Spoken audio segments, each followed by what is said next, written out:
wa solar cow. Hapa tunatoka nyumbani na power milk yetu. Tunapenda kumkuta ng'ombe wa jua. Tunaingia darasani, tunasoma kwa bidii. Baadaye tunatoka na power milk yetu iliyobeba chaji ya jua. Tunakwenda nyumbani na power milk yetu, tunasomea, tunamulikia na kuchajia simu.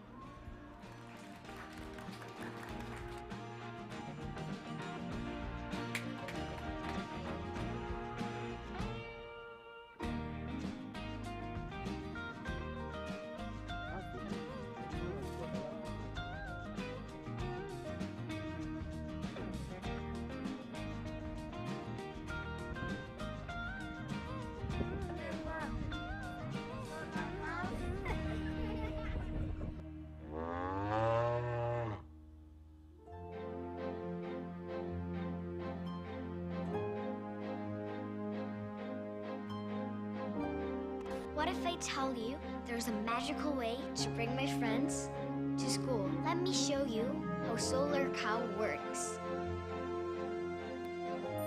Walkerlos, Walkerlos, Walkerlos, Walkerlos. Go to school. Ta-da! The secret to this magic is, with the solar milk batteries, my friends go to school where the solar cow waits for them. They plug their batteries into the solar cow. While they wait for the solar cow to charge their batteries, they can take classes and also have fun with their friends. After school, they can go home with fully charged batteries to power lights and cell phones. Thanks to solar cow, the house is now bright at night. Also, they no longer need to go to charging shops far from home. The solar milk batteries provide incentive for parents to send their kids to school, so my friends and their parents can all be happy. There is something else that is special about Solar Cow. Solar Cow connects people. The solar milk batteries have their own individual ID codes, which are recorded whenever the children use the batteries. This digitizes attendance, allowing supporters to see the real impact they are making.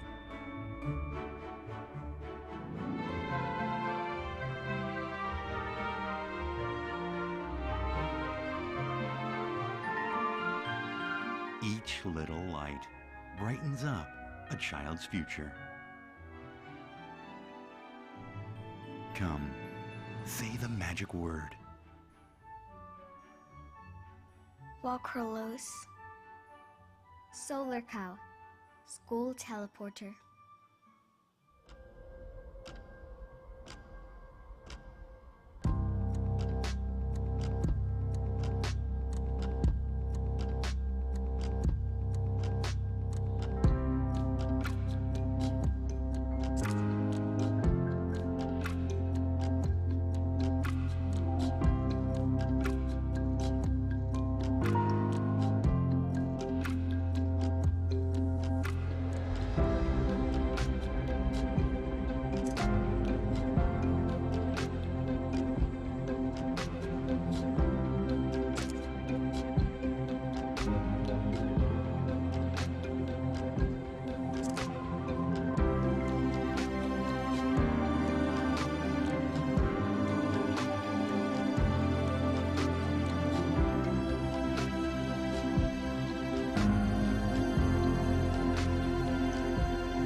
solar cow.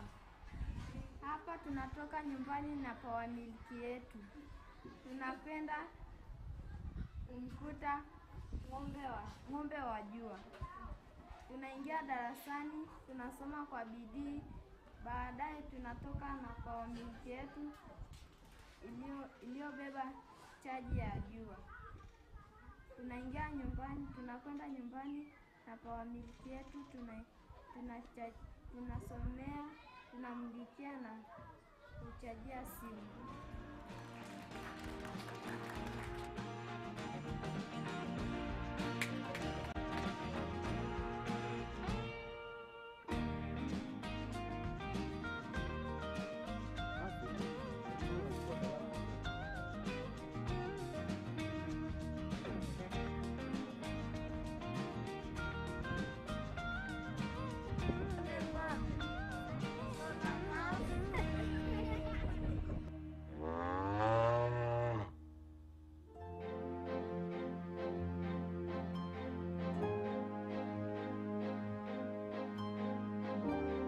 What if I tell you there's a magical way to bring my friends to school? Let me show you how Solar Cow works. Walkerlos, Walkerlos, Walkerlos, Walkerlos. Go to school! Ta-da! The secret to this magic is, with the solar milk batteries, my friends go to school where the solar cow waits for them. They plug their batteries into the solar cow. While they wait for the solar cow to charge the batteries, they can take classes and also have fun with their friends. After school, they can go home with fully charged batteries to power lights and cell phones. Thanks to Solar Cow, the house is now bright at night. Also, they no longer need to go to charging shops far from home. The solar milk batteries provide incentive for parents to send their kids to school. So my friends and their parents can all be happy. There is something else that is special about Solar Cow. Solar Cow connects people. The solar milk batteries have their own individual ID codes, which are recorded whenever the children use the batteries. This digitizes attendance, allowing supporters to see the real impact they are making.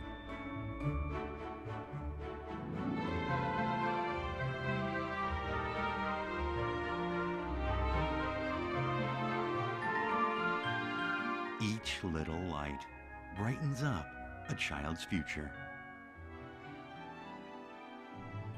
Come, say the magic word. Walkerlos. Solar Cow. School teleporter.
mradi wa solar cow.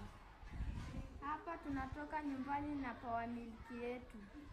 Tunakwenda kumkuta ng'ombe wa jua. Tunaingia darasani, tunasoma kwa bidii.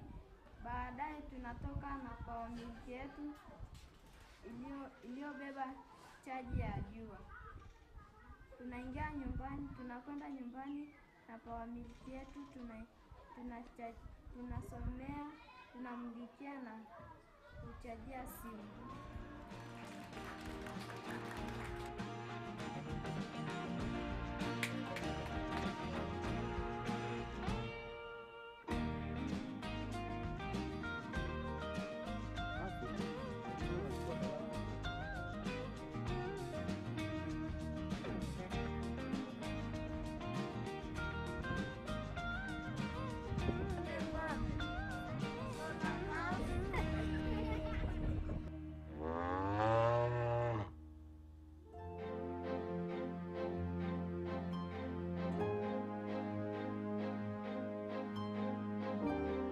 What if I tell you there's a magical way to bring my friends to school? Let me show you how Solar Cow works.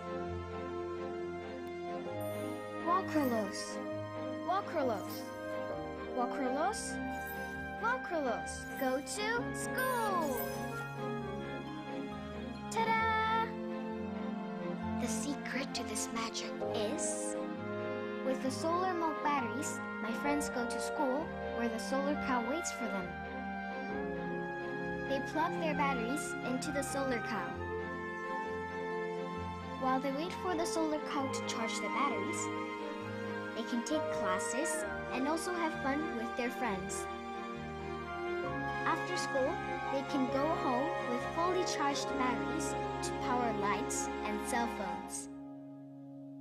Thanks to Solar Cow, the house is now bright at night. Also, they no longer need to go to charging shops far from home. The solar milk batteries provide incentive for parents to send their kids to school. So my friends and their parents can all be happy. There is something else that is special about Solar Cow. Solar Cow connects people. The solar milk batteries have their own individual ID codes, which are recorded whenever the children use the batteries. This digitizes attendance, allowing supporters to see the real impact they are making.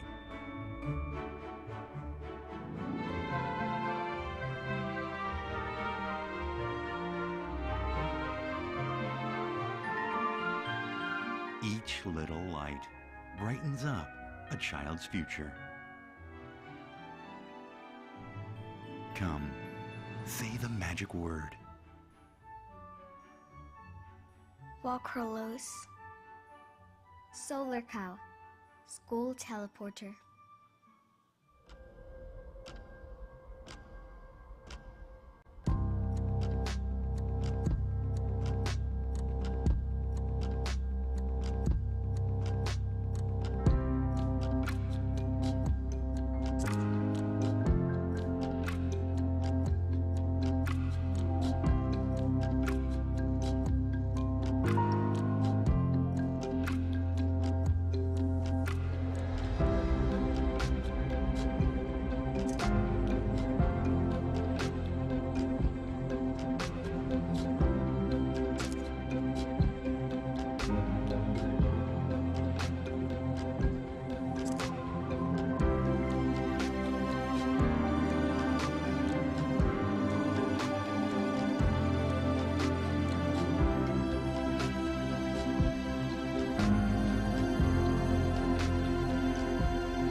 Mradi wa solar cow.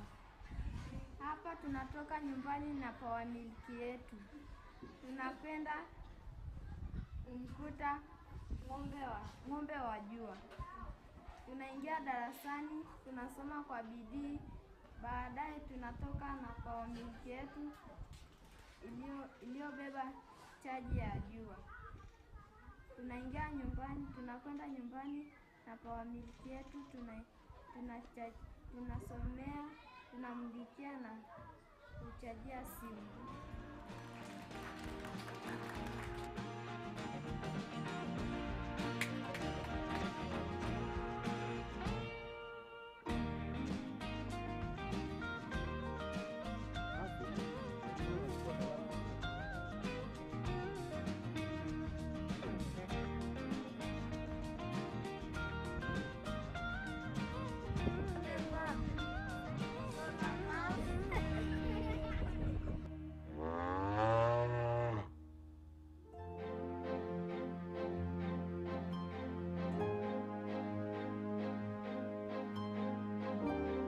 What if I tell you there's a magical way to bring my friends to school? Let me show you how solar cow works. Walkerlos, Walkerlos, Walkerlos, Walkerlos. Go to school. Ta-da! The secret to this magic is, with the solar milk batteries, my friends go to school where the solar cow waits for them. They plug their batteries into the solar cow. While they wait for the solar cow to charge the batteries, they can take classes and also have fun with their friends. After school, they can go home with fully charged batteries to power lights and cell phones. Thanks to solar cow, the house is now bright at night. Also, they no longer need to go to charging shops far from home. The solar milk batteries provide incentive for parents to send their kids to school, so my friends and their parents can all be happy. There is something else that is special about Solar Cow. Solar Cow connects people. The solar milk batteries have their own individual ID codes. Tunakwenda nyumbani na power milk yetu, tunasomea, tunamlikia na kuchajia simu.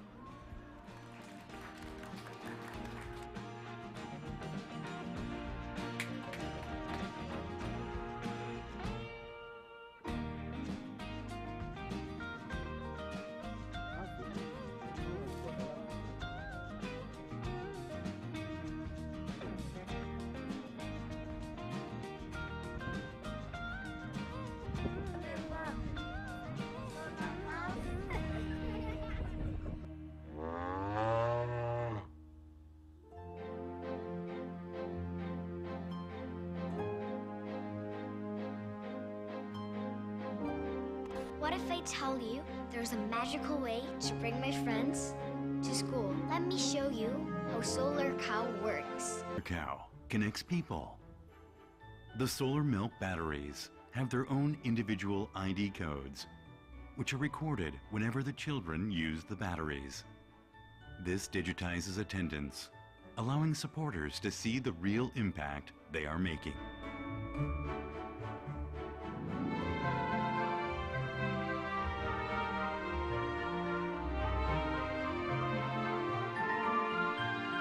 Each little light brightens up a child's future. Come, say the magic word. Walkerlos. Solar cow. School teleporter.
solar cow. Hapa tunatoka nyumbani na power milk yetu. Tunapenda kumkuta ng'ombe wa jua.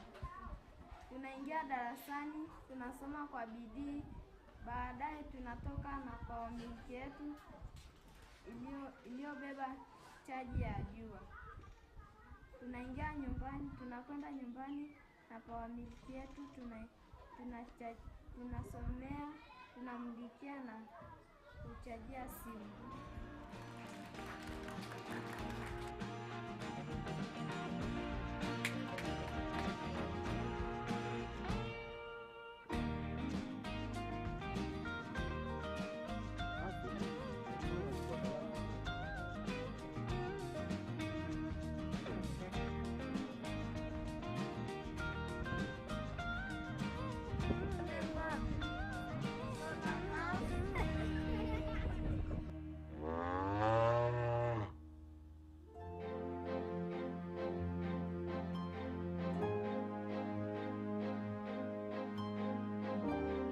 What if I tell you there's a magical way to bring my friends to school? Let me show you how Solar Cow works.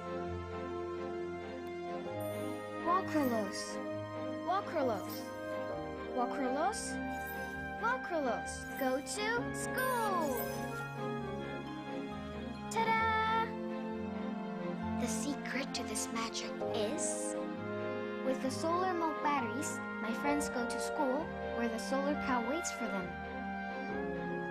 They plug their batteries into the solar cow. While they wait for the solar cow to charge the batteries, they can take classes and also have fun with their friends. After school, they can go home with fully charged batteries to power lights and cell phones. Thanks to Solar Cow, the house is now bright at night. Also, they no longer need to go to charging shops far from home. The solar milk batteries provide incentive for parents to send their kids to school, so my friends and their parents can all be happy. There is something else that is special about Solar Cow. Solar Cow connects people. The solar milk batteries have their own individual ID codes, which are recorded whenever the children use the batteries. This digitizes attendance, allowing supporters to see the real impact they are making.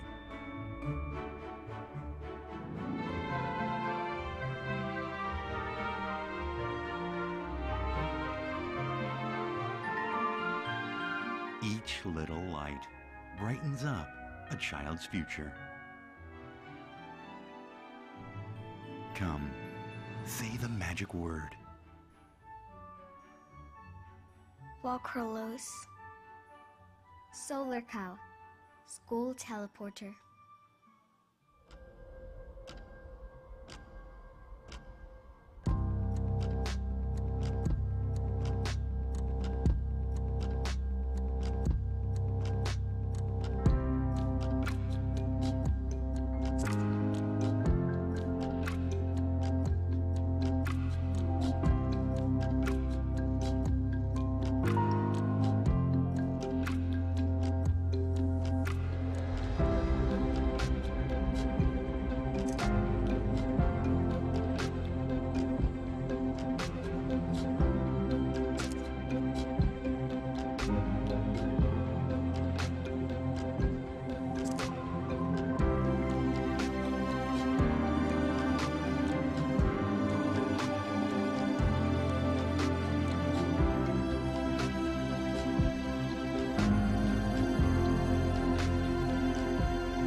wa solar cow.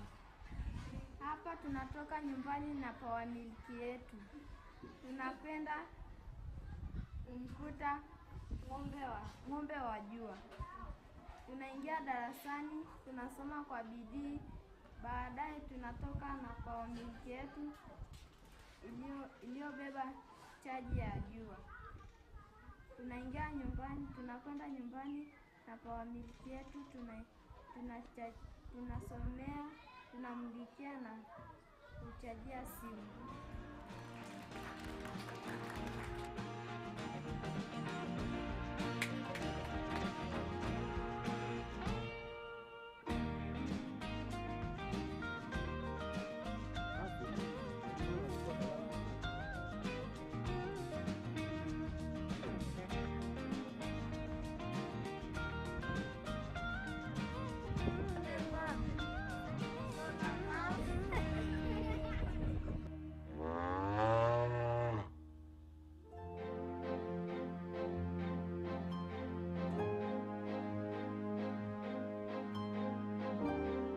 What if I tell you there's a magical way to bring my friends to school? Let me show you how Solar Cow works. Walkerlos, Walkerlos, Walkerlos, Walkerlos. Go to school! Ta-da! The secret to this magic is, with the solar milk batteries, my friends go to school where the solar cow waits for them. They plug their batteries into the solar cow. While they wait for the solar cow to charge the batteries, they can take classes and also have fun with their friends. After school, they can go home with fully charged batteries to power lights and cell phones. Thanks to Solar Cow, the house is now bright at night. Also, they no longer need to go to charging shops far from home. The solar milk batteries provide incentive for parents to send their kids to school, so my friends and their parents can all be happy. There is something else that is special about Solar Cow. Solar Cow connects people. The solar milk batteries have their own individual ID codes, which are recorded whenever the children use the batteries. This digitizes attendance, allowing supporters to see the real impact they are making.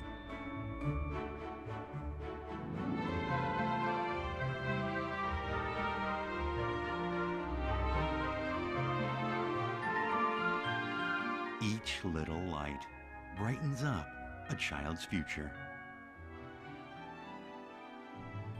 Come, say the magic word. Walkerlos. Solar Cow. School teleporter.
테스팅. 하나 둘.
Mradi wa solar cow. Hapa tunatoka nyumbani na power milk yetu. Tunapenda kumkuta ng'ombe wa jua. Tunaingia darasani, tunasoma kwa bidii, baadaye tunatoka na power milk yetu iliyobeba chaji ya jua. Tunakwenda nyumbani na power milk yetu, tunasomea, tunamulikia na kuchajia simu.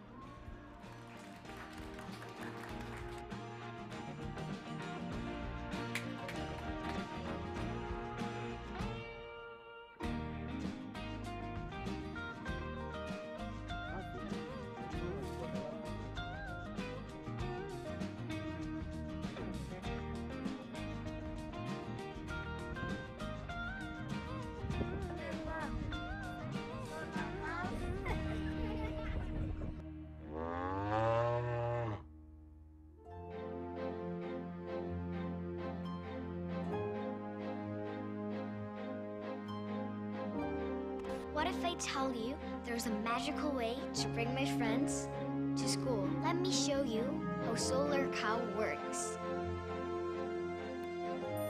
Walkerlos, Walkerlos, Walkerlos, Walkerlos. Go to school. Ta-da! The secret to this magic is, with the solar milk batteries, my friends go to school where the solar cow waits for them. They plug their batteries into the solar cow. Good. While they wait for the solar cow to charge the batteries, Good. they can take classes and also have fun with their friends. Hello.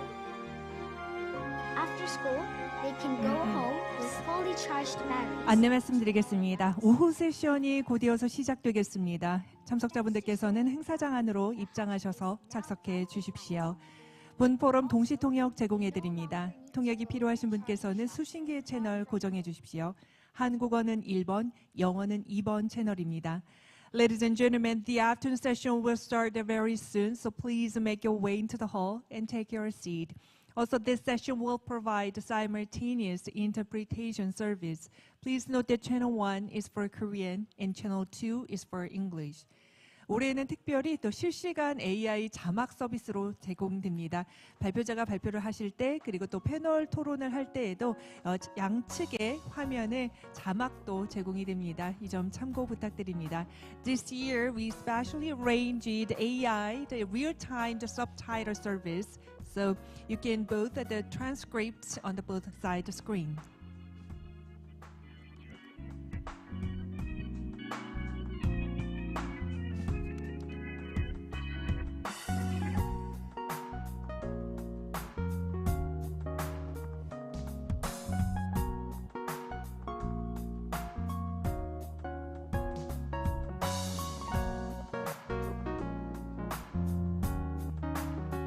지금 입장하시는 분들 앞쪽에 자리가 아직 많이 남아 있습니다. 앞쪽부터 채워 앉아 주시면 대단히 감사하겠습니다.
Ladies and gentlemen, welcome back and welcome to the afternoon session of 13th World Coffee Leaders Forum. This morning we had very insightful keynote speeches and also our moderator asked questions and share the idea and insight. Thank you. And we'd like to remind those who didn't attend this morning session, this year for more enriching and professional sessions, a moderator will be leading the presentations and discussions. Professor Shahan Yeretian, a professor of analytical chemistry and head of Coffee Excellence Center in Zurich University of Applied Sciences, will be our moderator. So, ladies and gentlemen, would you please give him a big round of applause? Thank you very much. Thank you. Welcome, people coming back also now from lunch. And yeah, so we'd like to continue with our forum.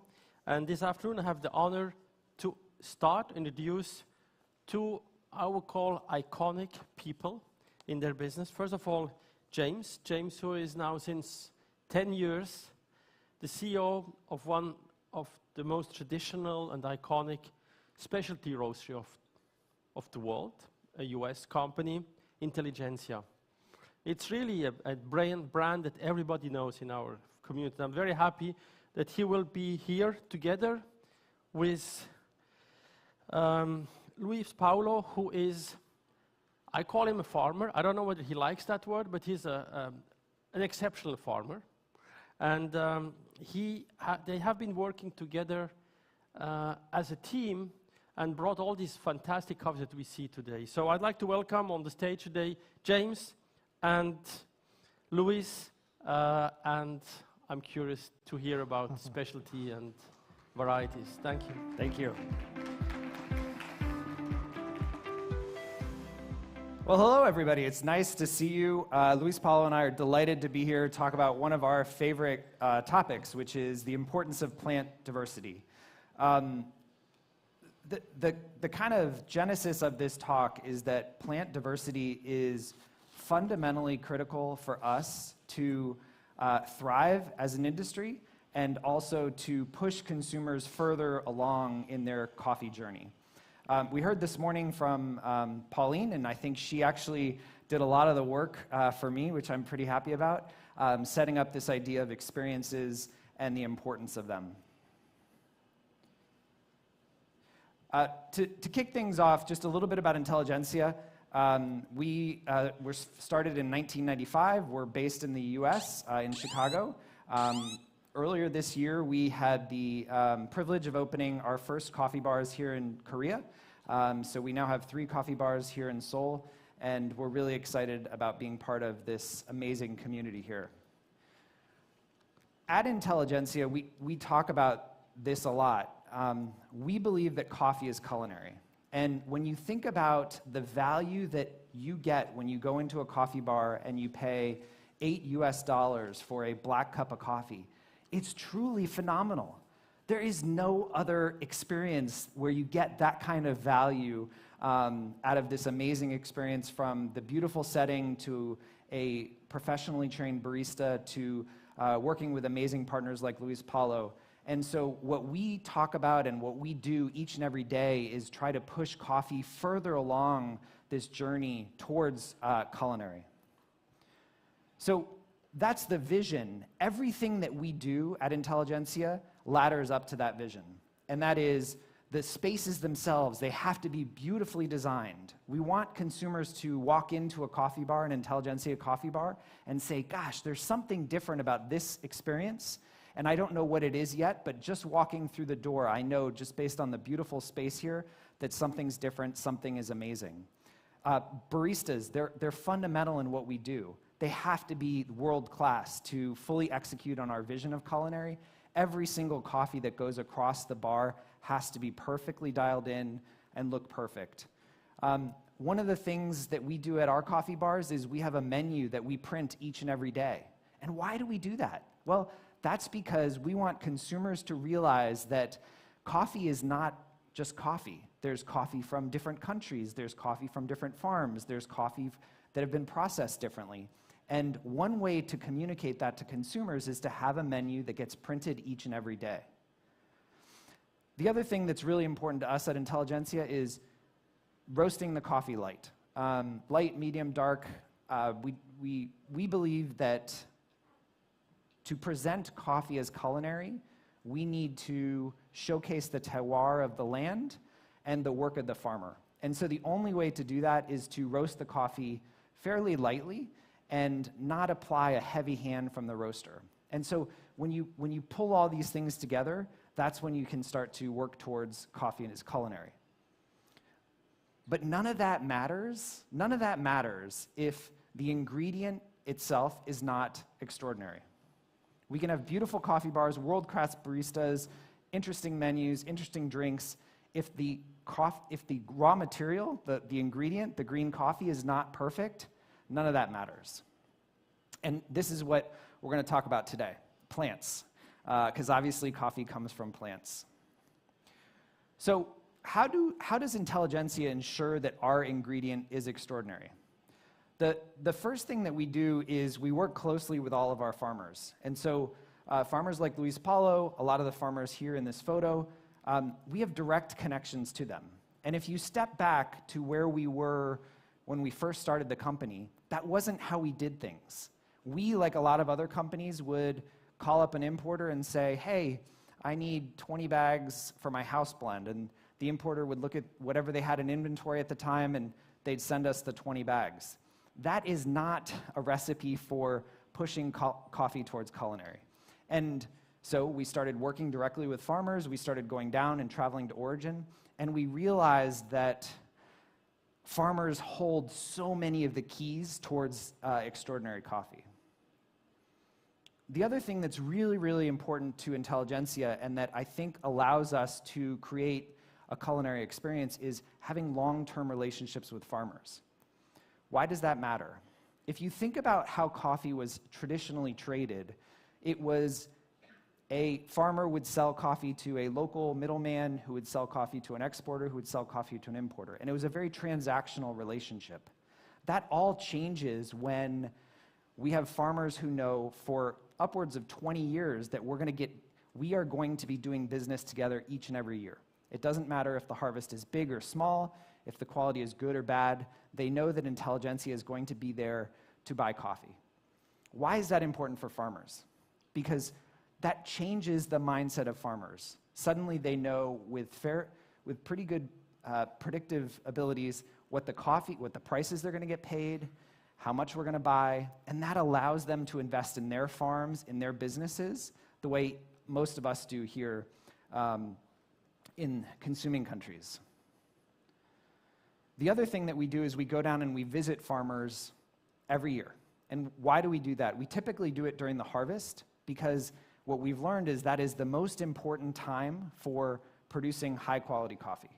So it allows us to have conversations and dialogues with the farmers about what's happening on the farm, what's happening with a rainfall perspective, how the cherries are being picked, processed, and all that stuff.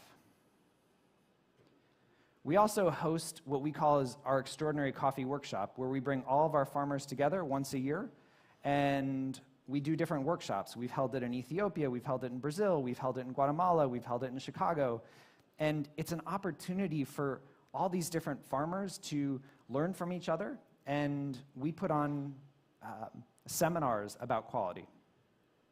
So if our farmers are learning how to produce higher quality coffee from each other, that obviously benefits intelligentsia because all the coffee quality is going to increase. The other thing that we do is we create a connection between the farmers and the end consumer. And one of the things that we believe is very, very important for a successful relationship is to create a feedback mechanism between the farmers and us as roasters, and to the extent we can as consumers. And that takes the form of many different things, but the clearest example of that is we provide information back to the farmer on every single lot of coffee that they send us. And it's cupping reports, it's how the coffee performed over time, and what does that allow the farmer to do? Well, the farmer could then go back to their farm and say, that's really interesting. Lot 1, 2, 3 was dried this way versus lot 3, 4, 5, and that created a different sensory experience in the lot. It lasted longer. There could be a myriad number of outcomes. But it's that feedback loop that's really, really important, and I think fairly unique for our relationships with farmers. So we've been doing direct trade for close to 20 years, and during that time we've learned a lot, as you can probably imagine. And what we talk about today at Intelligentsia is the factors that affect quality at the farm can be grouped into 3 different kind of big buckets: genetics, environment, and management. If we start with management, these are things that the farmer can control 100%. This is 100% within their control. The farmer has choices about how ripe they're going to pick coffee cherries. The farmer has choices about how many passes they're going to make through their farm to collect cherries. The farmer has choices about how they're going to process coffees, the fertilizer they're going to use. These are all choices that the farmer makes. And what we like to tell farmers is that when you're working with a company like Intelligentsia, the beauty is you know what prices you're going to get paid, so you can decide the level of effort you want to put into it to produce a higher quality coffee. The second big bucket is environment, and this refers to what you would expect. This is mainly stuff that the farmer has no control over. the rainfall in a given year, the location of their farm, whether it's located at 3,000 meters above sea level or 1,500 meters above sea level, whether the farm gets sun in the morning or sun in the afternoon. These are largely factors that are outside of the farmer's control. And then the third one is genetics. And this really isn't something that we've talked about until recently. And this relates to, obviously, what we're going to talk about today. And that's the plants that the farmer chooses to put in the ground. So when you take all these things together, and there are myriad factors that go into the genetics, environment, and management bucket, if the farmers do a lot of things right, then they're going to produce extraordinary coffee. And one of the things that you'll hear our lab talk about at Intelligensia is that the quality ceiling is reached at the farm. So what does that mean? It means that once the farmer is done producing that green coffee, there really is nothing that Intelligensia can do to make that coffee taste better. I can only do things that are going to make it taste worse. So the farmers really hold all the keys to the quality, producing quality coffee. And that's why the direct trade relationships that we have with farmers is so important. But getting back to the genetics conversation, rather than have a roaster talk about genetics and what it means and why it's important, I thought it would be much more interesting to partner up with Luis Paulo, who, as you have heard, we've been working with for many, many, many years. I've known Luis Paulo for 12 years. And he's going to talk to us a little bit about what genetics mean for him at the farm level. And I will say, just to preview, I think what Luis Paulo is doing with genetics is probably cutting edge. Not probably, it is cutting edge, and it's at the leading end of the spectrum. And I think this is where farmers are going to have to go in this direction to be successful. How can I open this? Yep. Thanks so much, James. For me, it's an honor to be here to explain a little bit what we are doing in Brazil. But first, I want to say thanks so much for Intelligensia to be part of our coffee history, because Intelligensia is totally responsible for our genetic garden at our farm. I will explain a little bit about how we improve and how we are doing the coffee garden in Carmo. Explain a little bit about my history. I'm in the fourth generation working with coffee. I started to look for specialty coffee in 2002, and then we start our history with Intelligensia in 2006. All my family in the past, we were only looking for commodity. All the Brazilian coffees, the people say, no, Brazil produce only quantity, and I was afraid because the idea is how to change and how to move Brazil for a different level of coffee production. And as you can see here, we are located in Carmo de Minas. Carmo de Minas is located in Minas Gerais state, in the south of Minas. Our altitude is around 1,100 meters to 1,500 meters. But what we saw in the past, we are trying to produce a good coffees, but with exactly the traditional varietals, comparing to the varietals like Geisha, Romé Sudan, was difficult to say, okay, we have a good coffees in Brazil. And then we start a program with ECW, where we start to work with Intelligensia 18 years ago, but at 12 years, if I'm not wrong, we had the first ECW in Colombia. And then we start to compare the coffees and understand about the terroir, understand about process. And then our decision was, okay, we have a good place, but we don't have the same process, and then we don't have the same varietals. How can we put Brazil in the same level without these topics? With the ECW, where here you can see in different countries, we were visiting Ethiopia, Colombia, Guatemala, El Salvador, Bolivia, and all these places. My question was, what's the best varietal you have here? And then James was helping me to collect some seeds, and then I I can say we have probably nowadays 32 different varietals coming from this place where the people thought that was the best varietal. Some varietals works well in Brazil, but some varietals doesn't work. But we keep the varietal there just to say, okay, we have the varietal here because all the varietals is in our farm is planted exactly at the same place. And they receive the same water, the same fertilization, because we want to compare why the varietal produce different. What kind of process we can make a good coffee. And this helps us a lot to understand what kind of varietal can adapt in Brazil. And nowadays, as you can see here, we can exchange idea with friends. I have some Colombian friends here, Jairo, who helped me a lot to understand more about coffee process.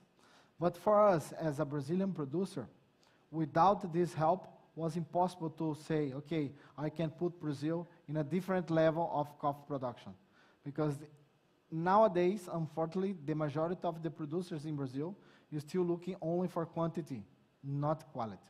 But in my idea, as we are located in a mountains area, if we don't produce a good coffees, it's impossible to keep producing coffee in our areas. And nowadays, for a big surprise to the world, we have a very nice geisha project, probably one of those the biggest geisha plantation in the world. Now we have 100 hectares of geisha, and these geishas, we select a very nice seeds who came from Panama. We have geisha from Honduras, geisha from Colombia, and geisha from Costa Rica. But the majority of our geishas who adapted well in Brazil is the green tea from Panama. We have more varietals in Brazil, like Laurina, Rumé Sudan, who is getting in day after day producing better in Brazil. But for our surprise, the coffee who is producing very well in Brazil is the geisha. But the idea with our geisha, we don't want to compete with Panama or other countries to say, okay, we have exactly the same geisha. No, we are building to have a Brazilian geisha with a profile totally different comparing to the other countries. And then, now I think the best person to say more about what we are doing and then where we are with the new process in Brazil is our friend, Mr. James, who can explain the result about all this job we did with the ECW and Intelligensia. Well, so before, this is an example of what we can do when we have farmers that are doing cutting-edge work, right? We as a roaster have the ability to push the boundaries on what people are expecting from a cup of coffee, and one way to do that is to lean into what Luis Paulo is doing. We can talk about the Panama geisha seeds. We can talk about the land where he's planted the Mantiqueira Mountains of Minas. And then we talk about the processing, the anaerobic fermentation, the fact that he dried the coffee in a blue house. So when we have deep partnerships like Intelligensia does with Luis Paulo, this is what we're able to bring to consumers in the US and now Korea. So I think what Luis Paulo is doing is really cutting edge. There's really no farm that I'm aware of where you can go and you can walk 100 hectares and see 32 different coffee varieties. There's nowhere else in the world that I'm aware of where you can do that. It's really one of the most magical experiences as someone who likes coffee, to get to go down there and see all these different tree structures and how the coffee is reacting.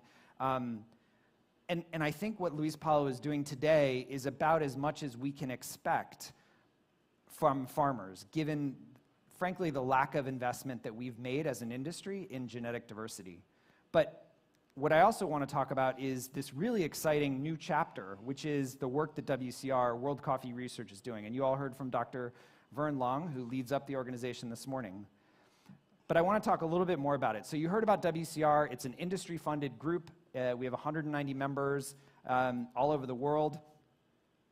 And WCR, this is all they do. They focus on the coffee tree. This is it. That's all there is. And it's really the first time in our young industry's existence that we've had an organization full of scientists who are working on nothing but the coffee plant. How do we make it better? And how do we improve it for farmers? So this is stunning, or it should be. So there are 6,640 varieties of strawberries that have been registered with UPOV. Coffee has 111 varieties. What this means is there's 59 times more innovation happening in strawberries than in coffee. And that doesn't make any sense. We as an industry have underinvested in this space, and we're seeing the effects of that underinvestment today in farms around the world. This obviously is leaf rust, for those of you that have seen it. It's a spore that attaches to the bottom of leaves, and it kills the leaf. And eventually, if there's enough leaf rust in the air, the whole tree will lose all its leaves, and obviously a tree can't survive if it doesn't have leaves. This leaf rust, we obviously had the epidemic in Central America about 10 years ago, and it devastated farmers all over Central America. And one of the reasons was because the variety of coffee that we have planted are not disease resistant. The other thing that's happening, and you heard our speakers talk about it this morning, is climate. Climate change is happening. It's here. It's real. We're seeing farms, there's higher temperatures, there's more drought, there's more intense rainfalls, the environment is changing. And as a result, you have some scientists here who have predicted what coffee growing is going to look like in 2050. And you can see all the red on the screen. I know it's probably hard to see in the back. Those are areas that are producing coffee today that are going to be less inviting an environment for coffee production. And those new crosses, the winners, basically, because they're choosing which plants win and lose, and they're evaluating them against a criteria for yield. We obviously want more coffee. Farmers need to be able to produce more coffee on the same amount of land. We want coffee plants that are resistant to disease.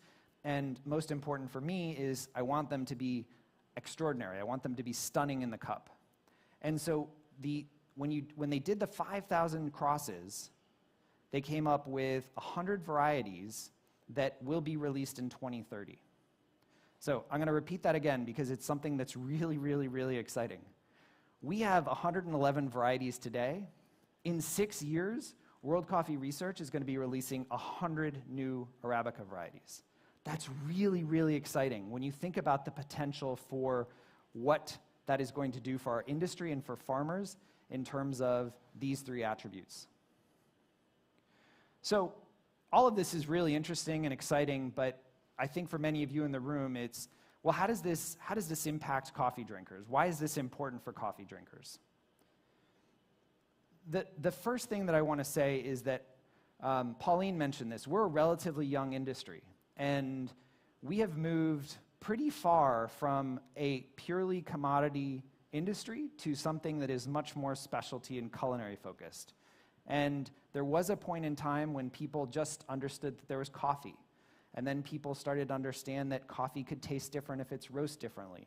And then we started talking about origin and how origins are different. And now we're talking about single origins. We want a single place. This coffee is from this single place.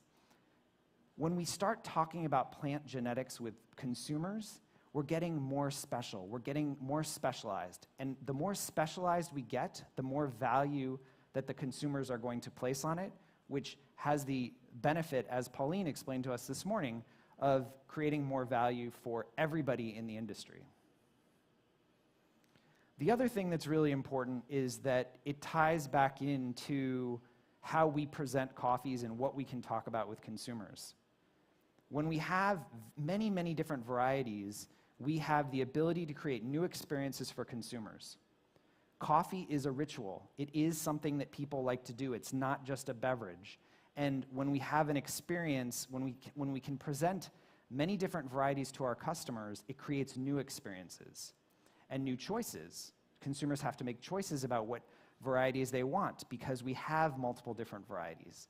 And when consumers have to make choices, they generally tend to get educated. And the more educated the consumer is, generally the more sticky they are. They stay loyal to your brand. all of this, the experiences and the choices create consumers' preferences. And the more we can create more consumers can identify what they prefer, whether it's the geisha from Luis Paulo's farm or the coffee from Jairo's farm in Colombia. That benefits us, it creates value, and it gets us closer to this idea of coffee being culinary. This is what intelligentsia does today on a very small scale. When we can identify really extraordinary lots, we will talk to consumers about interesting processing techniques, whether it's Mosto or anaerobic, whether it's anaerobic, whether it's natural. We talk about consumers, we are presenting consumers with choices about varietals or specific origins.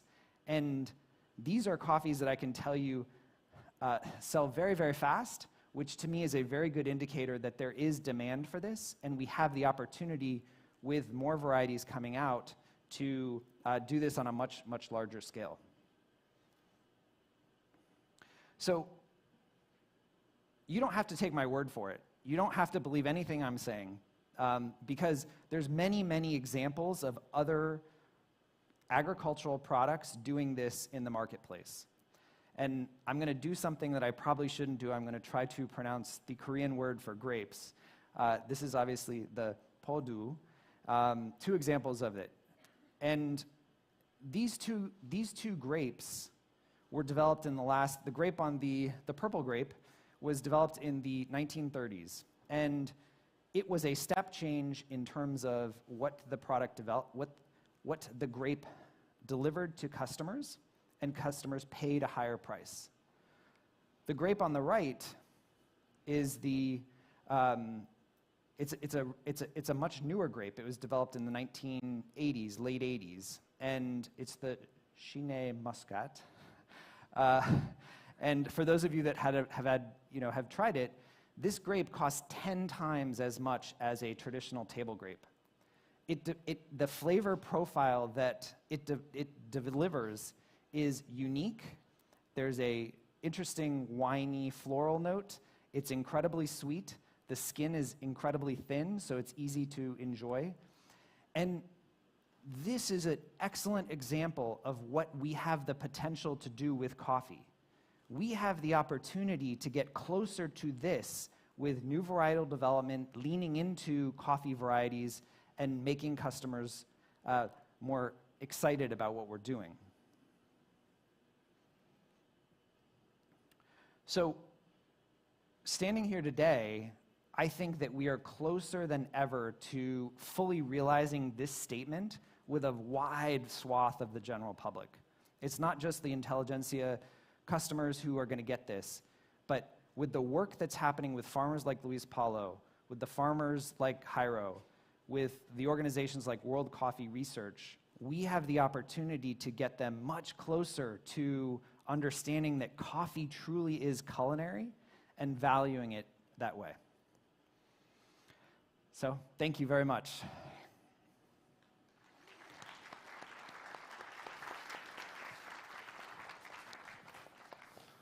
Thank you, James. Thank you, Luis. And I'd like to just to kickstart.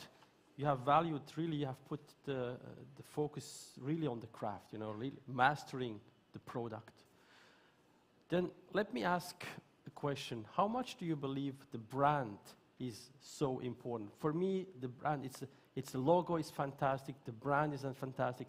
How much do you believe that the brand is also part of the success of intelligentsia, irrespective of the product? I think brand is important, but I think as Pauline explained this morning, there's a lot of things that go into creating a brand. And so I think brands today serve the function of sort of the lack of understanding about coffee, genetics, processing, everything else. Because consumers can create an association with a brand. I trust intelligentsia. The coffee I'm going to get from intelligentsia is going to deliver, whether it's the coffee from Luis Paulo or Jairo or Ethiopian coffee, whatever it is. I understand that they will put it through a certain rigorous screening process and they're going to deliver something consistent. So I think that brands are important because they create experiences, they create a feeling about coffee that you wouldn't get from just an unbranded product. But I also think that brands are important today because consumers don't understand a lot about coffee. So we serve as the sort of gatekeeper on what goes into our bags. Yeah, exactly. I think it is a catalytic effect on what you deliver on the quality side. And the brand allows that. It's a match between the craft and the brand in the case of Intelligensia that just really works so nicely together to make really craft also get the traction in the market. And I think that's what I believe is so unique at Intelligensia, is that both are kind of coming together, you know. And in a way, it is the traditional way of doing coffee, but you are kind of the god of keeping the things like we always learn doing really good and continue. I'd like to ask Luis something. Luis, you know, you have all these huge varieties. And again, a little bit the same type of question. How much do you believe the variety is important? How much is the love to the plant, to the farm, is all the care given important in the final results of what you achieve with your plants? Nowadays, we can say who varietal represents like 60% of the final profile. We have in our place 32 different varietals, and then we can see how the varietals they are cupping different. Comparing to the traditional varietals in Brazil, sometimes we have 3, 4, 5 points scoring higher than the traditional Acaia in Brazil. And they are cultivated at the same place, receiving the same water, the same fertilization. The question is, why they are cupping different?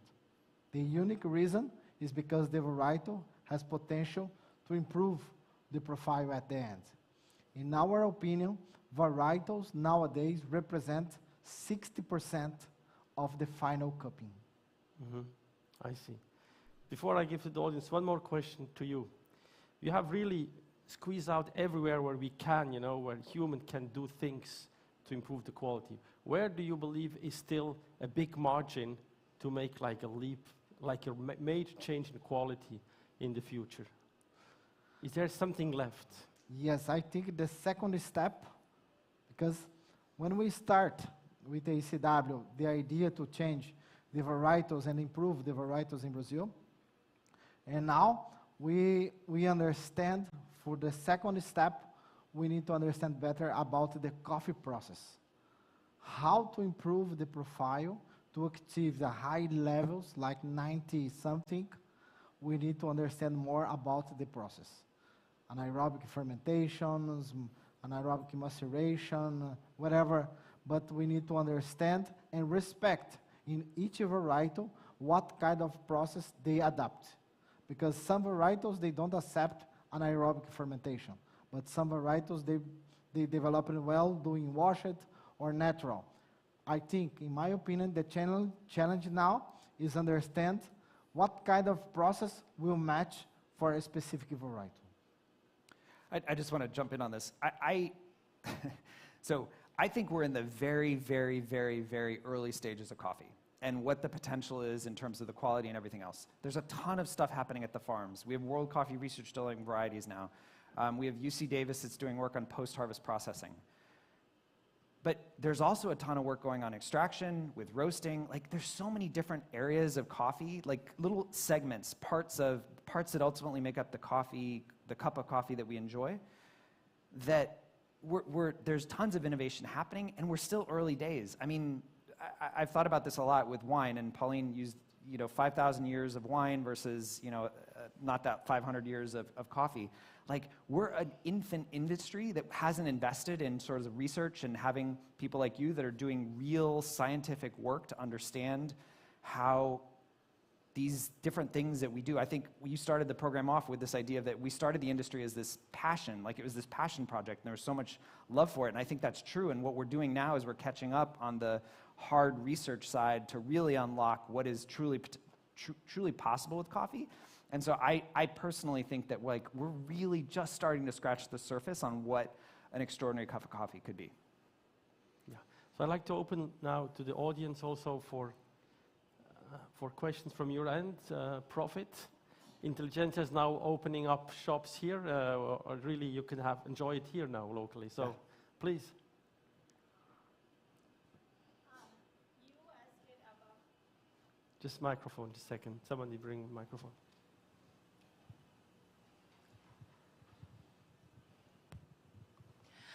It's because you asked how the variety can change the quality, and we talked about the roasting and the processing, and about terroir. How do you think the terroir can affect the punctuation and the quality that you want? How much? For you too. For you too. I think the terroir is very important.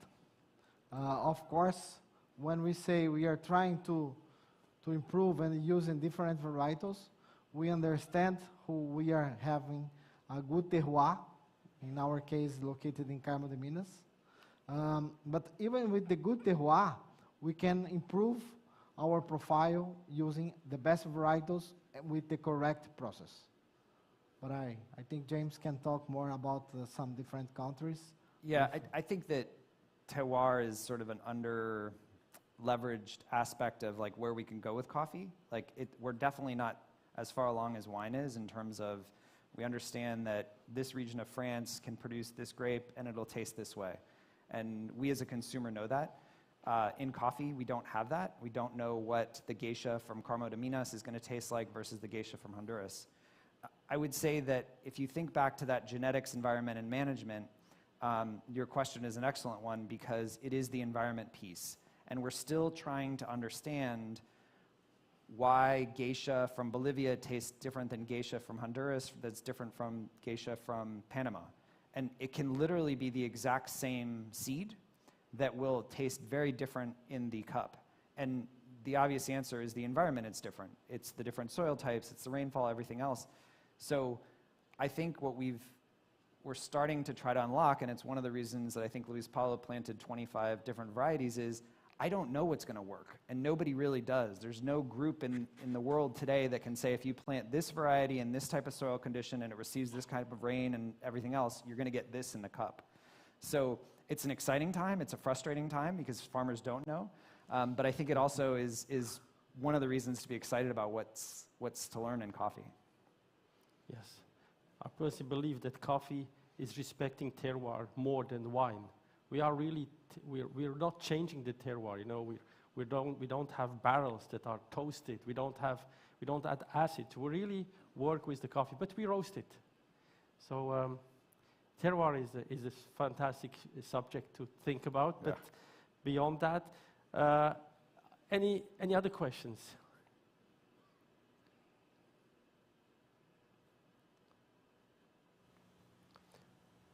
Otherwise, let me, but is there? Yeah, I hope there is one. Thank you for sharing your insight. I have a question to CEO of Intelligensia. So you really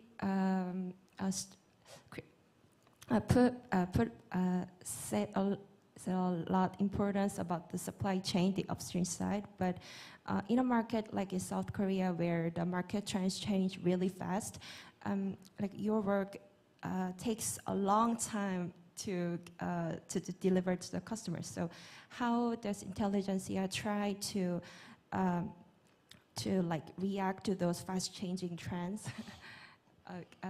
Do you have like any way to like balance between the long-term goal and between the like customer's taste? Yeah, no, it's a great question, and the trends definitely change here very, very fast. I would say that everything we do has a North Star, and it's really what I started with, which is our belief that coffee can be culinary. And so if we're going to respond to a trend or try to create a trend, it needs to align with that ultimate goal. And if it doesn't, then it's not right for us, it's right for some other brand or 10 other brands. But that really is kind of our North Star, and everything that we do at the company, all the decisions that we make are really passed through that lens. to decide whether it's right for us or it's right for another company. So I would say that's how we make our decisions. Yeah, we're always trying to innovate and stay relevant in what is a rapidly changing part of the industry. Thank you so much. Some other question? We still have 1-2 more minutes, I think.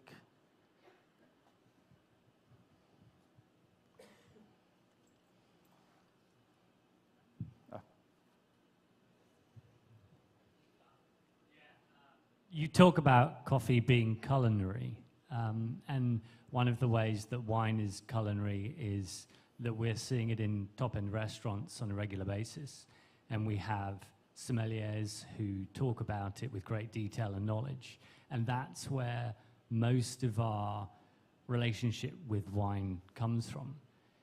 How do you see coffee can get in that same position where we can have the restaurant team talking eloquently about our product? It's something I think we've really struggled with. Do you have any ideas on how we get into that space?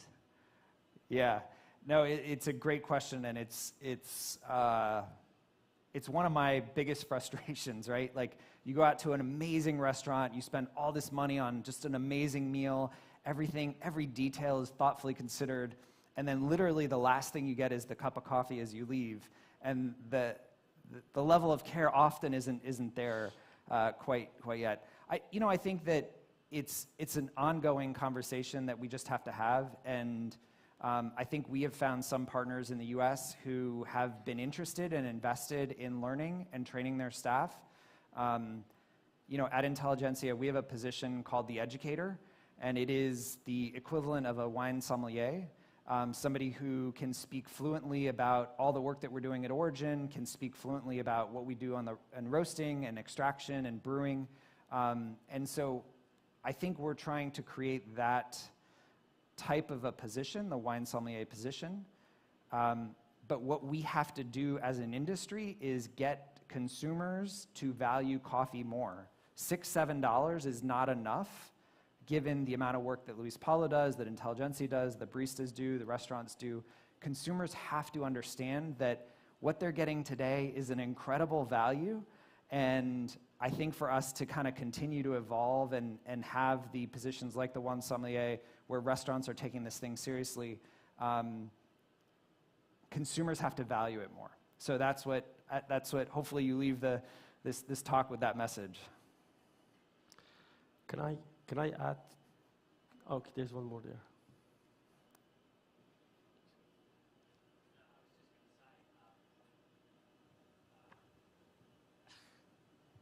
Sorry. I was just going to, again, ask on that. I mean, with consumers, does it come from the consumer understanding, or do we have to show them that they understand by charging more? In a tap-and-go economy that we have today, where you just tap the card and walk off, particularly in Australia, I think, does the consumer really care about the cost? As long as they're getting their product, they're happy. Does our industry sometimes think too much on that? Are we worried about something that's not there, or yeah, or ...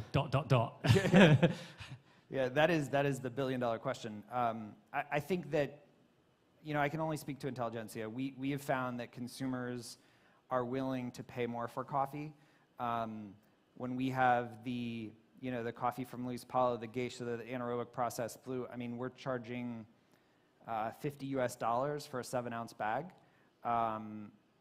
And, we sell that out in 2 days. So it goes very, very fast. But I think there still is a perception amongst many consumers that if I can go down to the mass, coffee chain and pay $2 for a cup of coffee, we have to deliver something that is fundamentally different and that tastes better, that is different for consumers to start to appreciate, yeah, the $9 cup of coffee really does taste differently than the $2 cup of coffee. And I think I think that's where we still have opportunities as an industry collectively to more consistently deliver on that really high quality ingredient. Like if you go back to what I started with, you can have a beautiful coffee bar with an amazing barista. If the coffee doesn't taste great, that customer is going to come once. They're going to try it once and they're never going to come back. So I think there's a lot of factors at play, and I don't think I answered your question, but I think you get where I'm going.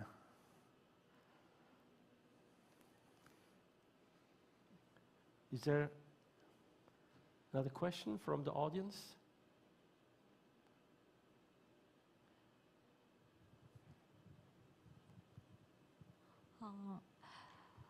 저는 이제 인텔리젠시아 CEO님께 질문을 드리고 싶은데요.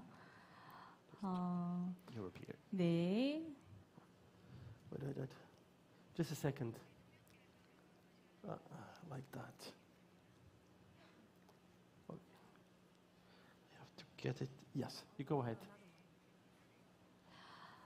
지금 인텔리젠시아 커피가 미국의 인텔리젠시아 CEO님께 질문 드리겠습니다. 인텔리젠시아가 지금 미국에 7개 정도의 그 매장이 있는 걸로 제가 알고 있고 전 세계적으로 15개 정도의 매장이 있는 걸로 아는데 들리시나요? It was not loud enough. I hardly heard it, but can somebody in the audience translate shortly? Who understands? Otherwise, I just couldn't get it. Yeah, same. It's a little faint. Oh, there we go.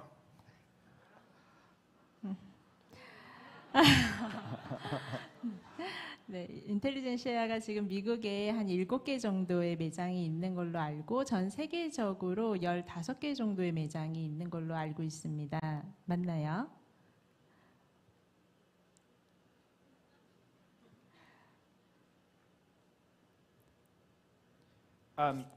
Intelligensia has 15 coffee bars globally. So we have 3 here in Seoul and 12 in the United States. 네, 그래서 그 중에 3개가 서울에 있는데 앞으로 아주 작은 서울에 지금 3개가 있어요. 아주 큰 미국에 대비해서 아주 작은 곳인데 앞으로 그 CEO님께서 생각하시기에 저희 그 서울의 그 스페셜티 커피의 산업, 커피 산업에 대해서 어떻게 생각하시는지 3개나 운영을 하시는 매장을 오픈한 이유에 대해서 듣고 싶습니다. Okay. Yeah, did you get it? Yeah, I think so. Good, yeah. I mean, look, the specialty industry here in Seoul is unbelievable. Like the level of consumer interest in understanding coffee, in learning about coffee, is, I mean, it's remarkable.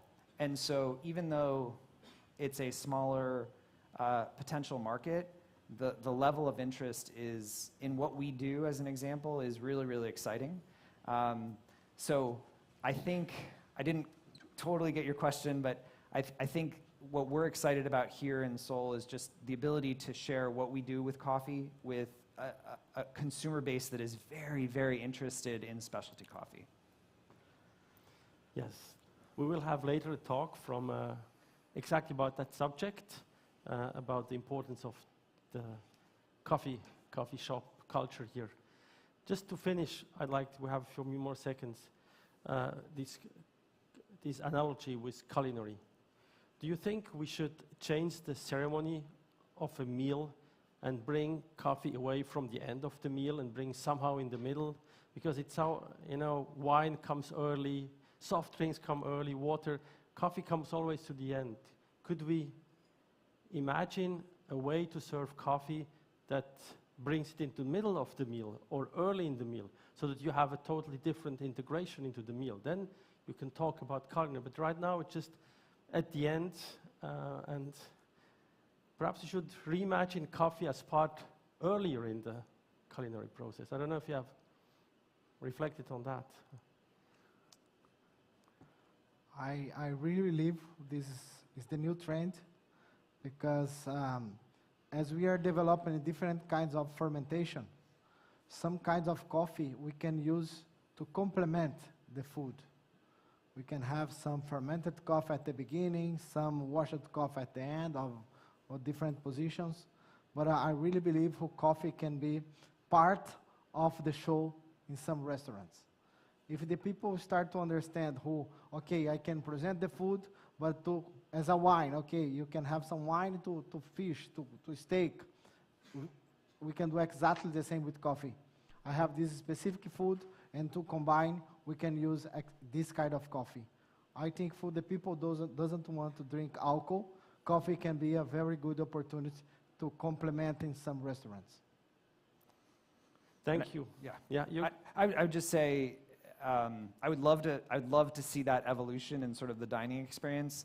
But if we have to keep it at the end, then the chefs and the restaurateurs have to understand that, you know, literally this is the last thing that a customer is leaving having experienced from their restaurant. So it should be the best, save the best for last, which is coffee, of course. Yes. That's the best word to finish. Thank you very much, and thank you for the presentation. Thank you. Thank you.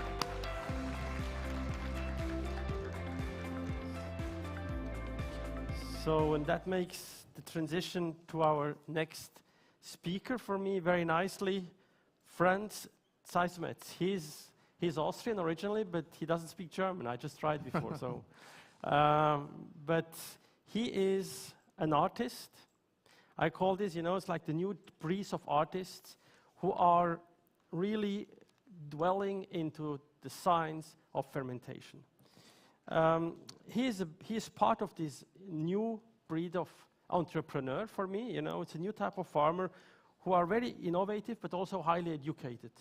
And they have expanded the sensory space of coffee in a way that I would not have expected a few years ago. 10 years ago, the coffee that we drink from people like Franz, we wouldn't know them. They taste so different, so new.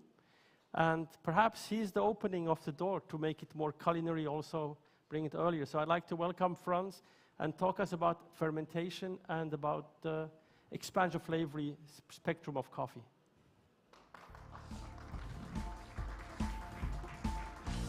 Thank you.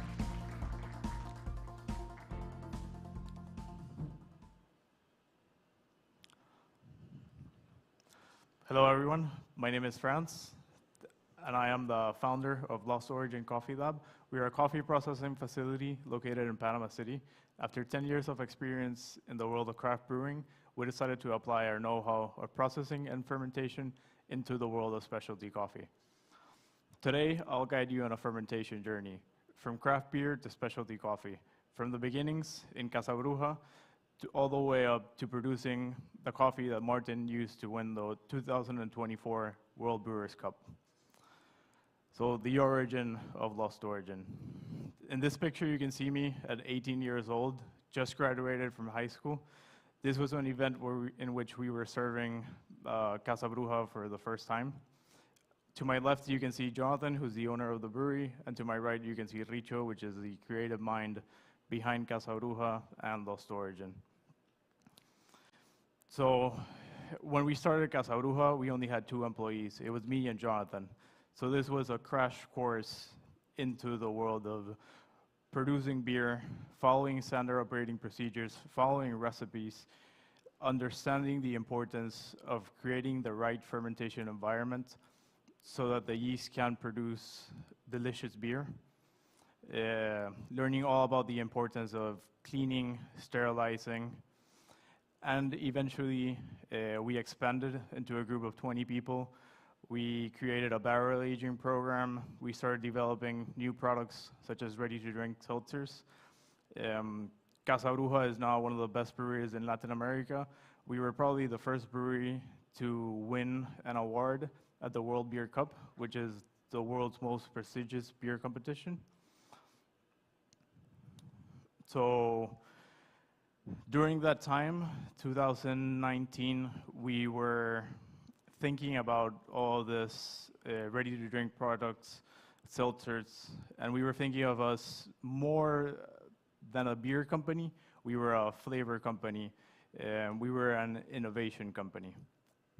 So in this slide, I'll present the light bulb moment of when the transition came to be from craft beer to coffee. We went to this festival in Buffalo, New York, organized by Shelton Brothers, who at the time were importers into the US. They invited us to serve beer. In this festival, you had some of the best breweries in the world, from Belgium, from Germany, from the US. And all of a sudden, there were these guys that were serving cold coffee from a tap, from a beer tap. That immediately caught our attention. So when we went over to them and we started discussing what they were doing, and they mentioned they were fermenting coffee in El Salvador using beer yeast and other beer ingredients. The name of the company is Dark Matter Coffee from Chicago. As soon as we heard this, I just went straight down, I wouldn't, like a rabbit hole of coffee processing. I started reading every research paper I could get my hands on. Before these, I didn't even know coffee was fermented. I'm from Panama. Panama has some of the best coffee in the world, but most Panamanians are not exposed to that coffee since most of that coffee is exported. So after this, we just went through a coffee rabbit hole and we started exploring the coffee business. So we started, as I said, reading all the research papers, consuming all the information we could, but at the same time, we started reaching out to farmers in Panama. One of the first farms to open the doors for us was Santos Café, located in Santa Clara, Renacimiento, Panama. What I would do is I would send him yeast and bacteria and create protocols for fermentation. We did about 20 different experiments that year. This was in 2021. And one of those experiments got first place in varietals in the best of Panama. It was a pacamara, washed pacamara with Vike yeast and Lactobacillus plantarum. So when we saw those results, we knew we were onto something. Since that happened, other farmers started getting interested in what I was doing, and I also had the opportunity to work with the Lamastus family. We did a bunch of trials with them, and some of those trials got into their private auction. So we were already seeing that what we were doing, processing coffee with yeast and bacteria, even in a rudimentary farm setup, made sense. So, as I said before, we were in the craft brewing world. We had no idea how the coffee business operated. So we started diving into the business of coffee. You had farms growing the cherries, you had mills processing those cherries, you had people selling green, you had roasters, and then you had retail coffee shops. We also started understanding how coffee was processed. So traditionally in Panama, coffee has been processed with a more mechanical mindset. People want to grab the cherry and then have green coffee as fast as possible. It's more focused on volume rather than taste. But slowly that had been evolving. In 2007, Joseph Brodsky from 90 Plus, he introduced the concept of naturals. Even naturals dried on an African bed were a new concept in Panama at that time. And then around 2015, you had people like Jameson Savage that started doing carbonic maceration, and it slowly started transitioning into a process that's more focused on the microbial side of the processing. Even though they didn't 100% understood that it was the microbes that were having an impact on that final cup, they would just say, this coffee tastes different, this is good. So we decided we wanted to be in the fermentation, drying, milling, and green coffee side of the business. Because in that area, we know we could, with our know-how of processing and fermentation, standard operating procedures, we could have a unique impact in the industry. In those months of research and exploration, we also found that coffee in Panama is a very traditional industry. It's an industry in which families have been farming coffee for hundreds of years. You have families like the Lamastus that have been farming for 117 years. It's a very traditional, family-oriented business. So we knew we needed to find a balance between tradition and the innovation that we wanted to put into the industry. We needed to respect what these families have done, the Lamastus, the Petersons, the Coiners, what they have done to create this image of Panama Geisha. We needed to respect what they had done. So this became one of the pillars of our company, finding that balance between tradition and innovation. We came up with the concept of from farm to lab. So after months of exploration, we decided we needed hands-on experience with coffee. It might be trickier than, it was trickier than it sounds because we're 8 hours away from Boquete. So we're in the middle of Panama City. So what I did was I built a homebrew setup with all the equipment even Jonathan had used to start the brewery.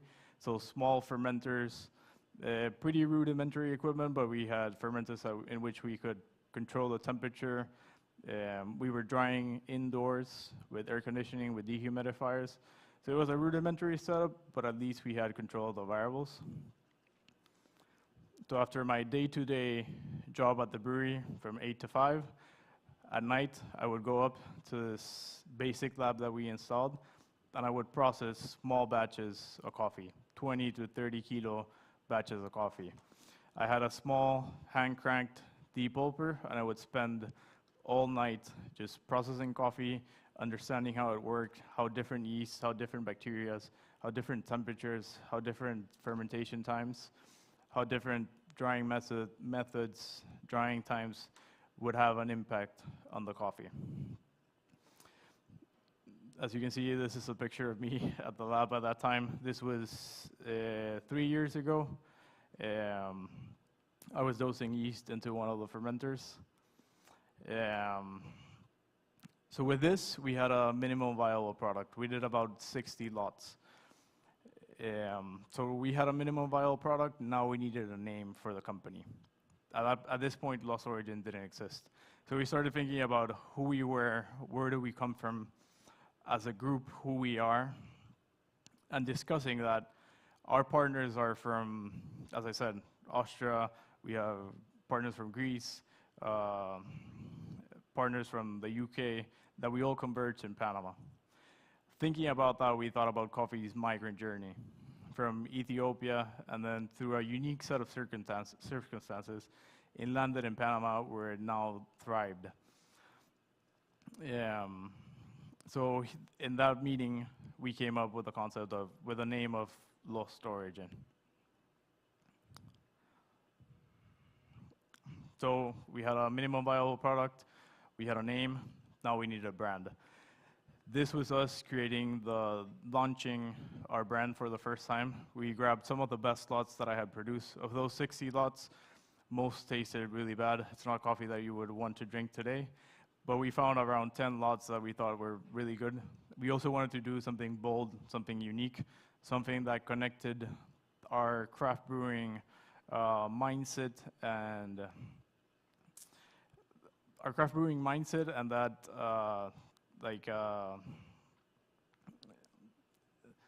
we wanted to make something unique for our clients. I caught their attention, something bold. So we decided we were going to send samples in small cans perched with liquid nitrogen.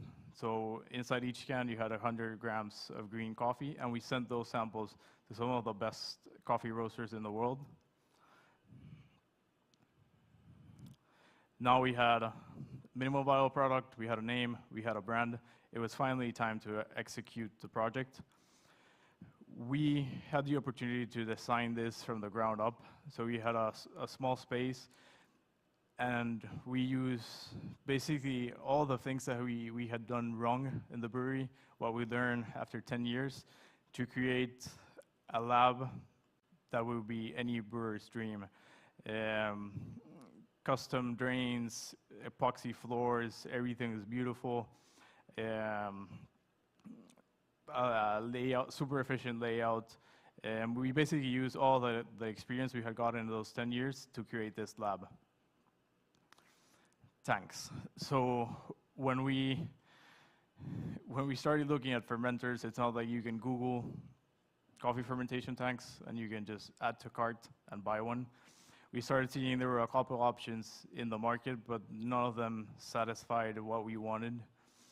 So we just grabbed a pen and paper and started designing our own custom-made tanks. It was very important for us to have temperature control, to have an agitator, to have pressure gauges where we can control the pressure inside the tank, different sample ports, and a CAP spray arm so we could clean and sterilize the tanks between batches, which none of this was available in the current tanks that we were seeing some manufacturers in Colombia and Costa Rica were doing at the time. So we just started designing these tanks. It took about 2 years to finalize our first prototype. We worked with a factory in China. We would go back and forth just designing the tanks. So now we had our fermentation tanks.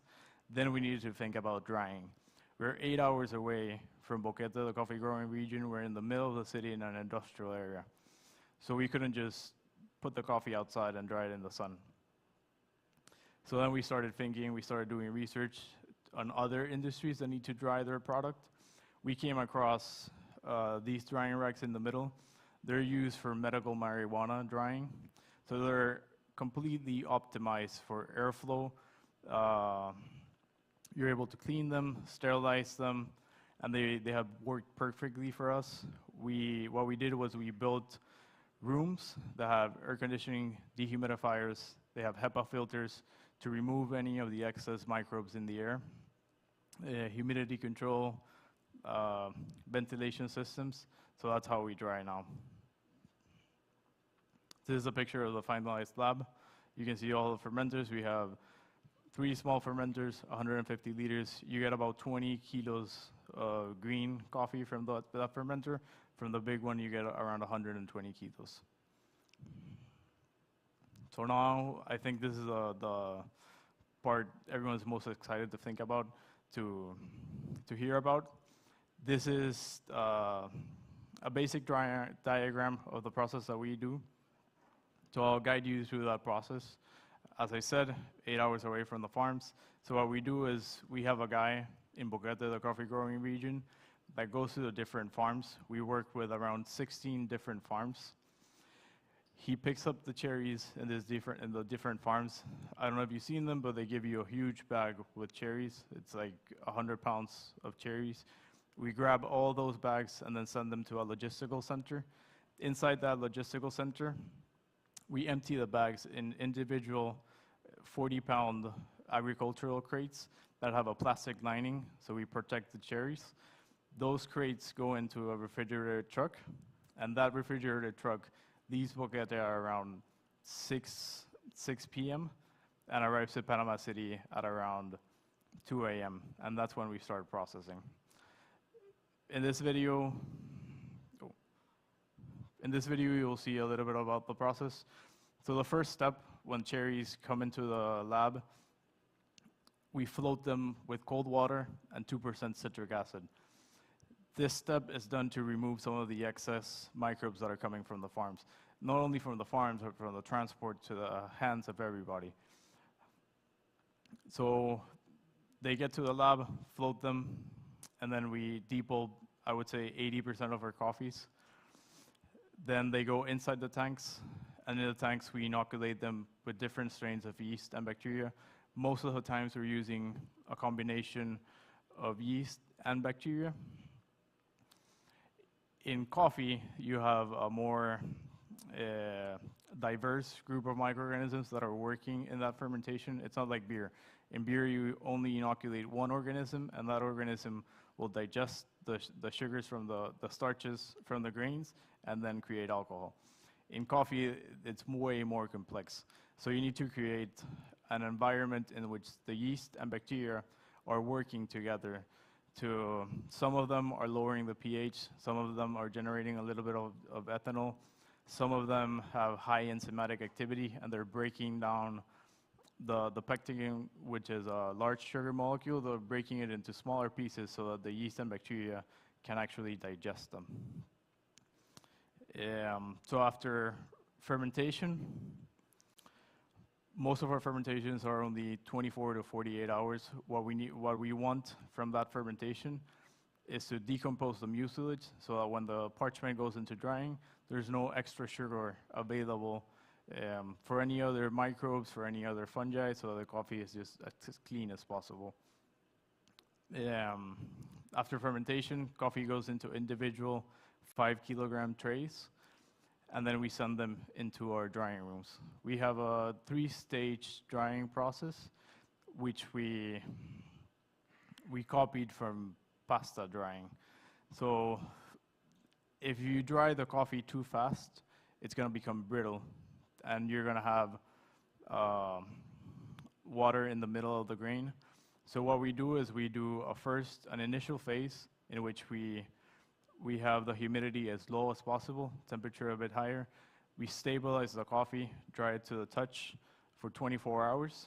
After those 24 hours, it goes into a second drying room in which we do a stable, gentle drying for 10 days. And finally, it goes into a stabilization room before going into grain pro bags.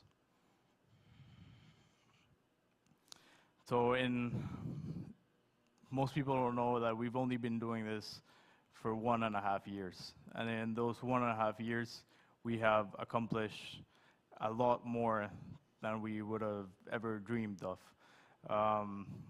We have a worldwide presence. We are in some of the best roasters in the world. People that I've admired for years have now become our clients.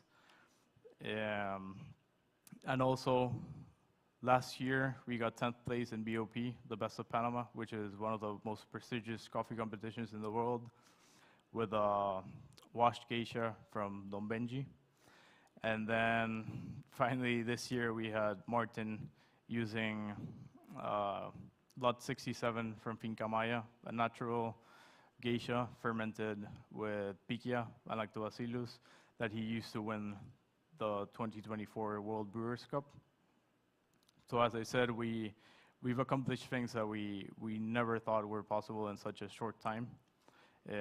So this is giving us a sense that what we're doing makes sense, that what we're doing is helping the coffee, it's creating better coffee, more stable coffee. So we do feel at the moment that we have a responsibility to share our know-how, what we've learned with other producers in Panama. Because in Panama, people always think of Panama geisha and they think, oh, these farmers must have a lot of money. They're selling really expensive coffee. But you only hear about 10, 20 farms maybe.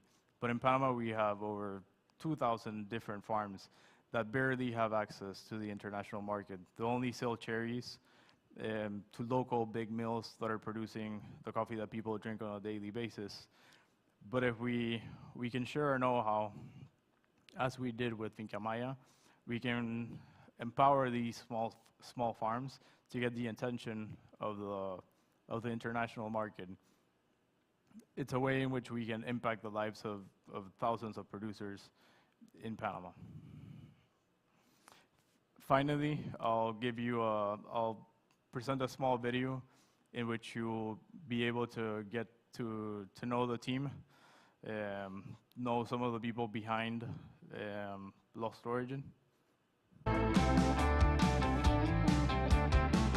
Me personally, Lost Origin, we have a really diverse group, very different people, but we're all working towards the same goal, and each one has different characteristics that helps us get to that goal. Franz is definitely, the scientist behind the scenes. I mean, he has a tremendous knowledge. Jonathan, I would say, is also a very technical guy, has a lot of technical knowledge. Andy, I would say Andy is the marketing guy, and the jokester is, without a doubt, Ricardo. So in France, you have wine. In Germany, you have beer. And here in Panama, you have coffee. Coffee is way more complex than beer or wine. It has a broader range of flavors, of expressions. It's a fruit that's then processed, and then it's dried, and then it's roasted, it's ground, it's brewed. So there's an infinite amount of complexity that goes on into coffee, and we should appreciate that.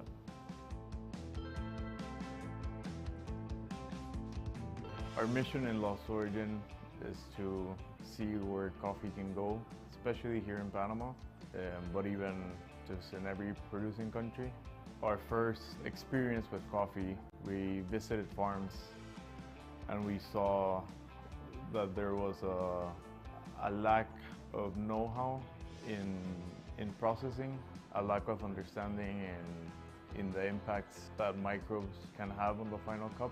So we came in trying to control that process and respecting the raw materials, so respecting the coffee, treating it well, and seeing where it can go.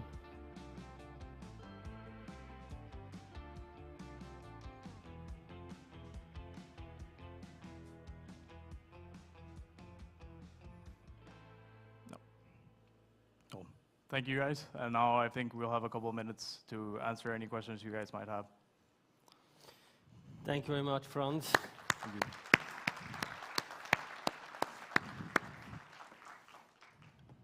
May I start up with the first question, and then we have time for others. So, fermentation, I would say 10 years ago,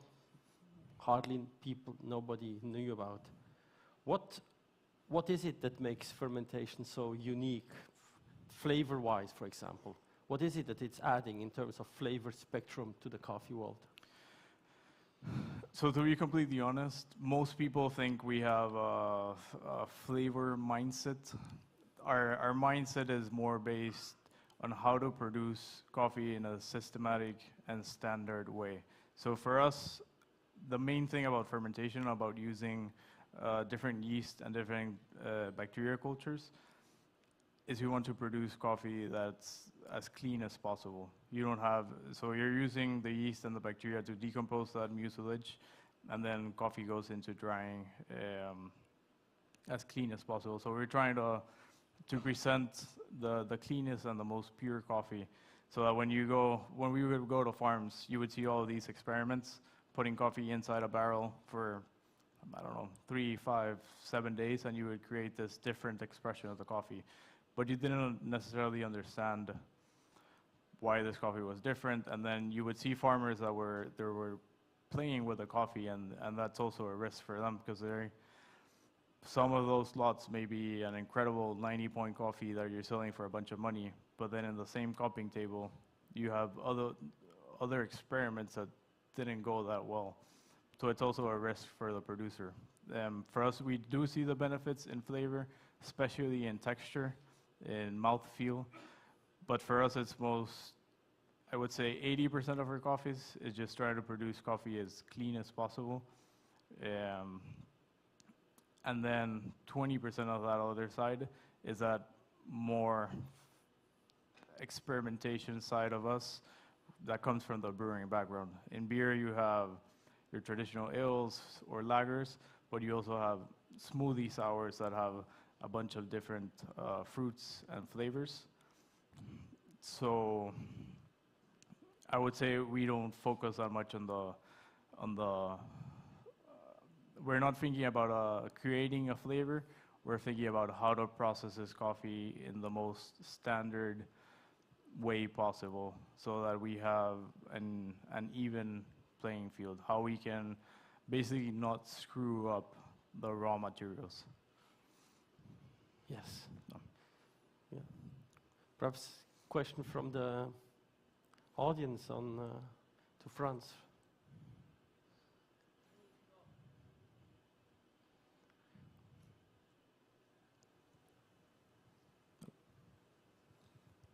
예, 우리말로 하겠습니다. 그 발효 커피라는 게 잘 들리십니까?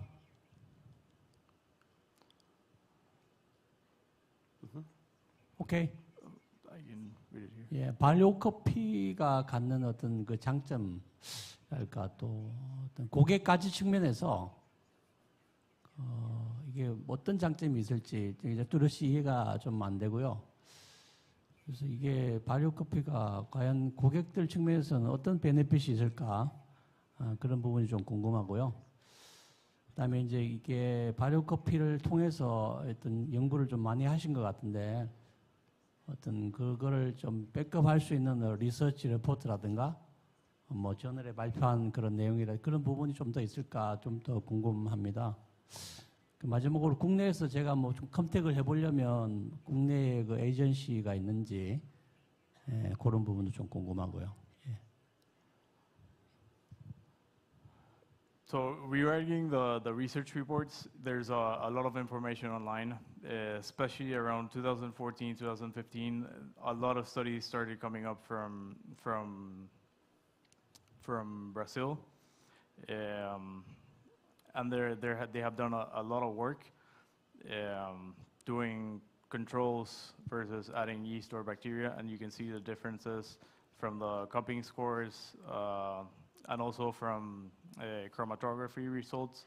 So you can see how using different yeast and different bacteria can produce flavor compounds that are more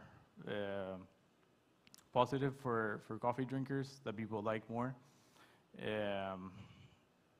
The benefits for customers also is most of the roasters that buy from us, they know they're getting a coffee that was treated right, not only in the fermentation, but also, let's say, in the drying.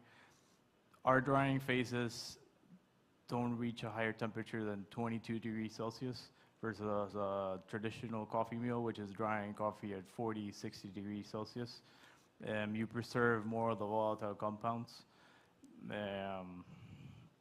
So it does improve the flavor profile, but it's not necessarily the main focus of our project.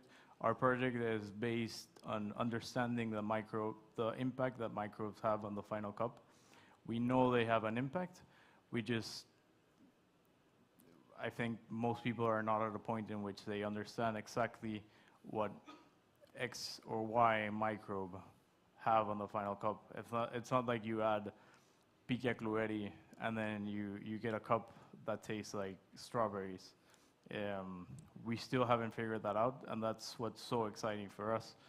In beer, I just Google something, and then you get hundreds of answers. Everything has been studied. There's a huge tradition of beer making, so most of these studies have already been published. We know exactly the impact that this ale yeast is going to have. In coffee, we honestly have no idea. Maybe some of the big companies know exactly what's going on, but it's not public knowledge. So our role in the industry is trying to understand the impacts that microbes have on the final cup. Yeah. I can just give a very short answer, There is two ways of forming aroma. There's the fermentation and roasting. And in the fermentation, you create the aroma in the green coffee, and they survive the roasting. These are mostly esters. Yeah. So fermented aromas are fruity flavors that are generated in the green coffee, and they don't break away. They survive roasting. And the aroma that we know from coffee is a roast aroma. It doesn't exist in the green coffee. And fermentation brings a fruity aroma that is already in the green coffee. These are esters. Yeah. And we know that.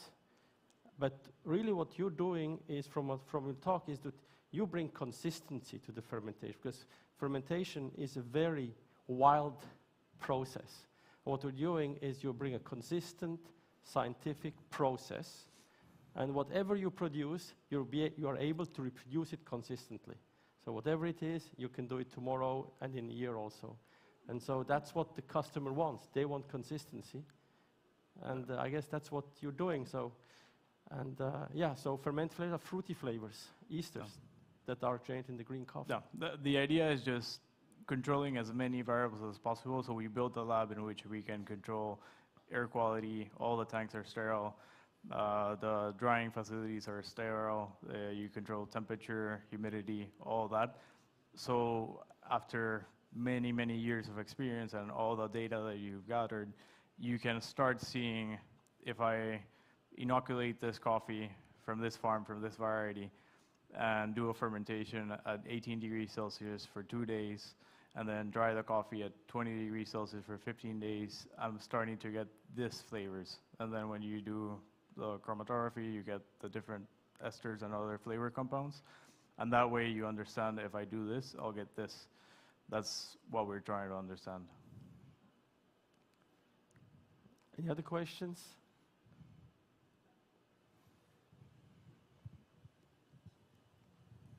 I have one question. What do you think your mission is for coffee sustainability as a coffee processor?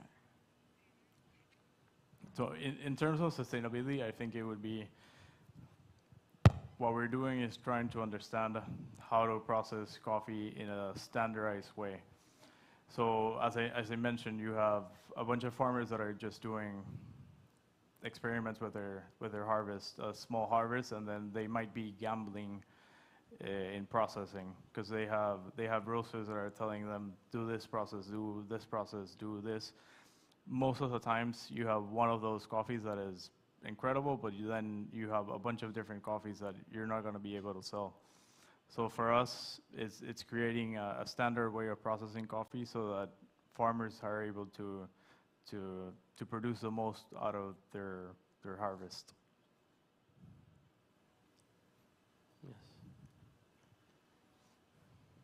Yes.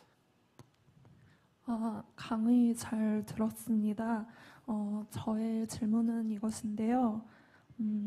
한국에 다양한 발효 음식들이 있는데 이것들은 굉장히 몸에도 좋고 유기농적인 측면에서 굉장히 이롭다는 이미지가 있습니다. 그런 것처럼 커피도 발효 커피라는 것은 굉장히 우리 몸에 이롭다라는 그런 느낌이 드는데 발효와 부패는 곰팡이로 인한 작용이지만 굉장히 결과는 다른 것이라고 생각을 합니다. 저희가 발효 커피를 지향하기 위해서 농가에 있어서 최소한의 갖춰야 될 노력과 그리고 유통업자가 갖춰야 될 최소한의 노력 그리고 커피하우스에서 갖춰야 될 최소한의 노력은 어떤 것이 있을지 궁금합니다.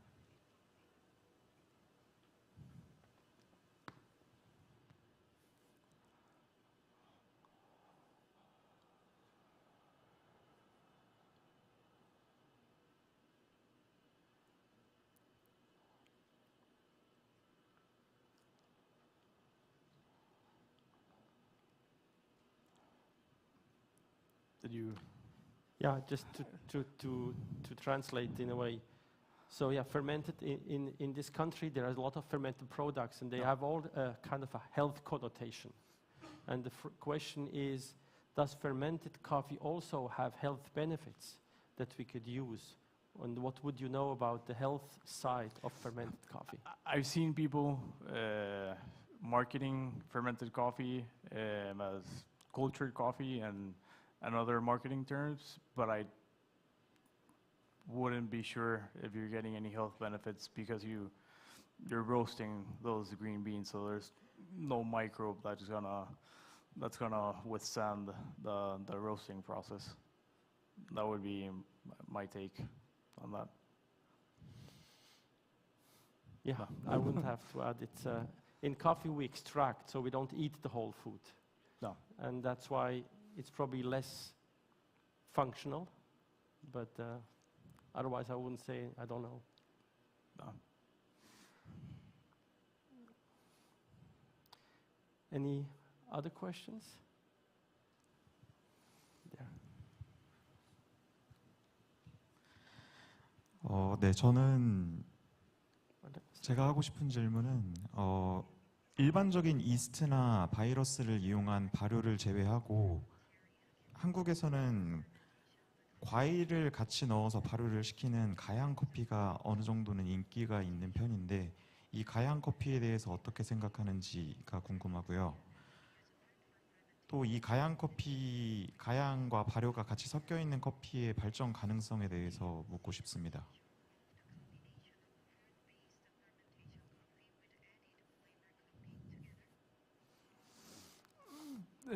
So from what I understood, this is obviously one of the subjects at the moment. There's a lot of controversy in this, and co-fermentation and in infused flavor, infused coffees.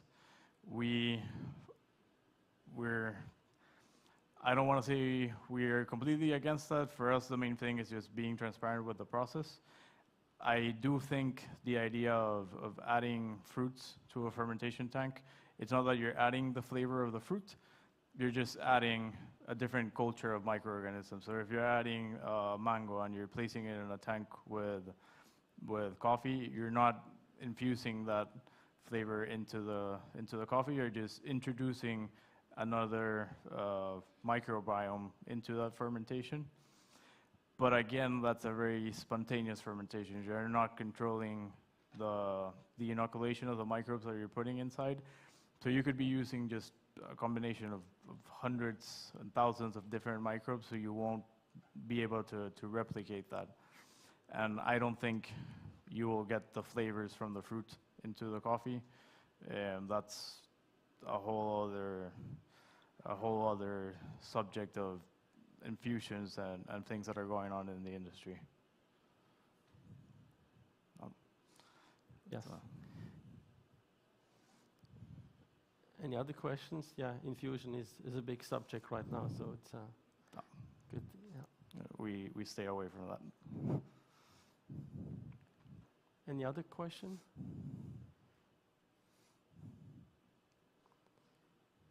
So I'd like to thank Franz again, and he's really pushing. I would really stress the importance of the consistency, because we master roasting now reasonably well. We are quite consistent in reproducing the roast.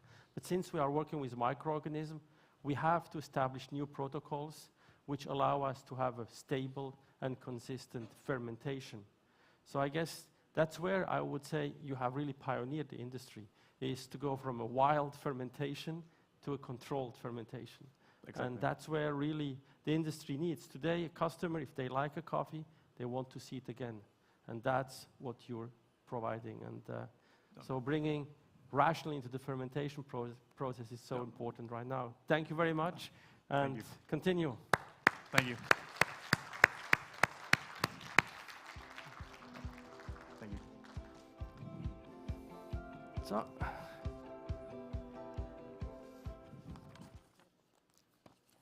now I would like to move to our next speaker, who is somebody well known in the Korean ecosystem. It's Mr. Cho, who is, I guess, one of the biggest influencer, also a TV personality, a lecturer, and he's basically very active in the culture environment of Korea. And he's today here to talk about a subject that is interesting me perhaps more than you. How did South Korea become such an incredibly strong coffee shop environment? So I'd like to welcome you, and I'm really curious to hear your talk.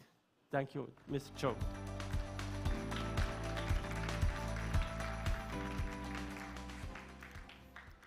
Hello, everyone. Welcome to Seoul.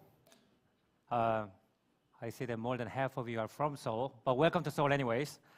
I'm a writer, and I make YouTube videos, usually about history of different countries. And in my career as a historical commentator working in the TV space and publishing space, I have come to collaborate with a few large coffee brands, like Kanu, Starbucks Korea, and Illy Espresso Korea. And that gave me an opportunity to compare Korean coffee culture with coffee culture of different countries. And I've come to realize that in Korea, we have a very unique and a very big thing going here. And while doing research for these videos, We have spoke with historians with the Korean coffee culture. And today I would like to share that story with you, hopefully, especially for our foreign visitors. It'll give you some context, historical context for understanding what you're seeing in the space outside and also on the streets. I've picked how did Seoul become a coffee city as the topic for today's discussion. So what do I mean by Seoul being a coffee city? So first of all, there is the sheer amount of coffee being drunk. According to one consumer statistics, the world consumes, so an average person in the world consumes about 160 cups of coffee a year. An average Korean person consumes 367 cups of coffee a year. So that's almost twice the global average. So we drink enormous amounts of coffee. And that's why perhaps we can have this big worldwide event where coffee-related exhibitions can run up to 4 floors, and you've seen the lines outside. There's an intense interest in coffee in Seoul today. There are also many, many, many coffee shops in Korea. If you are interested in coffee and that's why you're here, and if you walked into any alleyway in Seoul, you probably will encounter 10, 15, 20 coffee shops in any alleyway. Statistically, in Korea, for 100,000 people, there will be about 200 coffee shops. In Korea, there will be 1,400 coffee shops for the same amount of population. So there are just incredible number of coffee shops as well. So and there are some, other than the sheer number of coffee shops, there are some qualitative differences as well. Korean coffee shops, the best ones, are often very unique. So if you go to some really, really nice Korean coffee shops, you will find that they're usually built by top architects in collaboration with some modern artists. So they're exquisitely made out like a stage for modern art. They feel more like a gallery than a coffee shop. They often have a theme. Recently, I was in a coffee shop in Jeju Island, which is a volcanic island made entirely out of basalt, which is to the south of Korean Peninsula. And in this coffee shop, all the landscaping and the bar where coffee was served was made out of local volcanic rock. And they also have dessert cakes, galets. You know, galets in French means little pebbles, right? So they actually look like volcanic pebbles, and when you cut them open, you get sort of outflow of green tea lava. And of course, green tea is a crop that's grown largely in Jeju Island. And this is not unique to these particular coffee shops. Usually, best Korean coffee shops have a theme, whether it's tied to the locality or philosophy of the person who makes them. Another specificity of best Korean coffee shops are they're often ephemeral. Best European or American coffee shops, they've been around for 50, 70, 100, 150 years, sometimes 300 years. But some best Korean coffee shops, not all of them, but a lot of best Korean coffee shops, they appear out of nowhere. They become a cultural icon in a matter of a few weeks. They are there for 6 months to a year, and they disappear. And usually, people find out on the grapevine that the owner is talking to a new interior designer or talking to a different dessert chef in order to create a different coffee shop with a different concept somewhere else where the locality tells an interesting story. So both in terms of quantity of coffee being drank and the number of coffee shops and the variety the coffee shops are offering, Seoul has become an international coffee city, which wasn't the case just 15 years ago, where if we went to a nice Italian restaurant and ordered a ristretto, no waiter would know what a ristretto is. I mean, Koreans among us remember that time when you couldn't order espresso at an Italian restaurant. That has entirely changed. Just on my apartment block, there are 6 coffee shops. One of them specializes in Austrian-style coffee, so they serve Einspanners and Kaiser Melange. The 2 coffee shops supposedly specialize in Australian-style lattes, and 2 coffee shops roast their own beans. So that's the variety of coffee shops you get in Korea. And this scene has attracted the attention of East Asian consumers all over the continent, especially female consumers in their teens and 20s. So if you go to YouTube and if you search in Japanese, those of you who can, or if you search in Vietnamese, content about traveling in South Korea, you will see 16 to 25 or 5-year-old young women from all over Asia coming to Korea specifically just to tour coffee shops. Like a musical lover of my generation would specifically go to London or New York to go see Broadway shows. there are people coming from all over Asia just to go to coffee shops. And like I said, this is really developed in the last 10 years. So how did this happen is today's discussion. And while deciding how to tell this story, I found out something interesting. This period of rise of Korean coffee culture coincides in time, in historical time, with the rise of K-pop, then rise of Korean TV shows and rise of Korean TV shows. And if you think back at history and all the great coffee shops that are historical that tourists flock to in Europe now, those coffee shops were at its peak also when those cities were at their cultural peak. So while telling this story, I tried to figure out whether there is a real link between the cultural flowering of a city and the flowering of the coffee culture there.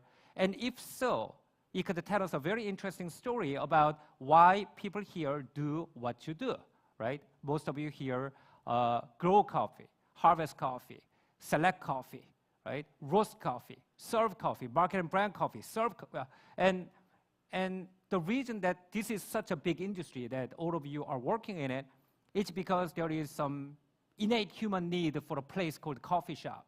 And if cultural flowering and flowering of a coffee culture usually goes hand in hand in history, and you could reveal something about what it is that you guys do as part of a human ecosystem. So I thought this was a story worth telling. So history of Korean coffee probably goes back to about 1945, when Japan surrenders to the Allies in World War II. Now, of course, there was coffee in Korea before that. For example, if you are here in Seoul, for a short period of time, one place, if you are interested in coffee, I strongly recommend you visit, is there is a palace called Deoksugung, which is one of the smaller palaces. There are 5 royal palaces in Seoul. Deoksugung is one of the smaller palaces.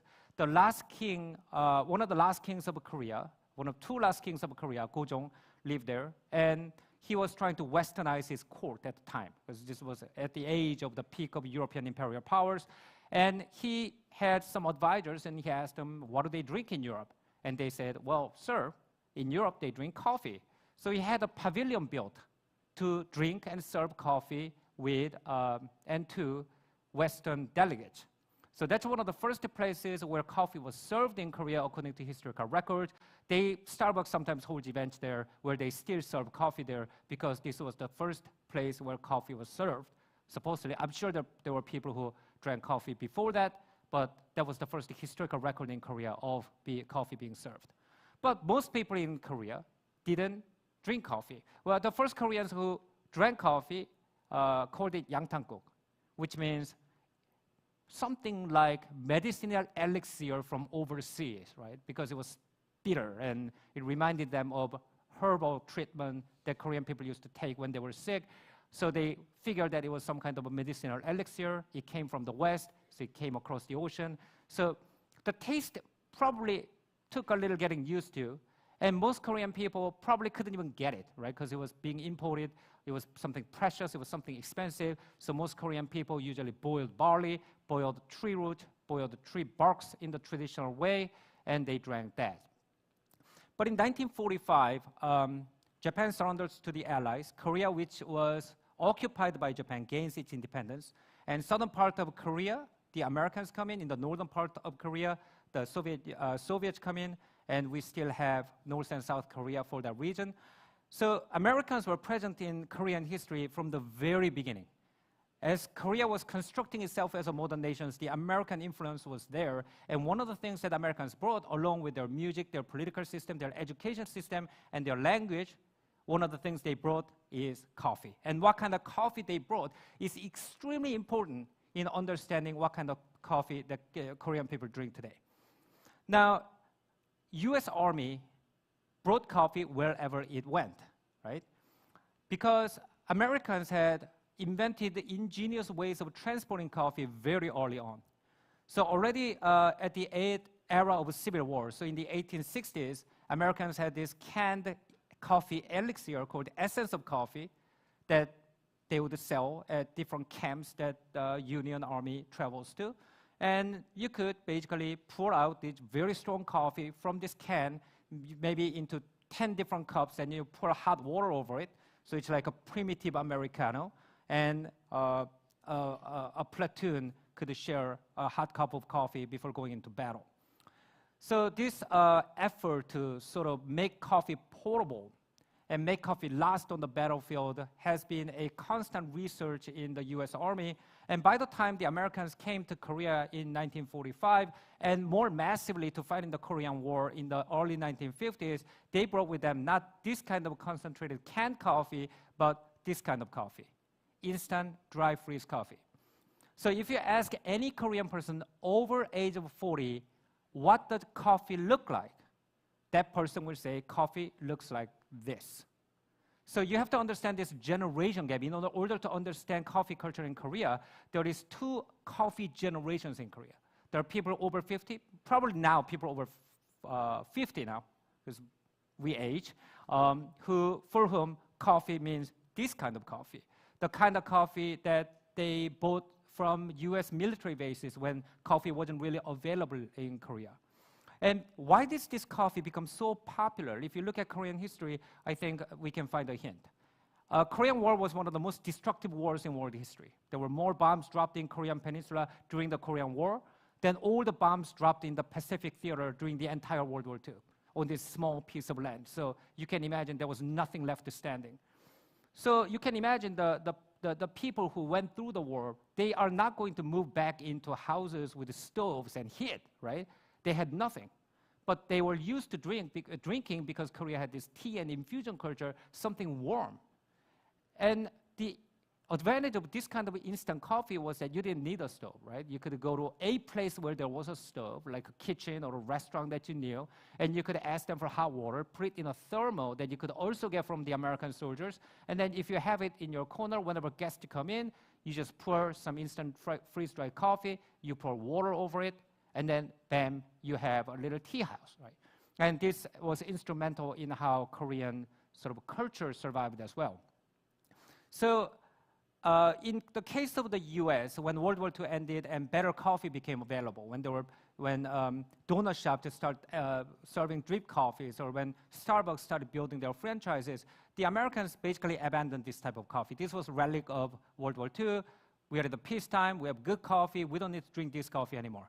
And that was because the West had a coffee culture before this coffee came in. So for the Westerners, they had a default coffee idea to snap back to once that was available. But mind you, in Korea, most people's idea of what coffee was this kind of coffee. So Korea went in a different route. When Korea started developing and when Korea started becoming richer, instant freeze-dried coffee became really diverse and really high quality. So if you watch any Korean TV shows, you're going to see that in any Korean office, you will have a little corner of the office with a little basket, like plastic basket, like you see here. You see here with sticks of instant freeze-dried coffee. You see this? And then you will see that there are many kinds as well, right? So like this one, supposedly reenacts the taste of a real Americano, but you can do it in a snap. This one here, it says a simple latte, right? So instead of having to make your own latte with an espresso machine, you can just pour water over that, and you're gonna get a taste that approximates a latte. And this, and then when Korean people see this kind of scene in a TV show where this person is pouring 2 whole packs of instant freeze-dried coffee, we know exactly what that person is feeling, because every Korean office worker has a specific way they pour the contents of that pouch into the cup. Because if you take a instant freeze-dried coffee and you buy it in Korea, usually the way to structure this, the coffee is at near the entrance, and then you have powdered milk in the middle, and you have sugar on the far side. So depending on where you put your fingers, you can block the amount of sugar or amount of milk that goes into the coffee cup. So you can make it black coffee, you can make it into a latte with no sugar, or you can make it into an extremely, extremely sweet coffee. So when somebody is pouring 2 whole packs of coffee into the cup without measuring how much sugar or coffee goes into it, that person's really stressed out. We know that that person needs caffeine and sugar now, right? And this kind of coffee culture, I think, translates to what most Korean office workers drink during the day. I'm not talking about those fancy coffee shops with concepts and design that we talked about before. I'm going to get to that. But we need to first build a base for understanding what kind of coffee that ordinary Korean people drink every day. And most ordinary Korean people drink fairly diluted versions of iced Americano, cold Americano. And if you walk down the street in an office district, you'll usually see these coffee shops that have some allusion to how big their coffee cups are. So obviously this coffee brand is called Mega Coffee. And you also have a coffee brand called Mammoth Coffee. So they promise they're going to give you lots of coffee. And it's usually fairly diluted iced Americano. And I think the one part of why this kind of coffee fit the taste of Koreans is because we grew up drinking this type of coffee. So this type of coffee doesn't have a lot of very strong flavors, right? It's fairly diluted in taste already. So most Koreans are used to drinking coffee without such a concentrated flavor. So that's one thing. And when I was making a content about why Korean, like a small mini documentary about why Korean people prefer iced Americano, there were some interesting feedbacks as well. You know, Korean people have an intense working culture. Right? A lot of Korean people work until 9, 10 o'clock at night. So some of my subscribers responded by saying the iced Americano is in fact intravenous injection of caffeine that office workers keep around because they get sleepy at 9 p.m. and they still have to keep working. So they just keep it there. You know, whenever they need caffeine, they boop, you know, they take a shot of iced Americano and then they go back to work. But I think more interesting insight came from how it matches our food. Right? If you've been in Korea, you know that most Korean food is spicy and brothy. So they are drinking spicy, hot, water-based food for lunch. Right? So if you had hot liquid for lunch, do you want to have hot liquid after lunch, or do you want to have something cold to wash it down, right? You usually want something cold to wash it down. And if you think about hot espresso type drinks, they are a little bit rougher, right? They sometimes grate on the throat a little bit. If you had really spicy food, that's probably not what you want, right?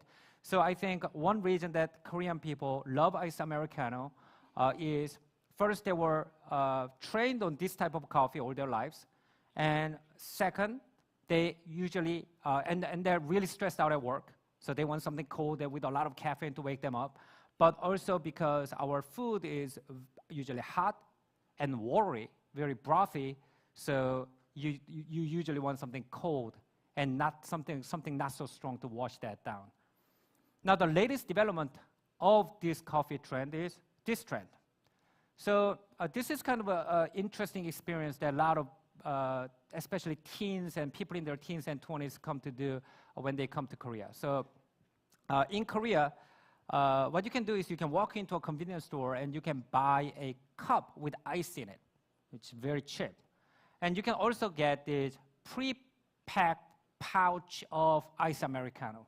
So what you do is young people who are trying to get their start, who are struggling with high rent in Korea, they want to have a cup of coffee by themselves, you know, without spending too much money. Where do they go? They go to a convenience store, they buy this cup of frozen ice that they were selling separately, and then they buy this pouch of concentrated coffee, much like the American essence of coffee that they were using back in the Civil War days, and they would pour this concentrated coffee over ice, and then they would drink it. And this was the cheapest way to get your coffee fix in Korea for the last 10 years. And then they started improvising on TikTok and Instagram Reels and coming up with interesting recipes. And one recipe that really went viral is that any Korean convenience store will have this strange shaped milk. So it's not just milk, it's milk with sort of artificial banana flavors. And Korean people have a fond memory of this milk because it's usually what your parents gave you when you're good, right? So a lot of Korean people found out that you could take this cup of ice, pour pre-packaged Americano in it, pour some banana-flavored milk in it, and shake it, and you can get something approximating a very nice potato latte or banana latte. And this has gone viral in all East Asia. So now, in those coffee tour videos where Japanese influencers come to Seoul to visit a lot of different Korean coffee shops, at the end of the tour, they will go to a convenience store and they'll try different mixes of a banana milk and prepackaged coffee. So because coffee has taken this route, coffee has become an everyday drink for Korean people, which hasn't happened in many Asian countries. Like if you go to different Asian countries, coffee is something that you still go somewhere to drink and enjoy. And they still have their traditional drink for entertaining people in the family or having time by themselves. But in Korea, due to these historical reasons, coffee has become our default go-to drink, which explains why Korean people consume so much coffee compared to global average. Now, that was for coffee, but the coffee I've talked about until now, it's far cry from kind of coffee shops that I talked about with architects designing these coffee shops, with desserts that are specifically made to fit the ecosystem in which the coffee shop is. So how did that culture develop? The reason I divided this lecture into two sections is that I think we need to distinguish coffee as material and coffee shops as a space. So tracing the development of coffee shops in Seoul, I came very close to finding out why coffee shops are necessary for a cultural city to be a cultural city. So let's see what happened in Korea after the Americans came in. So Americans come in and they have enormous influence on Korean culture. So Korean people watch Hollywood movies and they read American books, and the idea of sort of individual freedom comes in. And mind you, American culture was pouring into Korea in the 1960s, and this was at the height of the hippie era. So it was very sort of the kind of American culture that the first generation of Americanized Korean youth got was the hippie version. And Korean society was still really conservative. And this generational conflict show up on archival photos like this. So on the left, you have a young lady who's obviously inspired by the miniskirt craze in the US in the 1960s. Maybe she's a fan of Nancy Sinatra or Delilah, who knows?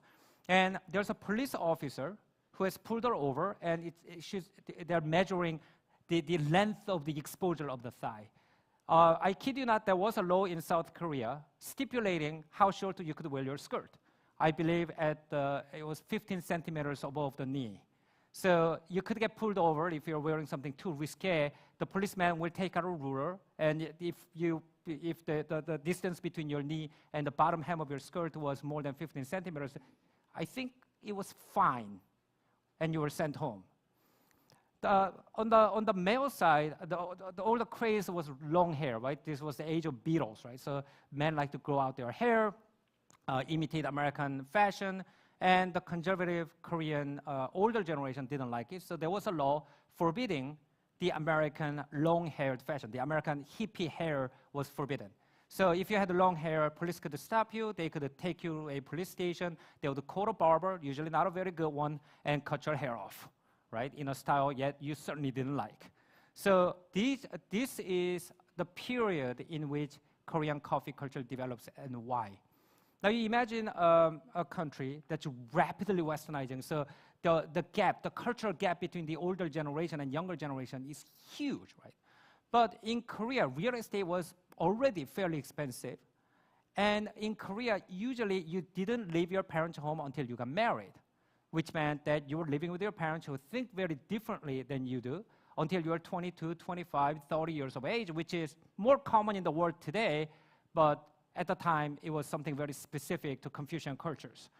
So you imagine this kind of cultural conflict going on between the generations, and young people have to go home, and until they're 25, they're living with their parents. Obviously, they're going to need somewhere where young people can gather, listen to music they like, converse without being monitored by their parents, and most importantly, meet people of opposite sex without their parents asking them who their parents are you intending to marry them, etc.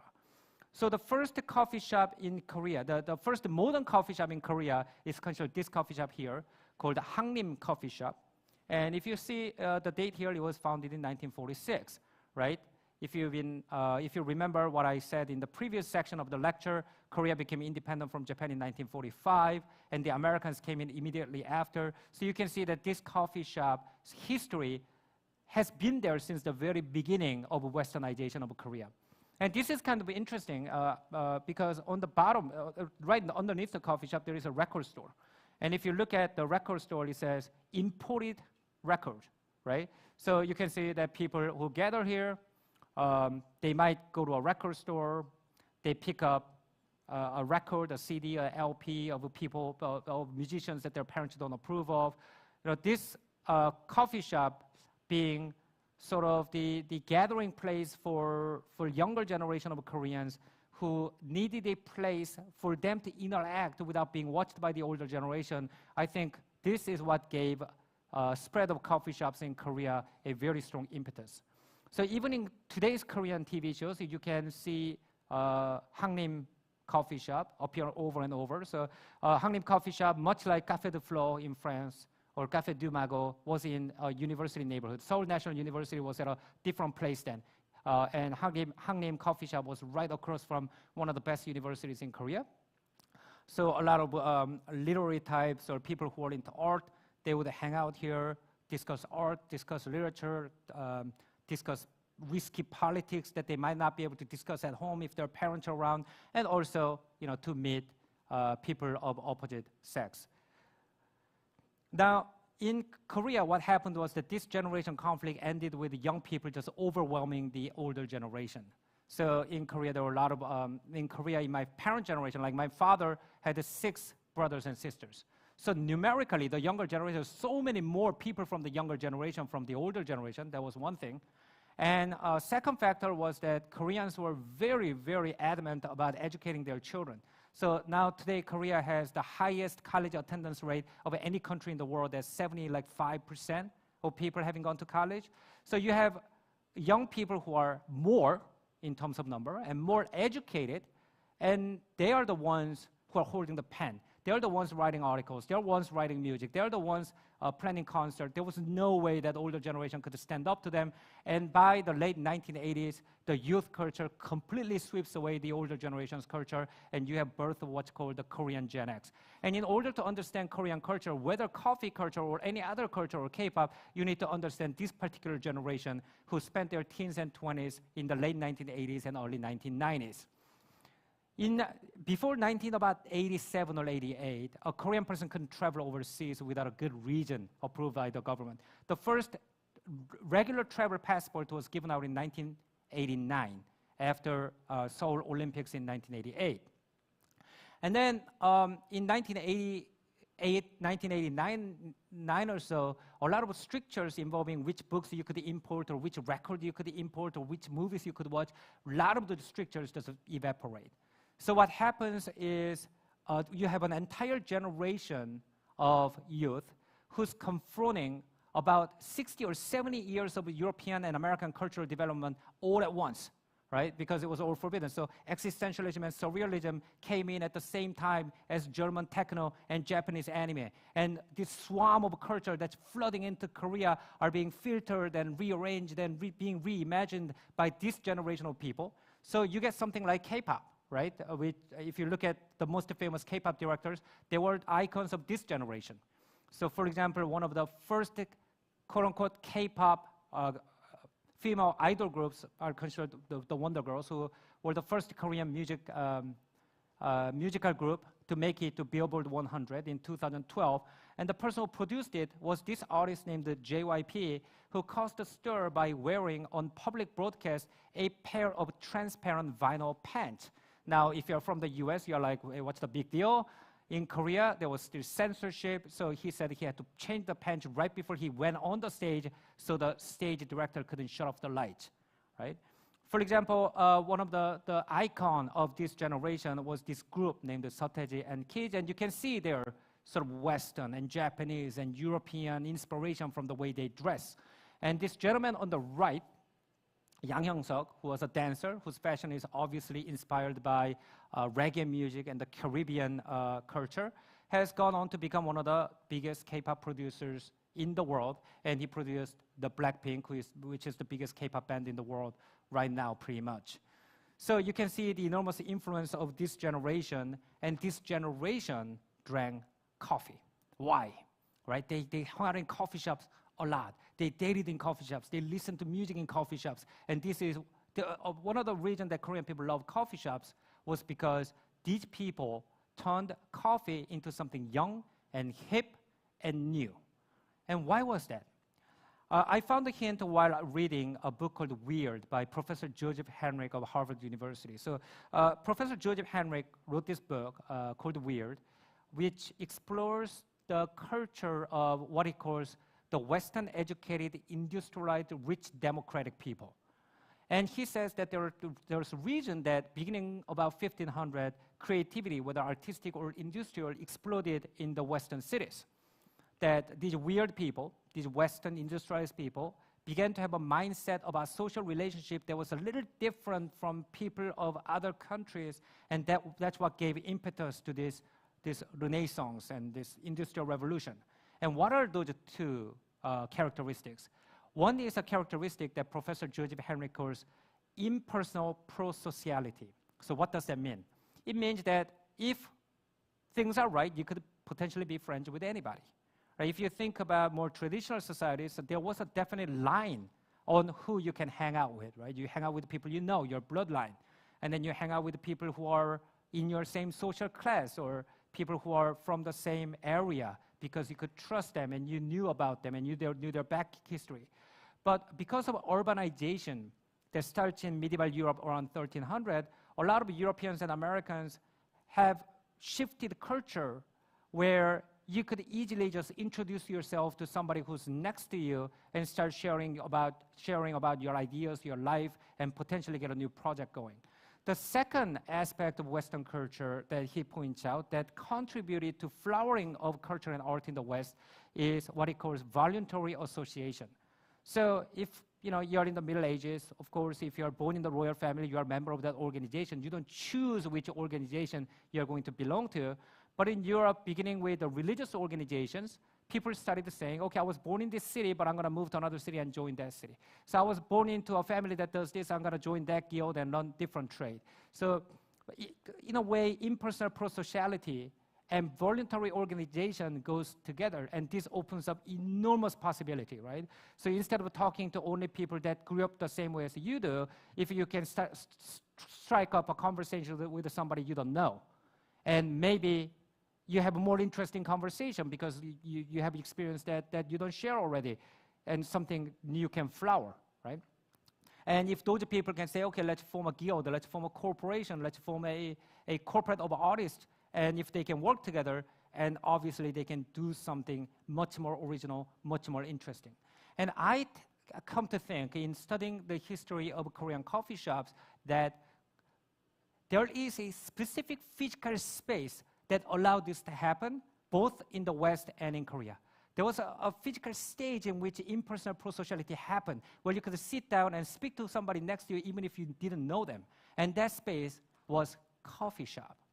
So if you go back in the history of music, you have a very famous coffee shop in a city called Leipzig in Germany, called Cafe Zimmermann, right? I mean, if you're professionals of coffee, I'm sure you guys know about this legendary coffee shop, right? In history of music, this coffee shop is super important, right? Georg Telemann, Baroque composer, met Johann Sebastian Bach there, and they were discussing problems with temperament of organs and how to tune their piano correctly. And they came up with an entirely new musical theory, which gave rise to modern classical European music. So a lot of this new music was born because there was a good coffee shop there. I mean, I'm sure there are a lot of other factors, but the fact that there was a good coffee shop in Leipzig has a lot to do with the fact that for the subsequent about 150 and 200 years, some of the best composers in the world were German-speaking composers, right? And if you look at London, right? In London, the center of world shipping, insurance, and finance, everybody knows about the legendary Lloyd coffee shop, right? Where people would gather around, hang out with the people they don't know personally or they're not related to by blood, but they would make interesting games like bet on whether a ship would come in or ship would sink. And then that eventually evolved into modern maritime insurance system, which enables our globalized world to function. So if you look at the history of the world, it's not rare that coffee shops were physical places in which those cultural transformations mentioned by Professor Joseph Henrich actually took place, right? Even if you were in Europe in 17th century and where there was supposedly impersonal prosociality, you couldn't just walk up to somebody's house, knock on their door and say, hey, let's discuss some business, right? There was some context as to where this could happen, and that context was often coffee shops. And in Korea, this happened in a very similar way. So one type of coffee shop that was very popular in Korea during the Korean Gen X that recreated in a lot of Korean TV shows is the music or record coffee shop. Like I said, one of the reasons that people went to coffee shop was to listen to music that older generation do not approve of. And at this time, usually, you didn't have iPhones. You had big record players. Usually there was one at home, if that. And usually, like my father, never let me near it because it was a very delicate machine, right? If you do something wrong, you chip the needle and then it doesn't work anymore. So it was the record machine was sort of the sanctuary of the father, right? You couldn't listen to music you like because you weren't even supposed to touch the machine. So where did the young people go to listen to music? They would go to these coffee shops, right? And they would have these sort of like a music box, and they would have a DJ, right, with a discotheque, right? And then you would write down which music you want to hear, and the DJ would play the music for you. And you drink coffee and listen to music. And this enabled impersonal prosociality because if you like Guns N' Roses, let's just say, and somebody else asks for Guns N' Roses, you're like, hey, I like that band too. I'm going to sit down next to you. Let's just strike up a conversation. And a lot of the early K-pop bands, if you read into their history of how those guys met, a lot of those guys met in a setting like this. So you see why the rise of diversity of coffee shops is closely related to rise of cultural flourishing in that city. Another role that Korean coffee shops played was it was basically an office for most entrepreneurs in Korea in the 1980s. In Korea, the venture boom was really in the 1970s and 80s, right? In the industrial sector. So today we don't think about industrial sector as being entrepreneurship. We only think about the IT sector. But in Korea, everything had to be built. There were lots of business opportunities back in 1960s. And a lot of people with some knowledge, they just graduated from college, lots of ideas, no capital, no office. They often would give out their coffee shop address as their office address. They would give out their coffee shop phone number as their office phone number. And a lot of these coffee shop owners answer the phone as if they were a secretary. So the coffee shop provided some front. It was like WeWork before it existed, some front to the legitimacy of your business. So you don't have to show how squalid your squalid living condition to your potential client. You just invite him to a coffee shop, nice coffee shop. You have a coffee, you discuss business in an environment that seemed more respectable. In the 1990s, these coffee shops fit a certain niche of young people who are ambitious, who are creative, wanting spaces where they can hang out with the interference from the older generation, where they could hang out with the people they don't know and strike up a conversation, where they can go to meet people with the same taste and same interest. And in the 1990s, the number of coffee shops started exploding. But what's interesting about this particular phase in Korean coffee shop expansion is that coffee wasn't very good. They were often very bad. And people didn't go to these coffee shops to drink coffee. They went to get what's called coffee-based dessert. So mind you that in order to understand Korean coffee, you have to understand that the taste of older generation of coffee drinkers in Korea was formed by freeze-dry instant coffee. That's what they knew. So what these coffee shop owners would do is they would basically take this instant coffee and make ice cream out of it, or they would make syrup out of it and pour it over ice cream, creating some kind of a sundae or some kind of a cake, and then people would consume this as a dessert with another cup of coffee, which often was terrible. So, and the impetus for shifting Korean coffee culture from just providing a space and serving okay coffee to serving really good coffee really came in 1999 when Starbucks opened its doors in Korea.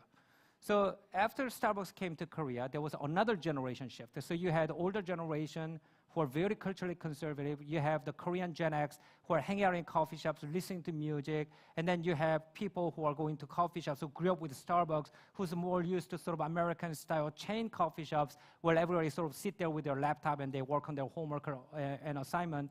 And because a lot of Starbucks coffee opened at like a hip university area, and a lot of people who are going to top colleges hung out there, and that carries an extremely heavy cultural weight in Korea. Like if you go to top university in Korea, you're basically cool.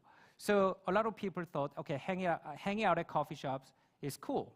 So coffee shops became like symbolically somewhere cool to hang out in. And 7 years after Starbucks coffee launched, there was a Korean TV show. And in Korea, everything is related to TV shows. So there was a Korean TV show called Coffee Prince, where a young person, instead of going to work at nice job in Samsung or Hyundai where they would grind down his soul, he decided to get together with his friends and create a coffee shop, a nice coffee shop where people can gather, have a conversation, have a great cup of coffee. And this became a huge hit Korean K-drama. And this TV show had the impact of driving up, letting people know that there was a job, this was a professional job to serve coffee, that there was such a thing as a barista. And the coffee making was very specialized, and it was a respectable job. So a lot of young people who weren't academically inclined, who didn't want to go to college to major in economics, saw another way out, right? I can be a really good barista, I can create coffee shops.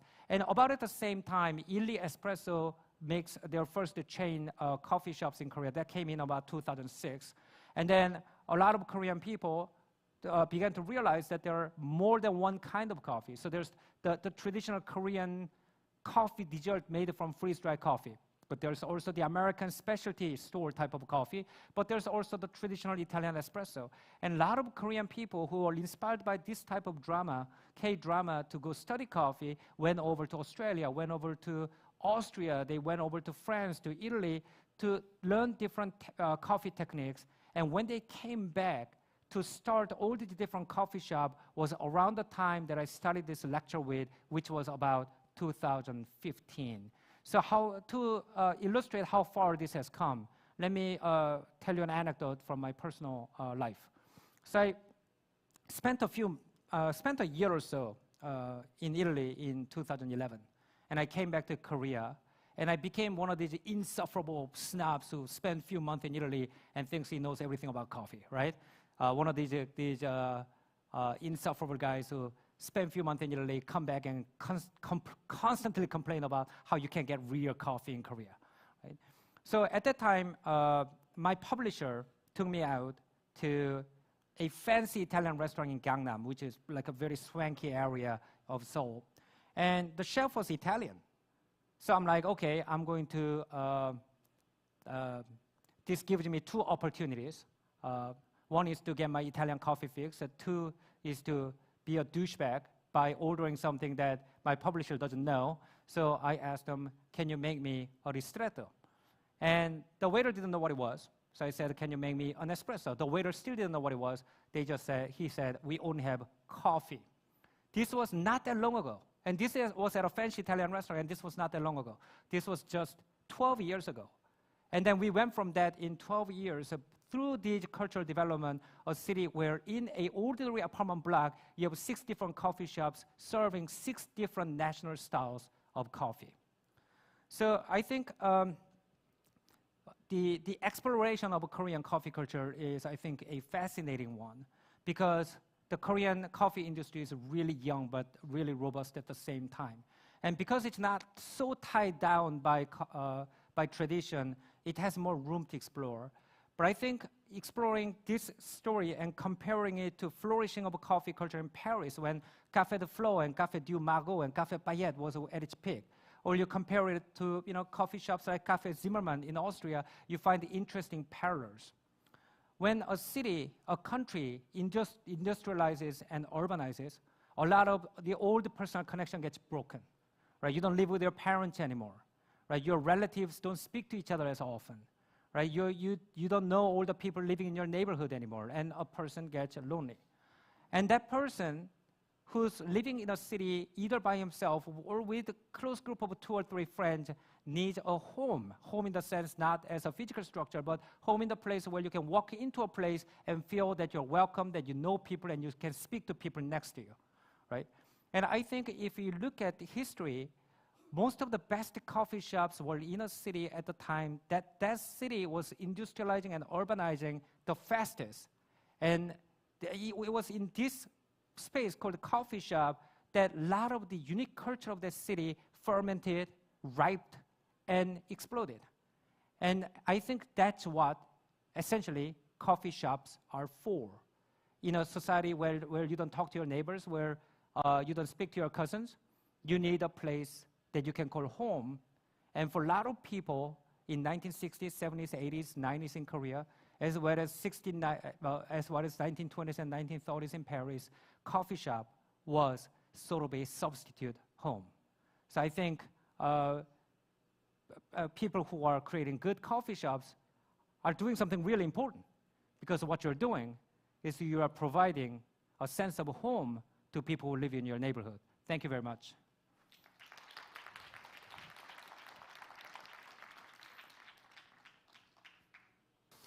Thank you, thank you. I now understand why you are a TV celebrity. It was really fascinating the way you brought this story of coffee culture growth in this country. And yeah, I recognize a little bit things that happened in European cultures, slower, at a different pace. It's really, you know, you're also describing this, a little bit this fracture between generations that also did drive this. Do you think this is today, in now looking worldwide, because you seem also to have a global view, you know, a multicultural person. Where do you think something similar could happen or is happening right now? Or is that unique to the Korean culture, this phenomena? I think if you look at a lot of Asian countries, you see a lot of historical commonalities. So most Asian countries, like I was saying in my lecture, started out being a colony of some imperialist power, and then they became independent, and they go through a civil war, and then there is usually a morally conservative dictator that cracks down on the youth, and then youth rebels. Those stories are the same. I think what's unique about Korea is that eventually the youth just overwhelms the older generation, and they make the younger culture default culture for the entire country. So I think in many other countries in Asia I visited, the tension is there, the generation tension is there, and young people who are frustrated, they do gather in coffee shops there. But if the older generations are not relinquishing their influence, they usually end up reverting to the old way of socializing, right? So when they pass 25, pass 30, they're gonna hang out at tea shops that they're familiar with, or they hang out at places, pavilions that people in the village have always hung out in. But in Korea, because whether for good or bad, and there are many, many side effects of this as well, the youth culture in the late 1980s completely wiped out basically the older generation's culture. So the coffee shops have become a default. And that unfortunately also means that older way of interacting has disappeared as well. But that's why I think Korean people obsess over coffee shops so much, because it almost becomes like their identity. Like when you upload on Instagram, I went to this particular coffee shop with this concept and this design, and I drank this coffee. It's not just like I drank this coffee. It's more like I belong to this tribe of people that appreciate this kind of design and this kind of taste. Okay, I would have hundreds more questions, but I'd like to let the audience speak, because you are here at home. Perhaps audience would like to talk to Mr. Cho about all his insights. So please.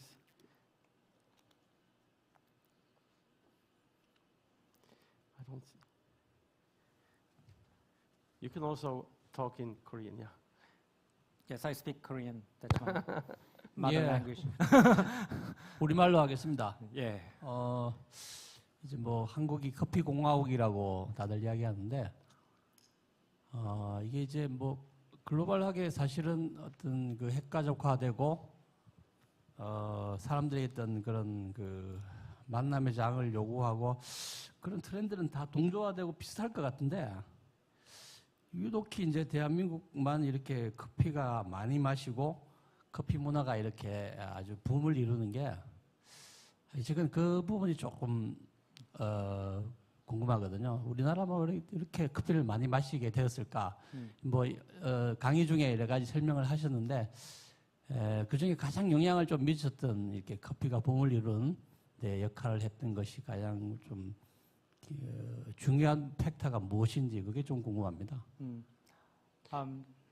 Could you first translate? I mean, just in English before the answer. Shortly? Okay, so he asked a question very similar to yours, where he said, industrialization, the spread of individualism has happened in pretty much every country in the world. So that doesn't explain the quantity of coffee that Korean people drink. Like we drink so much coffee, there's so many coffee shops. Why was that a phenomenon unique to Korea? And I think it has something to do with the way Korean culture developed and the enormous influence of consumers, female consumers in their teens and 20s had on Korean popular culture.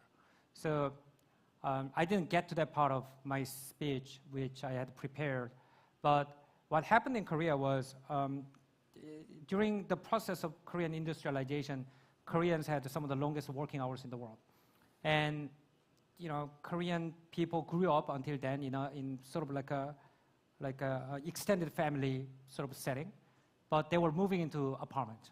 So imagine the ladies were having a very hard time because they weren't allowed to work yet, except for maybe being teachers and nurses. And their husbands are out working 150 hours often in a week. So, and they're cut off from their extended family, so they're very lonely, right? And they became an avid consumer of TV. So if you go to a countryside restaurant in Korea, you will see like a 70-year-old grandma who's chopping like green onion or something, and they'll always have some kind of TV program on. And I've come to believe that this was sort of like a replacement extended family for them, right? So they were sort of, they were lonely, they were stuck at home. The link between their extended family had been cut off, so they had this TV on, they related to people on the television, they sort of replaced their family in a way. So because of this phenomenon, if you look at what Korea does best in terms of cultural production is, whether it's K-pop or Korean TV shows, Korean culture appeals to a certain segment of the population in the world, and that's usually female audience between 16 and 25. And I think this is very important because Korea had some of the, while they had this traditional structure, they also had some of the highest education level for women of any country. Even today, 77% of Korean women go to college, as opposed to 70% of men. So actually, women are more educated on average than men in Korea. And because the family structure was still very traditional, they were the people who had to get away from, in a way, family more. And these girls usually gathered at coffee shops because it was usually, if you look at young men in Korea, they gather at Korean barbecue joints. But young women would usually gather in coffee shops because it was cleaner. They generally have like better facilities. It was in neighborhoods that were less of a security risk. So for these regions, I think the fact that these coffee shops have been a gathering place for female consumers in their teens and 20s, and the fact that these girls, the highly educated young women, had an outsized influence on Korean culture, has probably something to do with the fact that Korea slowly moved away from alcohol culture into coffee culture. So that's one factor I think that was contributing to it. So even Korean coffee shops, the way I describe it, how beautiful they are and how they are conceptual, they sort of contain this element of conceptual art in them. I think that has also something to do with this particular segment of the population. If you look at them, they're usually incredibly nice to take pictures of. And if you see, there's sort of like a network of teen girls all over Asia who share pictures of like Korean coffee shops because the design sort of is made in a way to appeal to this particular age group and this particular gender group. So I think one of the reasons of the rise of Korean coffee shops in the world is the fact that if you look at in Korea, TikTok videos and Instagram shorts, which is where most people get their information about coffee shops, the content is mainly generated by this particular group.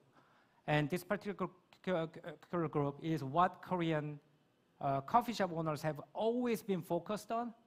So when, let's just say, a European tourist, an 18-year-old high school girl, young lady, comes to Korea and see coffee shops, they're like, oh, I find coffee shops that specifically target my age group, my taste, and I love it. And I see this happening over and over with my European friends who sometimes come over to Korea. So I think that's one of the reasons that we see this happening. Thank you. We're already 6 minutes over time. I think we could continue, but I think we have to stop here. Thank you so much for your X-ray structured picture of the young Korean culture and the coffee culture. Thank you so much. Thank you. 감사합니다. Thank you very much. From the last presentation, we could get a trace the long history of coffee in Korea. And also from two presentations, we could get an informative and very insightful presentation. Thank you.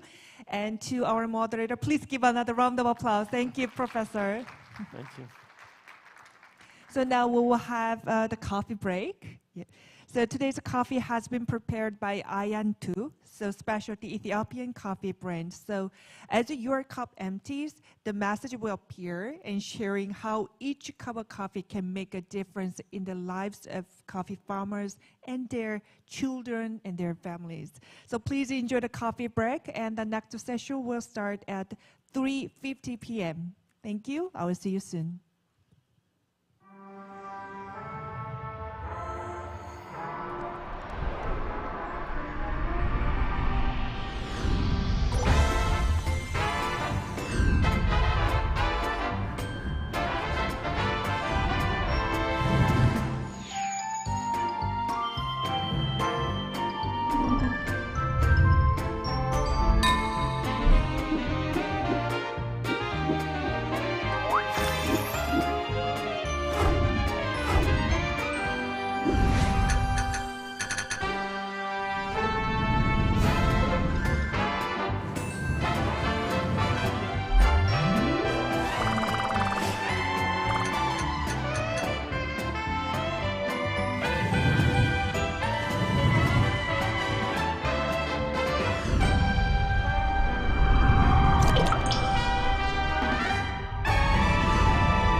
Solar cow. Hapa tunatoka nyumbani na power milk yetu. Tunapenda kumkuta ng'ombe wa jua. Tunaingia darasani, tunasoma kwa bidii, baadaye tunatoka na power milk yetu iliyobeba chaji ya jua. Tunaingia nyumbani, tunakwenda nyumbani na power milk yetu, tunasomea, tunamlikia na kuchajia simu.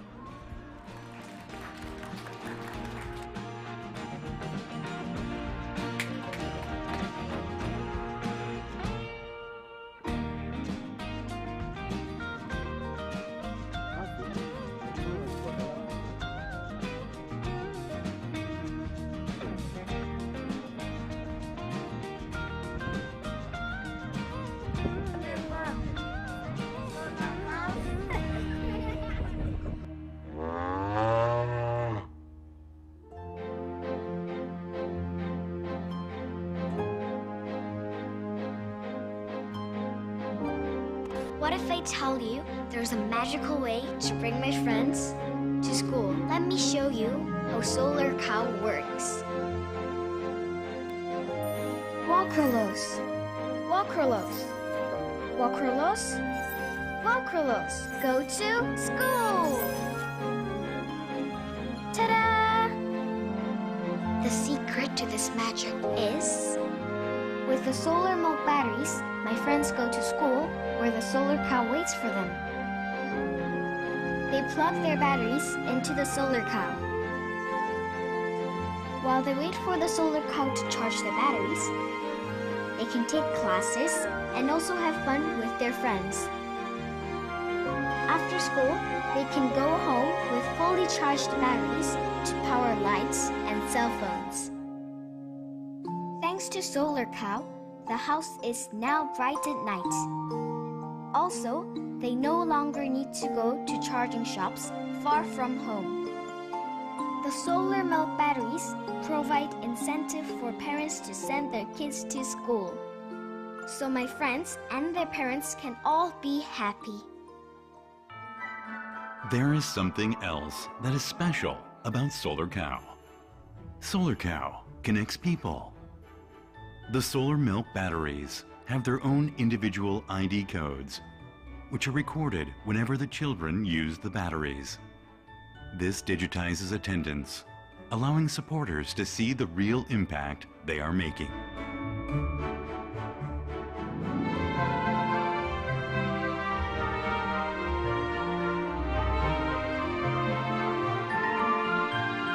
Each little light brightens up a child's future. Come, say the magic word. Walkerlos, Solar Cow, School Teleporter.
mradi wa solar cow.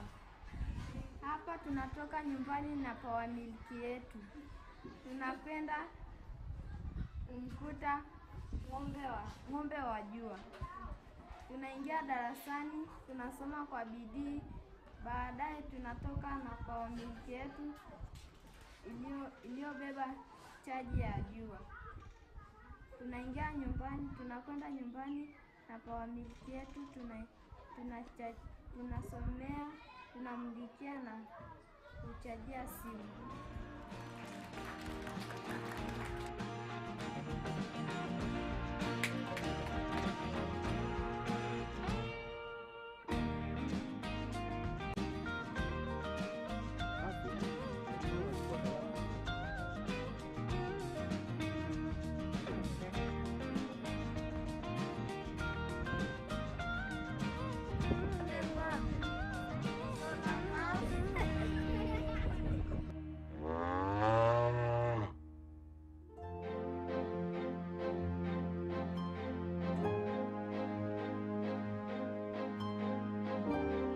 What if I tell you there's a magical way to bring my friends to school? Let me show you how Solar Cow works.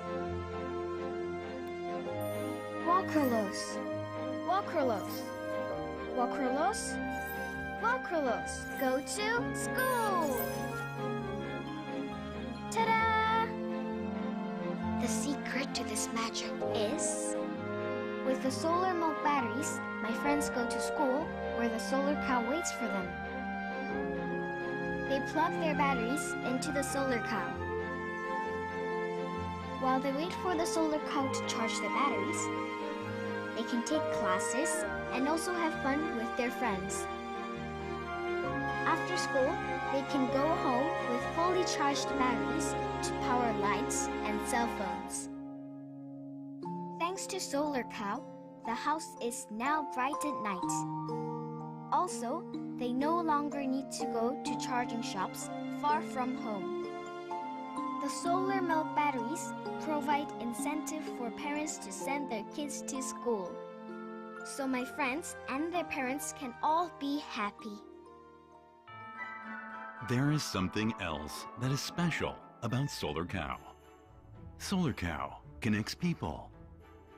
The solar milk batteries have their own individual ID codes, which are recorded whenever the children use the batteries.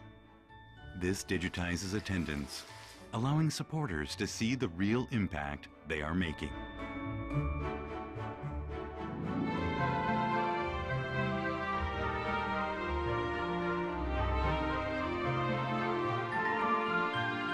Each little light brightens up a child's future. Come, say the magic word. Walkerlos. Solar Cow.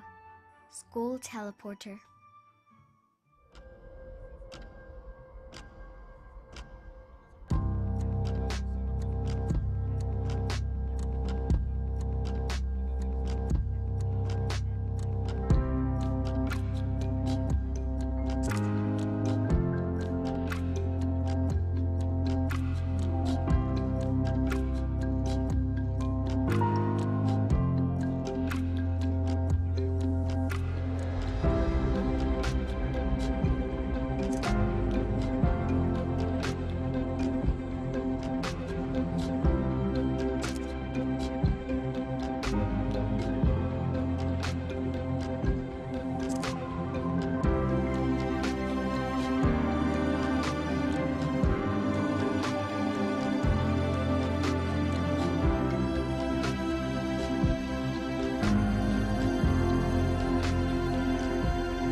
다음 세션 진행하기 앞서 여러분들 잠시 안내 말씀드립니다.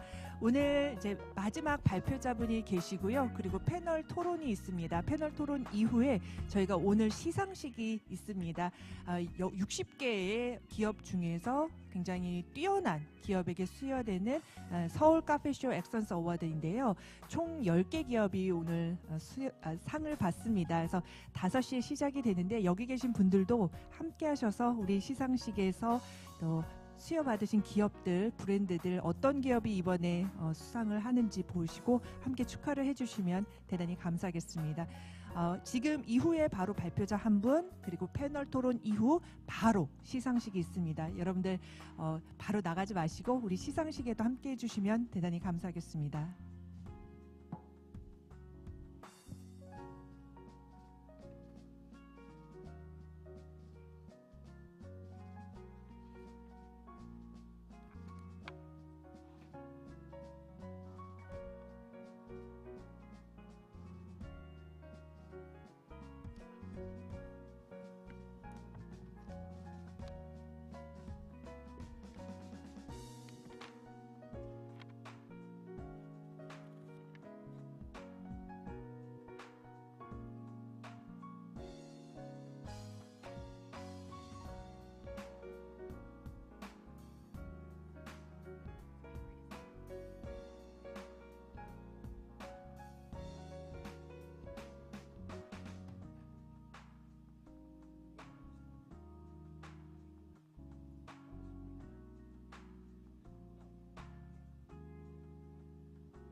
Now let us begin the last session. We'll have one presentation and a panel discussion. And also the moderator will lead this session. Professor, it's all yours.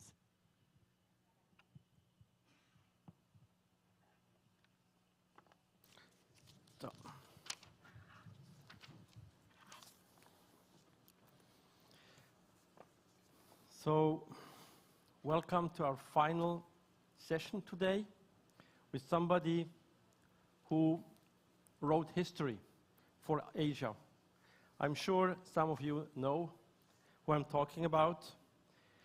It's the first World Champion of Japan and also the first of Asia, Hidenori Izaki.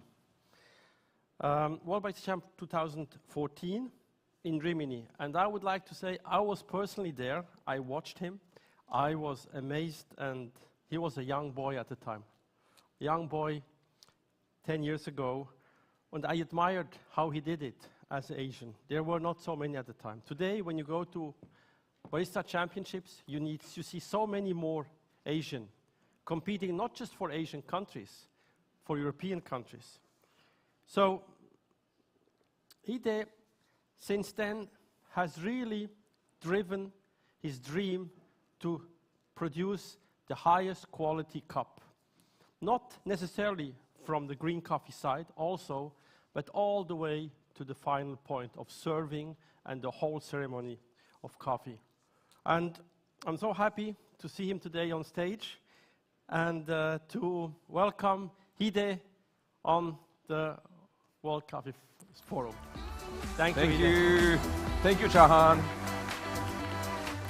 Thank you so much. Appreciate it. Thank you so much, Chahan, for the beautiful introductions. Thank you. Appreciate that. It's always nice to hear somebody talks highly about yourself. Very nice. Thank you so much. And in this presentation, I will speak about coffee omakase as a luxury coffee business. So before start presentation, let me quickly talk about what I do right now. So my name is Hide Izaki. I am the CEO of the Izaki Coffee Holdings. In my holding company, we run green bean importing company, roasting companies, the retails, and then also consultancy, and then also running a high-end value luxury coffee business, which is that I'm going to talk about you today.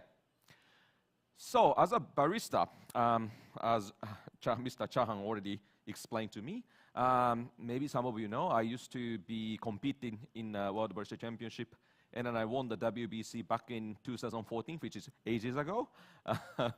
But you know, it's been an amazing journey past 10 years, and I got to know, I got to experience so many different, you know, coffee culture around the world, and especially I've been traveling over 200 days per year, you know, conducting coffee consultancy over 50 countries plus.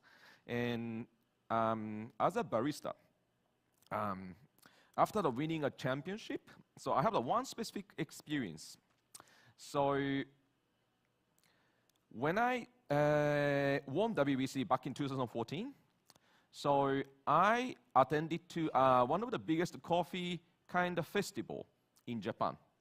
And that was one of the biggest, amazing success. You know, so many people came. I made so many coffee, and that ended up making 800 cups of coffee just by myself all day. Seven days, 1 week straight, no break, which is crazy, right? I think if you are in a bar, if you are a barista, you know how difficult to make 800 cups of coffee just by yourself, no help, yeah? Insane. So I was very proud. But after the event, so I had a little bit of time to explore the festival, right? And then I saw barista right next to me and selling latte, maybe $1.5 more than me. And then I felt very miserable. That's because me, personally, I've been investing a lot to techniques, knowledge, experience, right? And I invested a lot to it. However, that all of those, my effort was not reflected on the cup. That was a starting point, the reason why I felt that I need to work on the luxury coffee businesses. So my mission ever since, always defining a barista as a true professional. For example, me personally, I connected with a lot of fine dinings, chef, or for example, those chef, the celebrity chef, very successful. Everyone know about the chef. Amazing, right? But how about barista? There's no celebrity baristas in the world, even though SCA runs one of the biggest and then also organized competition called World Barista Championship in F&B history, right? But still, the profession as a barista is kind of underestimated. So ever since, my mission is that to elevate barista profession to a professional level. So, the fine dining experience of coffee. So before talking about this, so we need to talk about mindset of how we consider about specialty coffee. So yesterday, so I had a beautiful dinner with my friend Yanis, and then inviting so many industry friends. So we had an amazing dinner, and then we talk about this, like how specialty coffee can become a luxury business. And then we talk about, so in this context, we need to think two concepts. So first, coffee as a functionality, and coffee as an indulgence. So those two concepts is very, very important when you think about fine dining experience. So for example, if you go to Michelin star restaurants, we expect exceptional experience. Yeah? So that's why you pay for that amount of money that's really, really expensive maybe, right? However, you may go to fast food chain just to fill your appetite. Yeah? So that's called functionality. So coffee, actually the same, right? So we are coffee addicted. I'm pretty sure in this room, everyone loves coffee, right? And you need to drink coffee in the morning, otherwise you got headache. That's who I am. So no matter what, no matter how bad coffee is, I drink coffee in the morning. That's functionality. Indulgence, very different. So indulgence is something that you're looking for the experience. So that's a huge difference. So before I talk about luxury coffee business, we need to put this concept in your mind first, because what I'm going to talk about is not the functionality. What I'm going to talk about is indulgence as experience. So please put that in the mind, all right?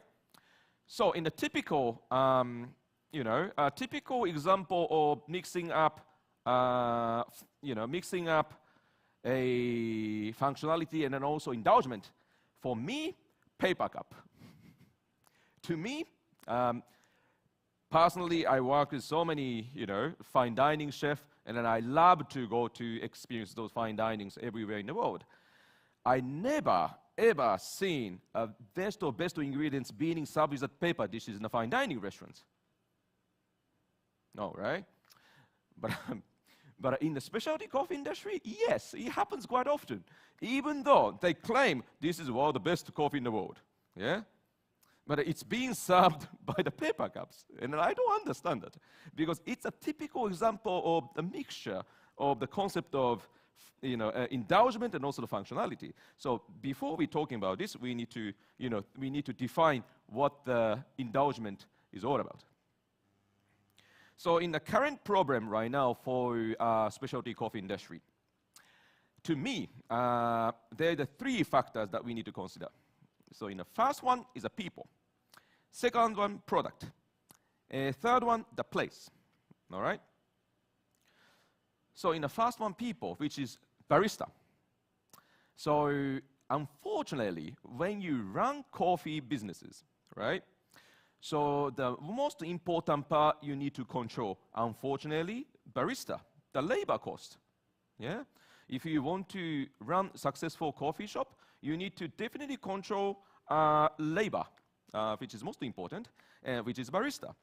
But it's very much contradictory concept of the specialty coffee, because the specialty coffee, we believe the barista is very important. That's why the WBC has been developed so much around the world, right? And then WBC help us elevating as a professional barista, which is amazing. However, when it comes down to the real business, have you ever seen any past world barista champion making coffee still in the bar? Maybe only me now. Only me now. It's been 10 years, but still I'm making coffee. But I think this is very, very important, because we are barista making coffee, and then customer pay for that coffee, right? So to me, now in the structural issue of specialty coffee now is first, we look at the barista as a cost factor. This is the biggest issues. And second, quantity over quality. So, so in a coffee shop, so when you want to expand the businesses, it always comes down to this issue. Because if you want to run the successful coffee business, so you need to pursue a quantity, you need to open more store, you need to open more store, you need to open more store.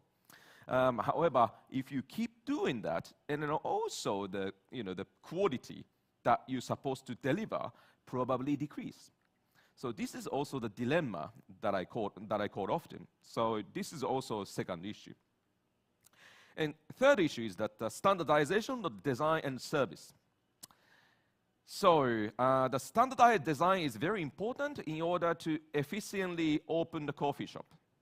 And then of course, you can minimize initial capex as well, right? So that you can make a better profit output, which is great. However, for any fine dining restaurant you've been to, so they are aiming to create a very unique experience, which is very, very important for that. So to me, those three issues right now is very obvious right now in the world industries. So coffee as a luxury goods, So if we talk about coffee as a luxury goods, let's look into the details, right? For the luxury goods, so they have all price elasticity.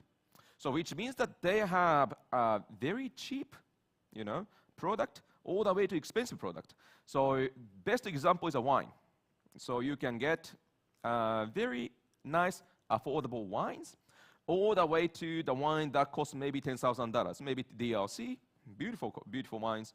But you can choose depending on your preferences. And that resulted in creating a diverse market, this is most important element. Looking at coffee, Looking at coffee now, some people argue with me. No, Hide, now the coffee being sold maybe $10,000 per kilo in the best of Panama this year, right? And this is amazing. This is amazing, right? $10,000 per kilo for coffee, perfect, amazing. That's the beautiful future of the coffees. However, have you ever seen retail sector serving coffee $10,000 per cup? Maybe not. So what I want to say is that now, while green coffee beans vary in the price, there's a little differentiation in the price consumers pay for high-end versus regular coffee right now. So that's also something that we need to consider. So the luxury goods in general, if you go to, let's say fine dining restaurants, so you always look for experience, right? So it's not only about product, because product is a part of reason. Because product, of course, is important. We love coffee, we love coffee. Coffee is a very important product, yes. But at the same time, how about hospitality? How about the design of your coffee shop? How about brand? So SCA lately introduced the coffee value assessment, which includes the brand, right? And for the brand, this is something that we need to look for when we talk about the luxury business. So coffee omakase. So this is the word that I started using back in 4 years ago, and now getting pretty aware around the market. The reason why that I'm going to talk about the luxury business is because I am the one who runs the luxury business. So I want to kind of introduce what I do, because just saying is very easy, right? But me personally, I'm doing it right now, so let me talk about a little bit more about what I do from my own experience. So coffee omakase is all about crafting exceptional coffee experience by uniting people, product, and place. Those 3P for me, very important. It's not 4P, 3P is very important, for luxury business. So in the first, barista. So in a barista, so we need a barista with advanced skill and then also knowledge. So this is very, very important. We need to create a platform where barista can perform a best experience in the bar. And second, of course, quality as a product.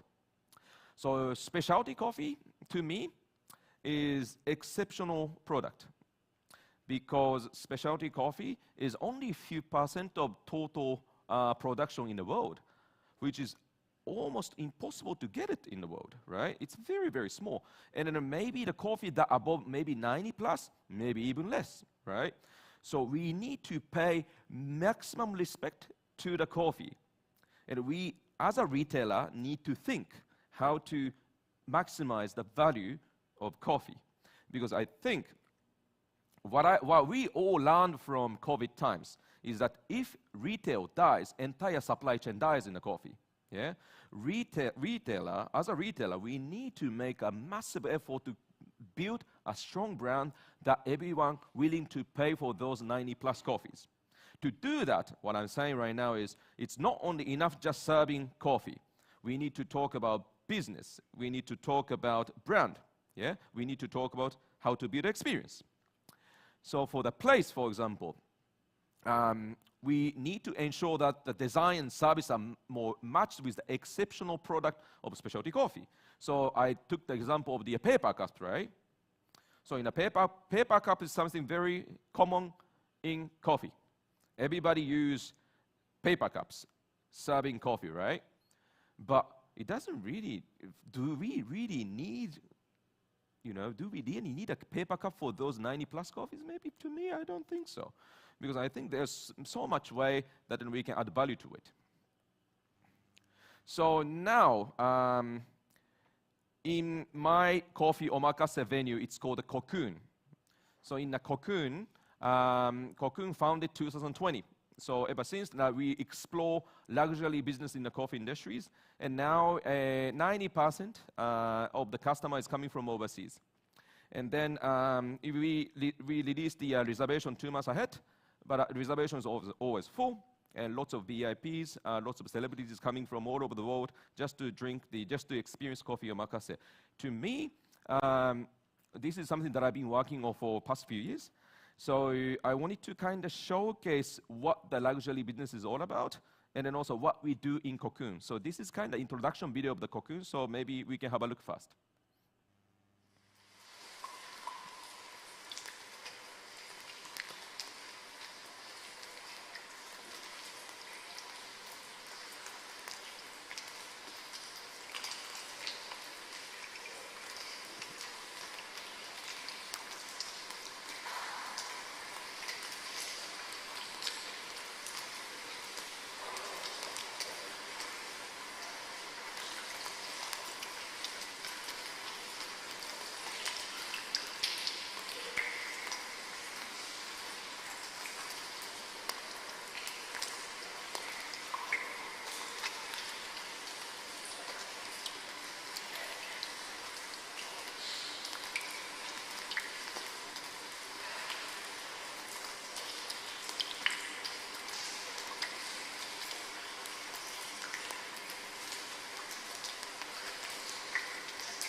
Okay. So let me explain about the designs and everything. I think as far as you see it, it's very different from a normal, let's say in a normal, coffee shop designs, right? I think it's even a little bit insane. But I will explain about the 3P, yeah. Place, product, people. That's the order. So first, the place. So as you're aware, if you see the design is very different, yeah. So in most of the coffee shop now, the design is pretty much the same because we have a kind of specific perception of design of the coffee shop. But this is the biggest reason why I changed my mind to kind of look up my own culture, which is Zen. So in the Zen is known as a Zen Buddhism. So for me, that design is like inspired by the Zen, which is tea house. So that we kind of modernized the tea house into the modern coffee house designs, and then we integrated that design so that everybody who visits to Cocoon knows what the design of Cocoon is. So everybody knows it. So as you can see, like it looks like Cocoon, right? So that's why we say Cocoon. But this is like inspired by the tea house. This is the design of the tea house. So from the side, and we have only 4 seats available. Only 4 seats. which is insane because I think the most important KPI for coffee shop is always how many cups of coffee you can sell per day. But we forget about it. We only serve coffee for 4 people. Yeah, but maximizing experience. This is a closer look inside. Yep.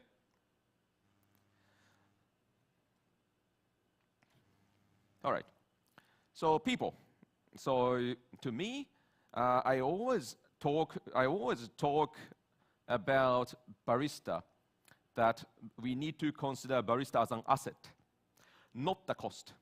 Yeah, because if now the super automatic machines, you know, artificial intelligence get super smart, so all the cost work, super automatic machine can do it. Easy. Yesterday I visited to a super automatic bending machine. That looks very promising, beautiful, well executed, perfect. And then if I pay maybe $1.5 and I can get a decent cup of coffee, great. That's called the functionality. But that leave it to you know, the machines. But for people, for example, Miki is our manager of the Cocoon. So she is 3 times World Barista Championship finalist.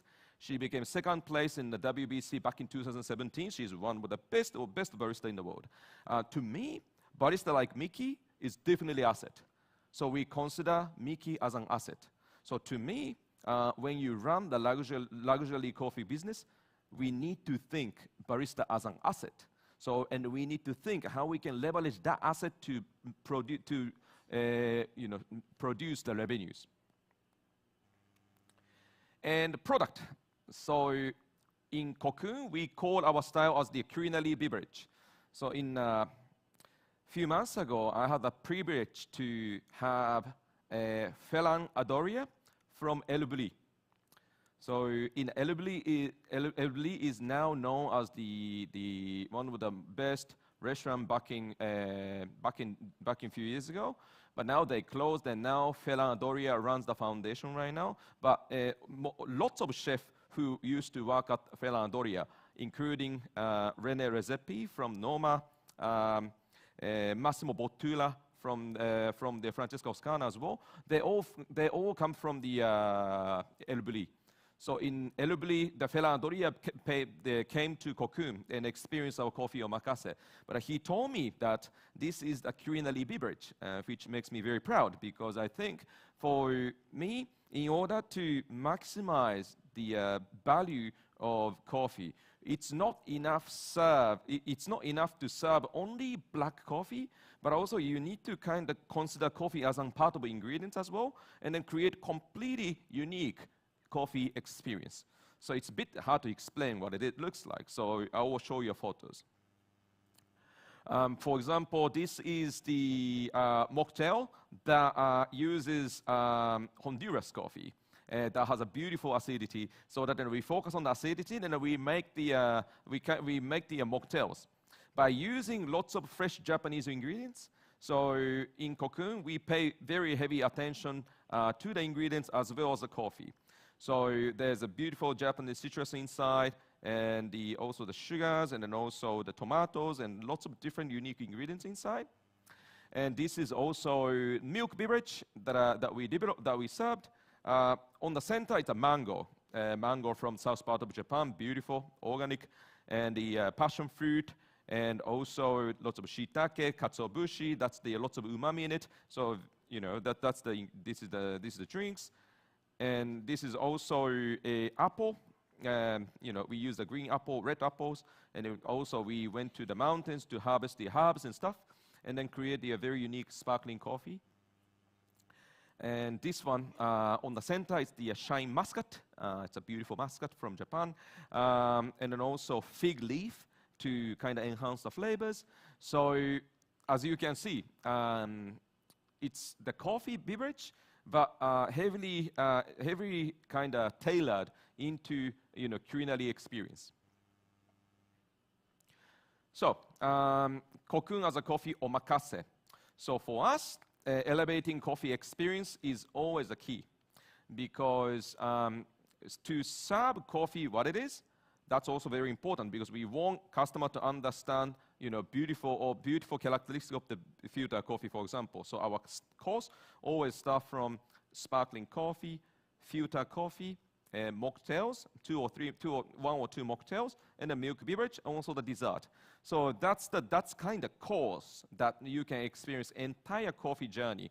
So for example, this month we featured coffee from Pepe. Pepe is known as the producer of the Ecuador. So he runs the farm called the Finca Soledad. So it's one of the best farm in the world. Beautiful coffee. So we featured his coffee, and then so for customer to understand, so we build a course for customer to understand what the Pepe's coffee can offer. So, for example, we put very heavy focus on Pepe's, acidity quality. So that's why we use, the white grape, the muscat or grape, or like so many different unique ingredients. So to do that, we kind of create a story as if you are in a fine dining restaurants. So this is what I'm talking about, the coffee omakase, because coffee omakase is not only about serving coffee, yeah? So we serving experience. So this is the most important part we need to understand. Of course, in the back end, in the first topic, functionality, indulgement. So we're talking about indulgement experience. All right. So this is it. Thank you so much for listening. Appreciate it. Thank you so much.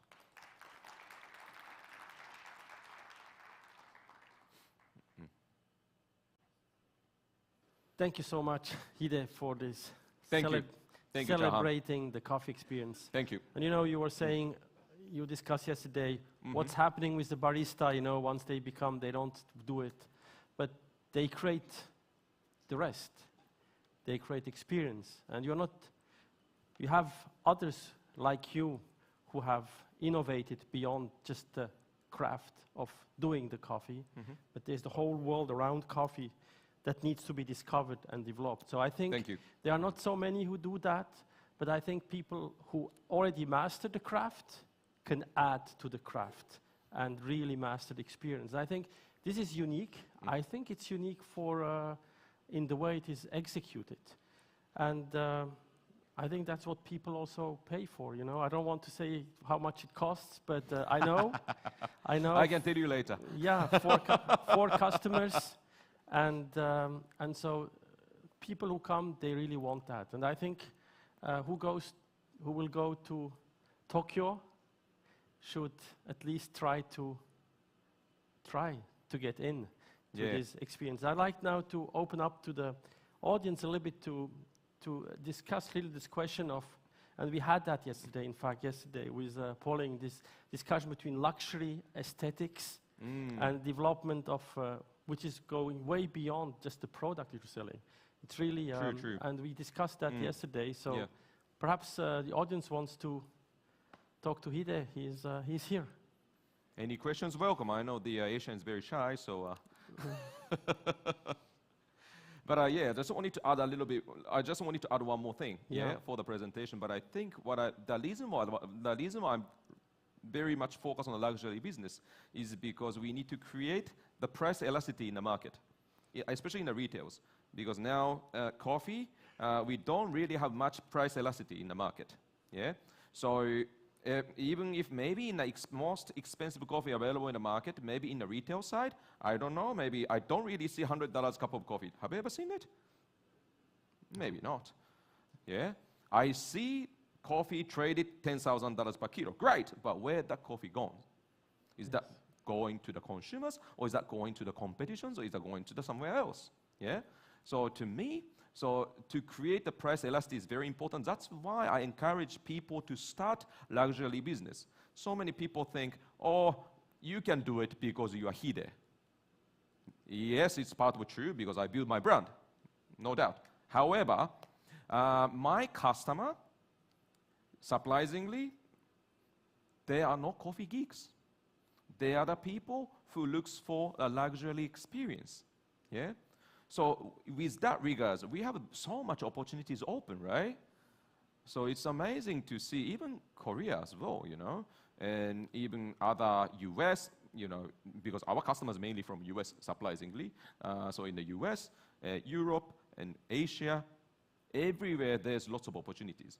Because if we work on the luxury business and then kind of expand the price elasticity, so we manage to make coffee more sustainable for producer to produce those exceptional coffees. But at the same time, we can pay more to the baristas. And the barista is the key for the high-end businesses. And then if you look at F&B business, for the successful F&B businesses, for the reason why the restaurant is so famous is because of the chef, the celebrity chef. They elevate the experience, and then those value bring back to all the supply chains, all the way to the farmers. So that's why I believe we need to work on the luxury business. Sorry, I talk too much, but exactly. I want, when you say open up the question. Sorry, just the price elasticity in Italy. One coffee is €1, and if you increase the price to 150, people just revolution. They will kill me, I think, when I've been in maybe Italy, And so somebody must be the pioneer to open up the market towards the yeah. But that's why I encourage people to do it. That's why I'm here to speak as well. Yeah, somebody has. Sure. Microphone. Oh, okay, great. You speak English, okay. But you still need a microphone so people can hear you. Oh, okay. Is there a microphone somewhere? No, just wait. Good. Thank you for sharing your wonderful best practice. Thank you. It's very amazing that coffee would be perceived as a luxury product itself. But I guess it seems that it's pretty much difficult to find out the threshold which is willing to pay for the coffee itself, no matter how luxury or not. Right. So would you please share that? How did you set up your pricing structure when you start this business? Because many of the audience here would be very much interested, and that they would like to impress your business model. So please share that. How did you set up your pricing structure? Thank you very much. Great questions. Do I need to translate, maybe? Do you have time? No. I can't do that. It's okay? Everyone understand? There is a translation. Is a translation going on? Translation. What a system, great. Yeah. Sorry. That's a great question. I think, so to me, for example, this is the typical thinking of the cost of goods, right? Because everybody in this coffee industry think cost of goods, yeah? Even that cost of goods ideas for the commercial businesses. So what I'm talking about, the functionality, yeah? So in the functionality business, we need to think about the cost of goods, because cost of goods, the functionality business is all about how many cups you can sell per day. But idea behind the luxury coffee is that we do not really pay attention for actual price of coffee. So we don't really need it, because what we need is brand behind it, story behind it. So for example, this year, I focus on Pepe's coffee, right? Pepe's coffee is one of the best coffee in the world, yeah? However, maybe not crazy as much as maybe, Panamanian geisha, for example. Yeah, don't get me wrong, but Panamanian geisha definitely one of the best, well-known brand in the world, yeah? But Pepe's coffee maybe not that level, yeah? But it doesn't really matter, because I have so many things that I can talk about. The reason why his coffee tasted so good, yeah? And then using that narratives into the coffee omakase story, because I don't serve coffee, I serve experience, right? So this is the biggest mindset that we need to change. So because I also struggle a lot in the beginning, because I always talk about coffee, yeah? And then once I realize, they don't really need to know, yeah? Maybe they need to know about entire story. And after the coffee omakase course, they feel like they are connected with the coffee. So that's the goal, right? So we don't really need to teach people. what the value of coffee is. Because if you go to fine dining restaurants, do you remember every single farmer of the dishes being used? Maybe not, yeah? But you remember the dishes. And then you remember, that beef was fantastic. Where that come from? Why that so taste good? And then consumer willingly search or look for the information that they needed. And then as a result, and consumer get educated. So to me, what's important to answer back your question, the biggest important point is that how to build experience, not talks about cost of goods. So we don't really need to talk about cost of goods. So we need to talk about how to build experience and how we want customer to leave after experiencing coffee omakase. So to me, that's the most important learning from past few years. Does that make sense? Thank you. Is there any other question? Any questions? Welcome. You know. Yeah. Good. Over there. Yeah. Great.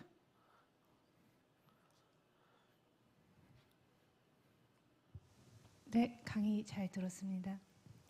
그 초반에 Yes. 그 로스팅하는 회사, 그다음에 임포팅하는 회사, 그리고 이제 뭐 커피 오마카세 이렇게 다양하게 사업을 이제 하나의 홀딩 컴퍼니를 운영하시는 형태이신 건지, 아니면 각각의 사업을 운영하고 있으신 건지, 그러니까 질문을 다시 표현하자면 이제 전체 회사가 하나로서 운영이 되는 건지, 아니면 각각의 회사가 독립적으로 운영이 되고 있는지, 그리고 그 이에 연결돼서 질문 드리자면, 그래서 커피 오마카세 자체에서도 만족할 만한 수익을 창출하고 계신지도 궁금합니다. Great. Thank you so much. You are amazing. You are, wow. Can you translate for the? Shall we? Oh, that was No, you Korean. don't That need. was Korean. That was sorry, I confused. Should I translate or I don't need to translate?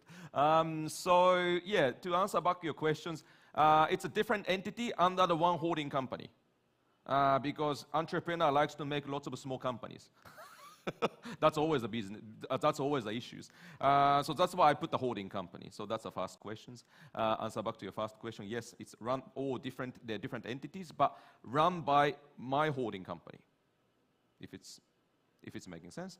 And then second, if my coffee luxury business generating a great profit, yes, that's why I'm here. I mean, honestly, like I can tell you here, but our EBIT easy 40%. Easy. And also, highest session that I sell now, 90 minutes, $1,500. No problems. Because they don't pay for coffee, yeah? So this is what I'm saying, answer back to you a while back ago. Because I value my experience, yeah? I create the business, I create experience, right? And then with that experience, if the customer willing to pay or not, and then I found, yes, there is a customer who wants to pay for it. So my next challenge right now is, how can I sell $10,000 for a cup of coffee? So this is my challenges. So, but for luxury business, we need to do it. It's not about, like a ripping off people. Of course not. We curate every single, material that we use. It comes from the best of best artists from around the world. You will be surprised at how much I invested into that small experience. You will see lots of national treasure within that experience, right? So it cost a lot for me, but it doesn't really matter because we create experience, right? So to me, to answer back to your question, yes, generating a profit, yes, don't worry, do it fast because you can start small anyway, because you cannot really run the big, coffee omakase space anyway, because it requires so many baristas who has lots of skills. So that's a difficult part, because you need to find somebody. You need to find somebody that you can truly trust, and also very skilled. So that, but for small start, you can start small. Yeah. So that's my recommendations. Yes. Any other questions? Any other questions? Hide. Yes. Over there? Oh, sorry. Coming. Can't see you. No. I went to Cocoon in February, and Oh. I had a great experience. So thank you. Thank you. Thank And you. Thank Miki? you for yes, Miki. Ah, thank you. Thank you. Yeah. Yes, and thanks for the great story. As a coffee consumer and coffee professional, I agree with your sentiments. And I have 3 questions. First of all, when did you start thinking about going in the direction of fine dining? I want to know when that was. Can I keep? Now? Yeah. Yeah. One by one, maybe? Yes. Yeah. First of all, when? Back in COVID times. Back in COVID times. Because it's been in my mind for a long time, right? So as I told you, back in 2014, when I attended to the biggest coffee festival, I felt miserable because my coffee was very undervalued. Yeah? And then I felt this is not the right way to be a professional barista. So ever since, I tried to kind of elevate the profession of the barista, right? And try to push the boundary of specialty coffees. However, I was too busy. Traveling like 200 days per year, like over 50 countries, like, providing consultancies to massive company around the world, that's very tiring. So I couldn't really have a time to do it. But COVID really helps me because COVID stops everything. And then I have so much time that I can think and then also that I can invest. So it's been my mind for ever since maybe 10 years ago. But because of COVID, and I had a time, so back in 2020. Okay. Thank you. Thank you. So it's second question. It seems like you need to know a lot about not only the ingredients, but also the method of using them. So where did you get a lot of reference? Inspirations, yeah. So my biggest recommendation, don't hang out with coffee people. Definitely. Because they don't give you anything. They only talks about, the grind settings or extraction yield or TDS. Boring, boring, boring. So don't do that.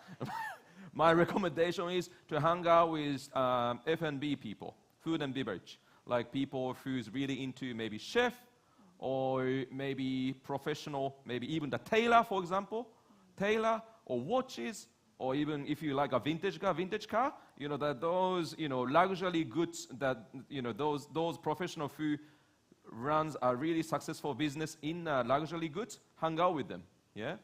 So that you can get so many inspiration, especially for food.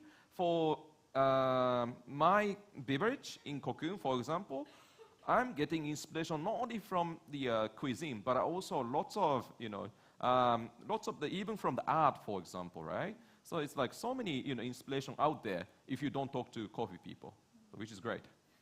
Okay, thank you. It's the last. Thank you. Yes. Cocoon, I think Cocoon is very deeply with coffee. So do you divide the work of selecting the right coffee, developing the coffee menu, and running the course among your team? Sorry, can you repeat again? I think it's just, I don't know it's right question. Because it's okay, yeah. I using translation. Applications, okay. Yes. Yeah. Yeah, you can speak Korean if you want, yeah. 분업화를 하시는지가 궁금해서 커피를 되게 딥하게 다루는데 커피 셀렉을 하거나 커피 개발을 하거나 코스 진행을 했었을 때 팀이랑 같이 분업을 하시는지가 궁금합니다.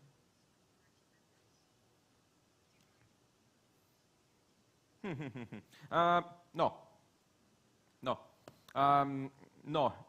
It's all no roles. It's about you, the one creating the menus, right?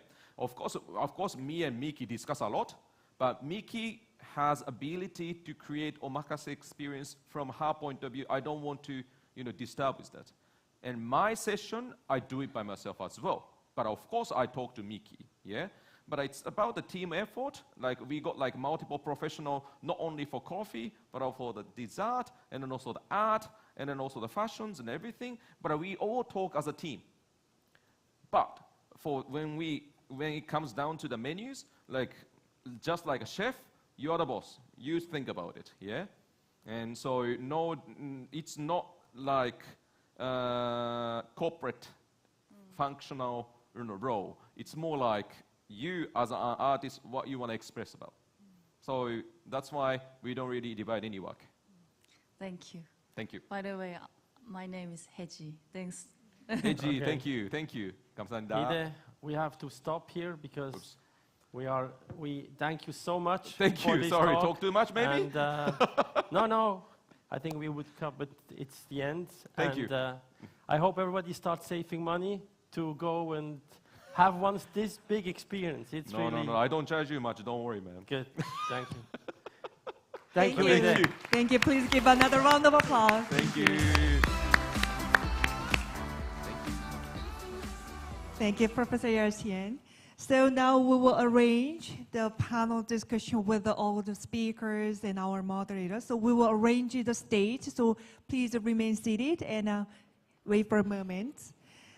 The panel session will be concluded today, but the World Coffee Leaders Forum offered a variety of the programs, professional sessions, origin adventure session, global youth idea contest, champion session, and SCA education program. So it will be going on until this Saturday. So I encourage everyone to experience and each the programs, and also encourage active participation for all during this program.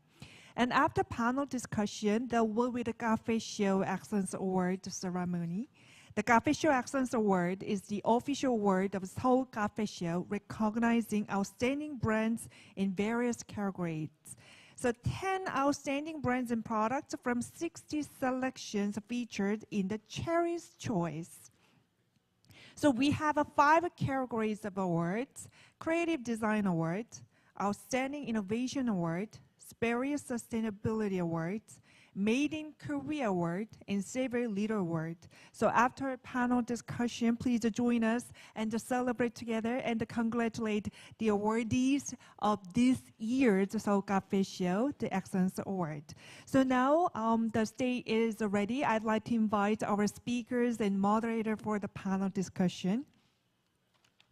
So our keynote speaker in the morning, Jennifer Bang Long and Ms. Pauline Brown. Would you please come up to the stage? Please welcome the keynote our speakers. Thank you.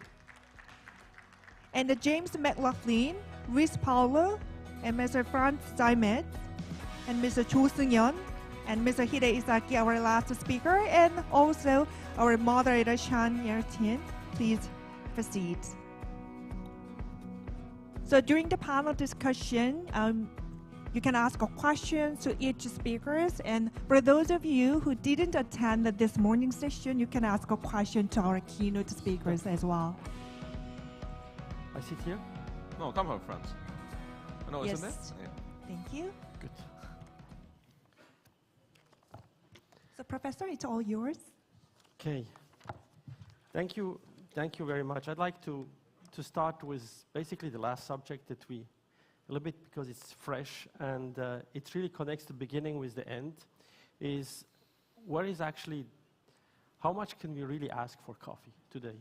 And where is actually the limit, the ceiling? Because we heard from James, there's a ceiling in terms of quality where we can get most out of it. But where is actually the ceiling of coffee if we imagine the ceiling? And perhaps Pauline and Ide, perhaps you can start, but I think everybody could go into this subject a little bit. Where do we imagine that coffee can go, and what are, of course, the conditions? Because you clearly made distinction between cost of good and what you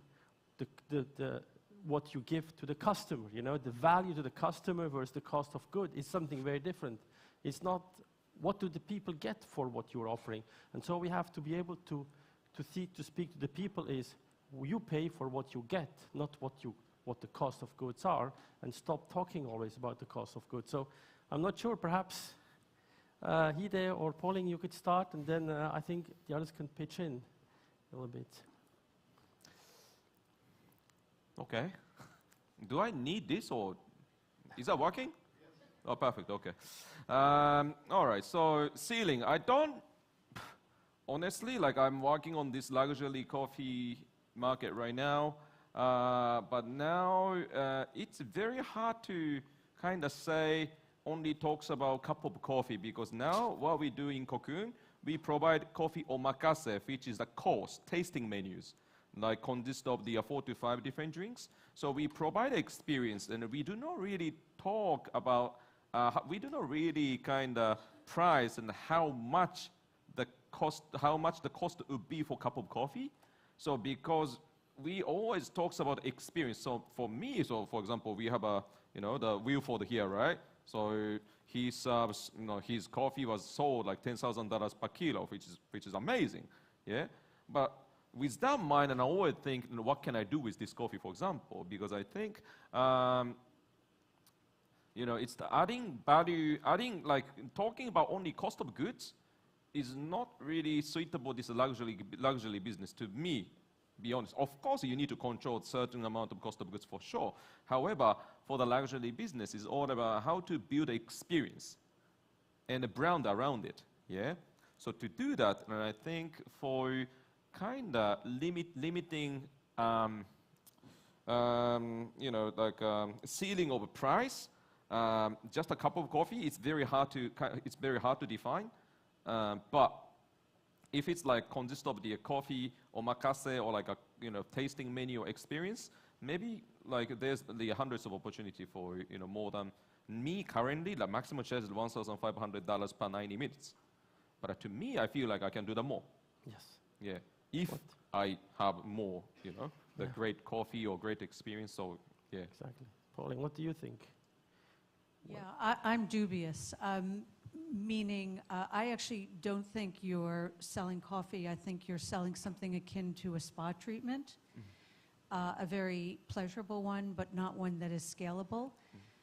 I think the problem, you can't will yourself into being a high-priced luxury good. It doesn't start with a strategy, it starts with desirability.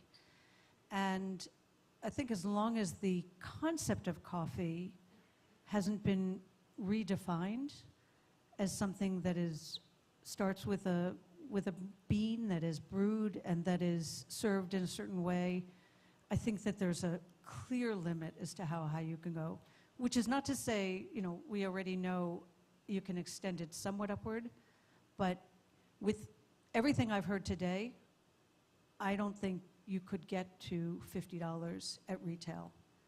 I think you probably, with good storytelling, could get to $25 for something very special. I think there's a lot of work to do that goes above and beyond the ritualistic things we just heard, which are very impressive, by the way, but not scalable.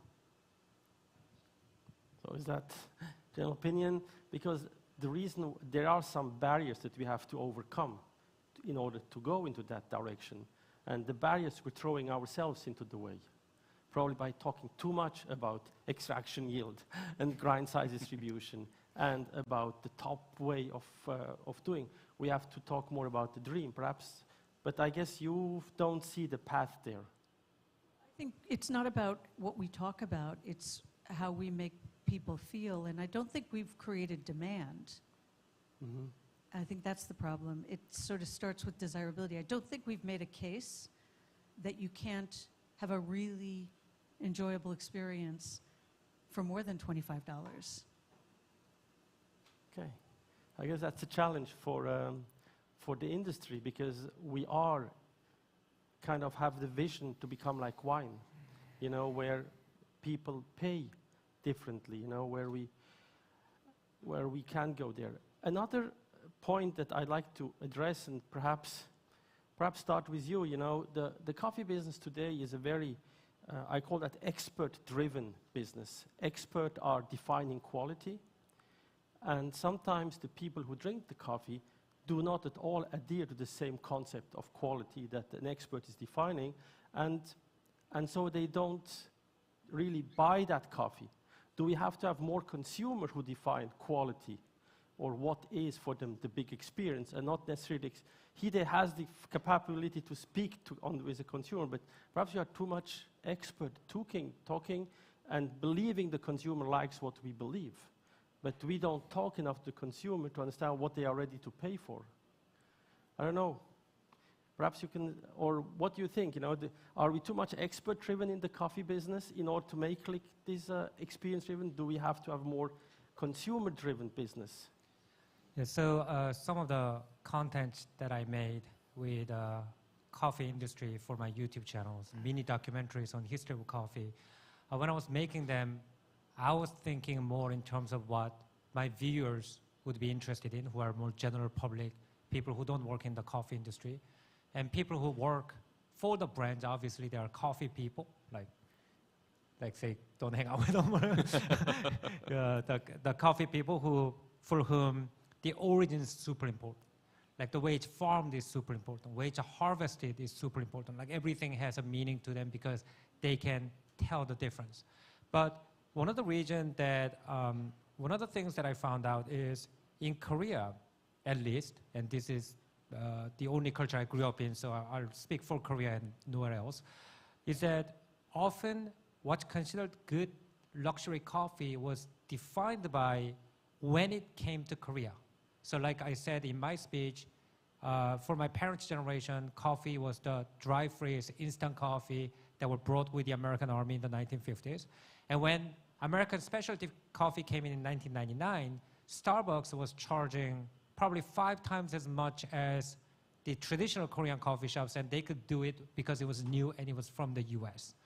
And then the next price jump was when Italian espressos and espresso-based coffees came in, and like Hide said, when the baristas could boast of a credential that other Korean baristas couldn't. Like, I was trained in Italy by such and such master, while I was trained in Australia by somebody who was influential. So a lot of people in Korea they wouldn't understand necessarily all the intricacy of the coffee, but if they said, okay, this famous coffee master in Australia created this brand that you guys know about, and I studied with him, so now I'm able to charge this much, people would understand the lineage.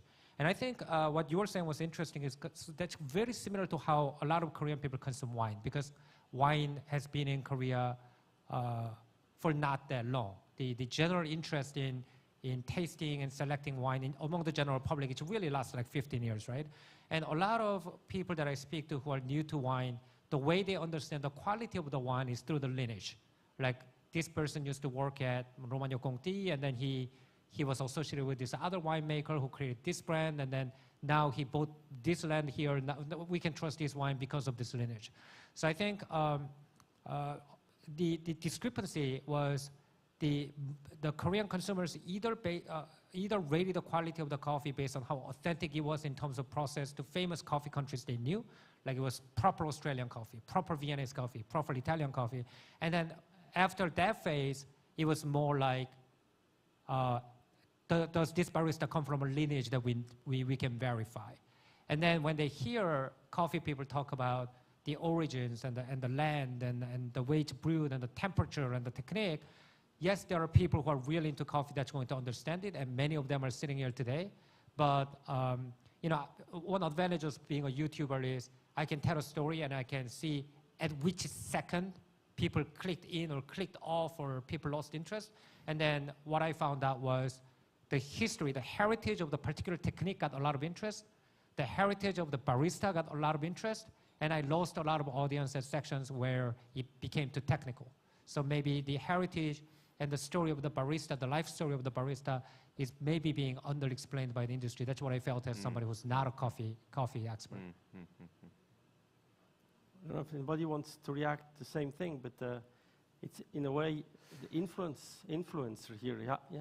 But to me, it's a great point now, because I think it shows and how important to, it's pretty similar structure as the chef.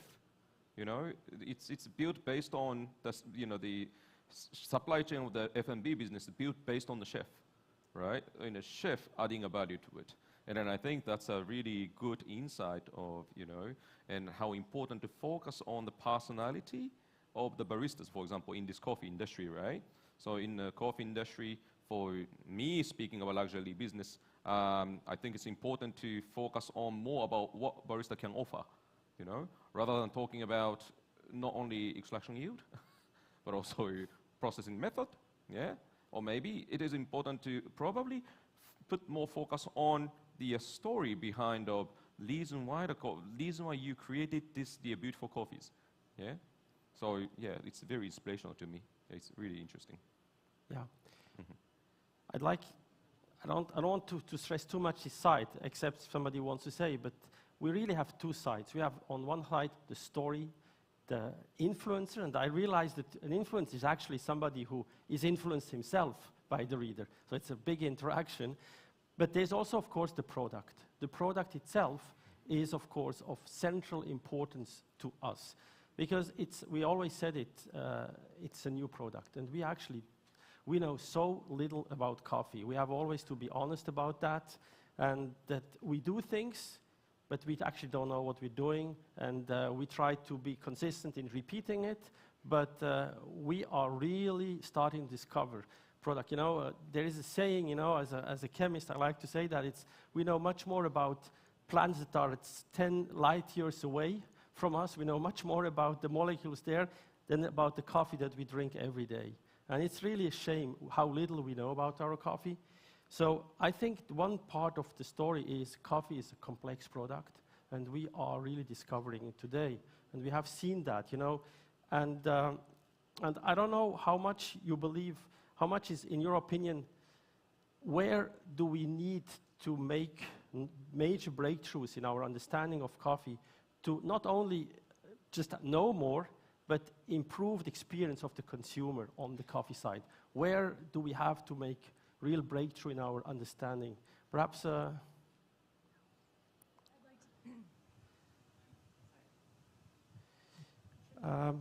Okay.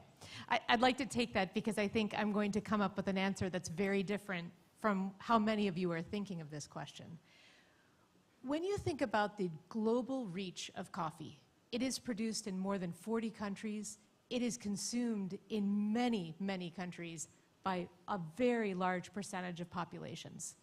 It's incredibly well received as consumers. As humans, we love drinking it. When you think about the innovation of coffee agriculture, the foundation of this globally explosive, amazing industry, it's like we're fishing in a shallow pond. There's a very limited amount of innovation that's available. And as we increase our research understanding of the commodity and develop new varieties, new innovations in production, it is going to cause an even more disruptive opportunity for everyone in this room. And I think it's very easy to forget about production agriculture because sometimes it's not very interesting for people who prefer urban environments, right? So production agriculture is hard. But as we bring in more innovation, and varieties is a big part of it, James gave you a description from his perspective as a leader in the specialty community, but variety variation is going to be really a powerful tool to bring an exponential number of experiences forward to consumers. And so, Hide, when you talk about that differentiation, we need to have segmentation, that's going to drive that possibility. So it's about having options and a deep pond. Yes. We have not to forget that coffee is just a huge success story. You know, we all drink coffee. We're here because it's just a huge, huge success story. So we have to understand this product to bring it better to the consumer, but we have to connect the beginning of the value chain with the end.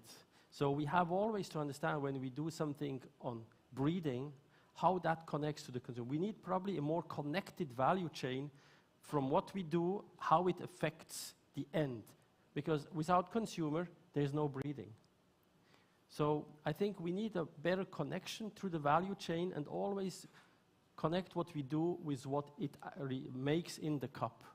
And so again, perhaps the question to the others, where should we focus where should we add more knowledge so that we can impact better the cup, or impact more the consumer. So like make consumer more drink the coffee, not just make us more happy because we are now mastering much better fermentation, but nobody wants too much fermentation. You know, so what type of knowledge do we have to do that we really improve the cup quality in the way the consumer is ready to pay more? So I'm going to try to answer that question. I think, you know, the coffee industry loves to talk about the wine industry and how similar we are and how we really use the wine industry as this North Star. We want to be more like it. The big difference is we don't ask consumers, when you buy a bottle of wine, you have to go home, you open the cork, and you pour it out. That's your part in the process. When a consumer goes home and spends $200 on this geisha from the world's highest coffee farm, they have to take it home, they have to figure out what kind of water to use, what the temperature is, what the grind setting is, and how to actually get it into a form that they can consume it. That's a huge, huge ask of the ordinary consumer. And I would love for us as an industry to get to a point where that's a whole lot easier so that people aren't scared about buying the $200 bag of coffee. Because they know they can take it home and it's going to taste the way the roaster expects it to, the farmer expects it to, whoever expects it to. There's a huge difference between wine and coffee, and if we can figure out how to bridge that gap, because not everyone is a world barista champion and has studied the ins and outs of every science, I think that'll help us close this gap between coffee and wine and bring us closer to people feeling comfortable spending a lot of money on coffee. Yeah. Just to say in between, I find it irresponsible to sell a geisha. You have to serve a geisha. You know, it's kind of, who's going to do really good geisha at home, you know, grind and do it. It's going to be a waste. So I think a geisha, really good coffee, must be served somewhere, and you have to go and enjoy it. So I think that's just a little bit I would never buy a geisha, do it myself, rarely, because I trust other people more. But, so perhaps still continuing a little, what kind of new knowledge do we need, or do we know enough to improve the experience of the customer comes and pays more and drinks more coffee, or pays more? We don't want to drink more because they are drinking a lot. Just that they value more the proposition that we're making. Is it on fermentation? Is it better extraction? Is it because there's still, or do we know everything already? I mean, what I say is you're a little bit, this is like the World Grape Forum trying to copy the wine industry. You know, the wine industry, if you spoke to a sommelier, the grape would be one of 8 or 10 things that they would talk about before you thought of your value proposition. So part of the problem, and it's really a self-imposed trap, is I think as long as we call this just coffee, we've reduced it to a commodity, which is what coffee is. So, you know, if we really want to go after a differentiated experience, I think we have to start to segment it and really create vernacular that captures the different aspects, whether it's, you know, if this were the World Rice Forum, who's ever going to pay $100 for, you know, a quarter pound of rice? But there are people who might pay that for a Michelin-starred, you know, pilaf dish that has sort of some special thing going toward it. They just don't think of it as I'm spending it on rice. So I think we have a little bit of a language problem that is kind of becoming circular. I had some very nice experience in Japan 2 years ago, because I really believe for this kind of marketing, we need to have more interaction between the farmers, the roasters, and the customers. And then I saw some stores in Japan where you can go there, you choose your coffee, and they teach you how to prepare the coffee. Because you can prepare the coffee, you can expend the money, and then you can go home with that coffee, and you know how to prepare that coffee. And I really believe who day after day, much more people are doing this kind of job. They want to understand more about the coffee, how to prepare the coffee, and then if they are ready, they will expend more money paying not price for coffee, but a paying price for a new experience. Yes. Perhaps if anybody has, I'd like to come to the question now perhaps of consistency. You know, coffee is a natural product, so we actually always say we have to accept variations of coffee because it's just a natural product. On the other hand, consumer, if they find a coffee they like, they want to be able to come tomorrow and get the same experience. So there is this tension between offering consistency to a customer who had liked it last time and also respecting the fact that coffee is a natural product. So accepting the variability. And I think, particularly in the high end, we say it's the product is the product. It will change from brew to brew, from harvest to harvest. Is that important, consistency for coffee, particularly for the high-end coffee? I'm talking now about high-end, not for the mass coffee, not for an instant coffee.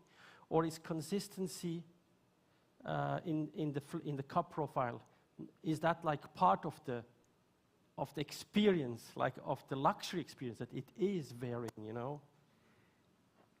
I'll just say in the wine industry, because I know we keep coming back to it, if you take any high-end maison, there are quite a bit of variation year to year, which is why different vintages have different pricing power and different audiences. What stays the same, the consistency, is what they call the style. So I would not think in terms of homogenizing this business, but I would think of in terms of there being vintages and there are standards. There are wineries that will not release anything in a given year. They'll take all their grapes and they'll sell them off because they don't think they were up to par for that particular quality. But for most of them, you know, they will work with what they have according to a different style, and each year will have a bit of a different flavor, and I think that's part of the charm of it. I think coffee has an opportunity to standardize some of the language we use with consumers. So today, one of my pet peeves is anaerobic this might be different from anaerobic that, natural this is, there's no consistency with the language we're using, and I think that's a real drawback. I don't want to go to a standardized, homogenized world where all coffee tastes the same, but if the language that we as an industry internally use is we can't all speak the same language, then there's no way we can convince consumers that at least I know when I pick up this bag of natural that it's going to have these types of characteristics. There might be some variation. So I know that I have a preference for this natural coffee versus a washed coffee. We have to standardize some of the language that we use as an industry, and I think that would help us with consumers as well. Talking a little bit more about that, like it's not consistency in that every cup is going to taste the same. It's more about the styles. And also, like in beer, if you enter a beer competition, you'll have at least 100 different categories that are very standardized. You know what's an off flavor in this category. You know what to look for in that category. And I think in coffee, we should have the same. You can only have washed, natural, and then now you have all these different anaerobic, thermal shock that confuse the buyers. So we should do a better job at describing those different categories and what you should be expecting in those categories. A flavor that's positive in an anaerobic coffee is not going to be positive in a washed label coffee. So we should do a better job at labeling all those different categories. Yes, I think we are in that process, you know, so many terms have been created in coffee over the last few years, particularly in the post-harvest processing era, very strongly. And I think some are doing this harmonization of terms, not to confuse the consumer, not to confuse me.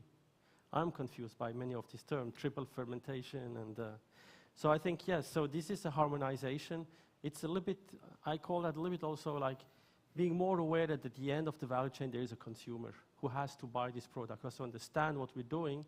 And so we are becoming today, I think also with SCA, we are realizing the consumer we have to listen better, and we have to bring all our craft that the master of coffee. There's so much we have to master more and bring into it. So it's a combination, really, you know, to do all the hard work with the science, master the preparation, but also understand what the consumer wants and why he's ready to pay suddenly more, you know, for they're paying for Hide, really, I think I would say 60, 70, 80%.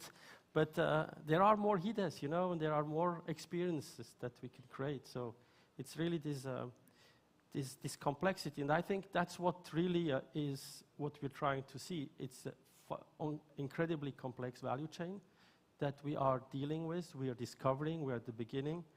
And I think here we have a group of pioneers who are thinking, but there's still a lot of fog in the air. You know, we have a lot of fog in the air, how we will bring this. And I don't know what the end game is, so that's what I was trying to say. Is the end game to go to wine? Wine is an inspiration. Beer is an inspiration, but we're neither beer nor wine. It's just an inspiration for us. Also, a BMW is inspiration, or a Porsche now, you know, that other companies are now partnering, coffee companies partnering with car brands. So I guess somewhere there, I don't know, perhaps some final remarks I would say, you know, for you, how do you see that, you know, how do you see your contribution also perhaps to further elevate the coffee experience and the coffee quality in the future? Perhaps we can start with you, you know, how you see the contribution of your and personally, but also your organization. For us, we start with the tree, and the level of underinvestment has been so profound in coffee that that's what we're making leapfrogs. And I think the conversation here, and it's wonderful to have you, Pauline, because you're helping us leapfrog over our own branding and all these other elements of the marketing process to get both the technology from the tree and then how to bring it as an experience to consumers. So I'm excited to see this entire continuum leapfrog together. Well, let me just say, as the outsider to this group, like, I still don't know what anaerobic is, and, you know, the triple thing. So there is a lot of language that's thrown around that, you know, is somewhat familiar or very familiar to this group that is utterly foreign to me. And that's opportunity. What I would say, the industry that I haven't heard referenced, that might even be more analogous than wine, is cheese. And I think of it because, you know, for a lot of the world, Velveeta or Kraft wrapped individually was sort of the definition of what cheese was. It was very cheapened and it was very commoditized. And then you have this other undercurrent movement of, you know, and it may be from parts of France and from Vermont and Wisconsin, US, and they really are specialists in cheese making. It is an agricultural good. We don't talk a lot about the cow, and I don't really need to know the source of the milk. And I need to know a little bit about the cheese maker. But again, it's a style of cheese that can be quite different. And I think people have become a lot more sophisticated and a lot more discriminating. And in that industry, the difference between the Kraft American cheese, you know, that probably markets for, I don't know, $3, $4 in a typical grocery, to ones that people would spend maybe close to $100 for a really fine, you know, from Holland or France. I think part of what's missing is not trying to run away from the agricultural element, but taking the parts of the agricultural that are actually relevant and interesting and non-technical, and things that people can connect to what their experience is. And I think also just helping people develop their palate.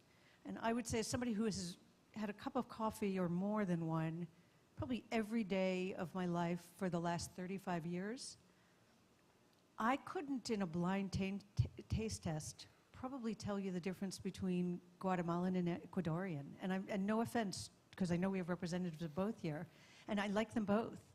And I might tell the difference there between certain Latin and African, maybe. But I think that doing many more tastings and kind of ways to just, so people can identify, even color coding, which is what has helped the cheese industry over many years. You know, they do add orange to cheddar cheese to make it visibly recognizable.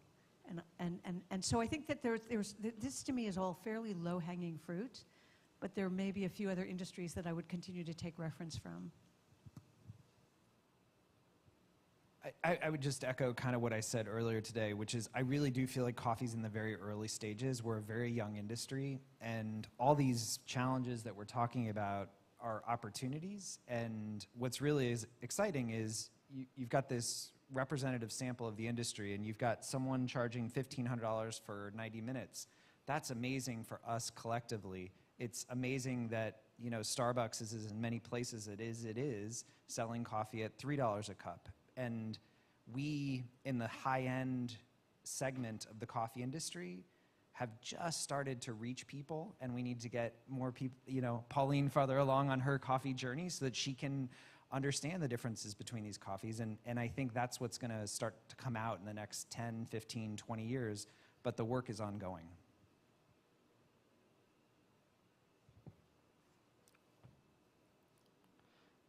No final remarks right now? Shall I? So what do you think farm management has to, did you reach the peak? Do you expect more varieties to come, or do you expect more craft in the farm management to be the critical element for the future? I really believe we need to work varietals and process together. Together, yes. Because we can put There's all no the choice. varietals, but if we don't understand about process, yes, we don't have a good results. Yes. I think for the future we need to understand and work together with all the institutes and then listen and learn more about the process to make the best coffees possible to supply our customers. Yeah. I think for me in general is going back, focusing more on producer countries, on producers, getting back more innovation into the farming, processing side of the coffee business. Most of the innovation that we have seen in the last years is more focused on roasting, on brewing, RTDs, etc. We should empower farmers for them to be able to tell their own stories, create different origins. Same as Panama has made an incredible job creating this Panama Geisha brand.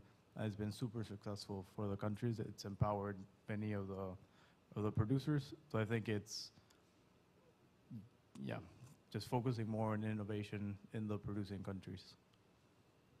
Yeah. I believe in terms of communicating value of something as complicated as coffee, what's important is the formation of a group that we call snobs. So there are the experts, and there are the people who will drink a nice cup of coffee if it's served to them. But in case of wine and cheese, what made that such a special thing, especially in the East Asia market, are people who know a little bit about it and who want their friends to know that they know a little bit more than they do, right? So they're like, oh, you know, did you know that Chablis was made from this grape? You know, they throw this out, and then it looks really cool that somebody would know that, so other people might buy a book on wine. And then now they can distinguish from Bordeaux, from Bourgogne.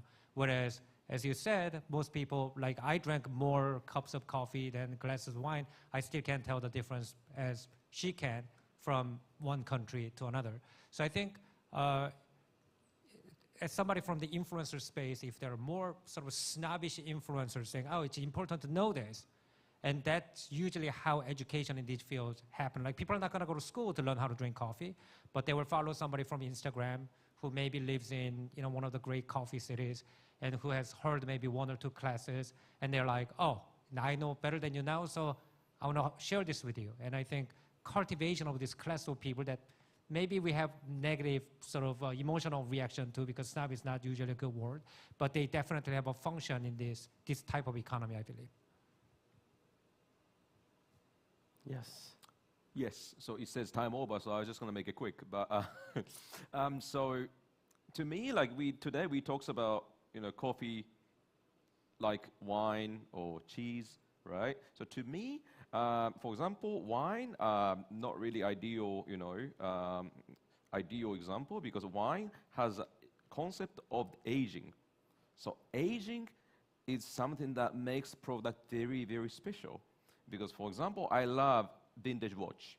For in a vintage watch, it's all about, you know, aging, right? So it comes from, this Rolex comes from maybe 1952, GMT 1675, very cool. You know, everyone kind of imagine, you know, everyone buys for that aging, right? For they buy times. So wine is the same, right? So it's like, you know, oh, this wine is from 1980, that year that I born. So it also gives you some value to it. But coffee, to me, more similar to the you know, dining experience to me, because I think coffee, as you already pointed out, I think we need preparations, right? So even if you buy $100 of geisha, so consumer has no idea how to make a cup of coffee, because if you use very horrible grinder, then your coffee going to be horrible.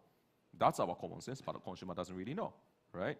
So to me, this is why I think what we need to do first is that we need to kind of generate the experience that consumer can truly appreciate what the true coffee can offer, yeah, without providing wrong understanding of the coffees. Because if those people buys $100 cup, box of coffee, and they make a horrible coffee in the home, they wouldn't buy it anymore. They don't trust coffee, right? So that's why I think coffee is similar to dishes in a fine dining. It shouldn't be it doesn't need to be a fine dining, but it's like a dining experience. Yes. So you cook, and the chef cook, and then showing consumer that this is a right way to cook, and the consumer is like, wow, this is how you cook. Wow, beautiful. I never taste like this. And then consumer start cooking home. Yeah. So that's the natural process. But for us now, we pushes the retails too much, so that the consumer doesn't really understand and how to actually cook the beef correctly. Yeah. So that's why they eat the correct, wrong beef maybe right now. So that's why, as everyone pointed out now, speaking common language, I think this is also very crucial. Yeah. To me, also to invest into more, for consumer to experience what the coffee truly can offer. That's also very important to me. Thank you very much. Thank you for all of you. And we are at the start of a journey, and we will hear more from these speakers, I'm sure. And enjoy now the coffee event here. Thank you, and I pass it over to the organizer. Thank you. Thank you. This time to express our appreciation to all the speakers and moderator. The organizing committee presented the appreciation plaque to each of speakers and moderators. So I'd like to invite Mr. Haesuk Lee, the Executive Managing Director. Would you please come up to the stage? Please welcome him with a big round of applause. Thank you. Would you please stand up and step forward, please? We will move to the table. Would you please step forward? Thank you. Would you please step forward and please move to the table? 네, 잠시 우리 테이블을 치우고 진행을 하도록 하겠습니다.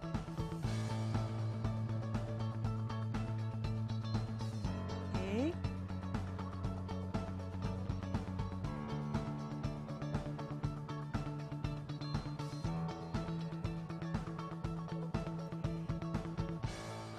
So first, we will present our keynote speaker, Ms. Jennifer Banlong. Would you please come forward? Yes. Yeah, would you please step forward? 네, 앞으로 나와 주십시오. In grateful acknowledgement for the sharing your knowledge and experience with the global coffee industry, an honorable speaker at the 13th World Coffee Leaders Forum, and Ms. Pauline Brown, would you please step forward? Thank you for engagement and insightful keynote speech. And the moderator, Professor Shahan Yersian, would you please come forward? Professor Shahan, thank you for being our moderator and make our session rewarding experience. Thank you. And James McLaughlin, would you please come forward? Thank you for insightful presentation. And Luis Paulo, would you please come forward? Thank you for your engagement and commitment. Thank you. Your presentation has quite inspired us. Thank you. And next, France Jaimets, would you please come forward? Thank you for your commitment and dedication. Your presentation inspired us, all of us. And Mr. Jo Seung-hyun, would you please come forward? Thank you for tracing all the journey of this history in Korea. And Mr. Izaki, please come forward. Thank you. The fine dining experience, coffee. Thank you. Now we will take a commemorative photo. 네, 기념 촬영하도록 하겠습니다. 전무님 중앙으로 모시고 한번. 네. Yes. Stand closer. For the 30th World Coffee Leaders Forum, ladies and gentlemen, please give a big round of applause.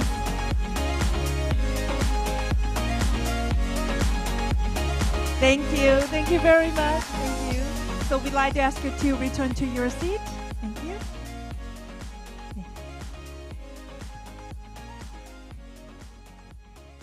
네, 오늘 이렇게 순서를 마쳤습니다. 자, 지금 이어지는 순서는요, 여기 계신 분들께 또 안내를 드리도록 하겠습니다. 카페쇼 엑셀런스 어워드 시상식이 약 5분 뒤에 시작을 하도록 하겠습니다. 오늘 수상 기업들 그리고 브랜드 분들, 오늘 수상하시는 분들은 앞쪽 좌석으로 자리를 해주시면 대단히 감사하겠습니다. 60개의 제품들 중에서 선정된 10개의 대표 브랜드 및 제품에게 상이 수여되겠습니다. 여러분들 오늘 포럼에 참석을 하셨던 분들도 함께 시상식에 참석하셔서 어떤 기업이 그리고 또 어떤 브랜드가 어떤 부문에서 수상을 했는지를 지켜봐 주시고 또 응원해 주시고 격려해 주시고 함께 축하해 주시면 대단히 감사하겠습니다.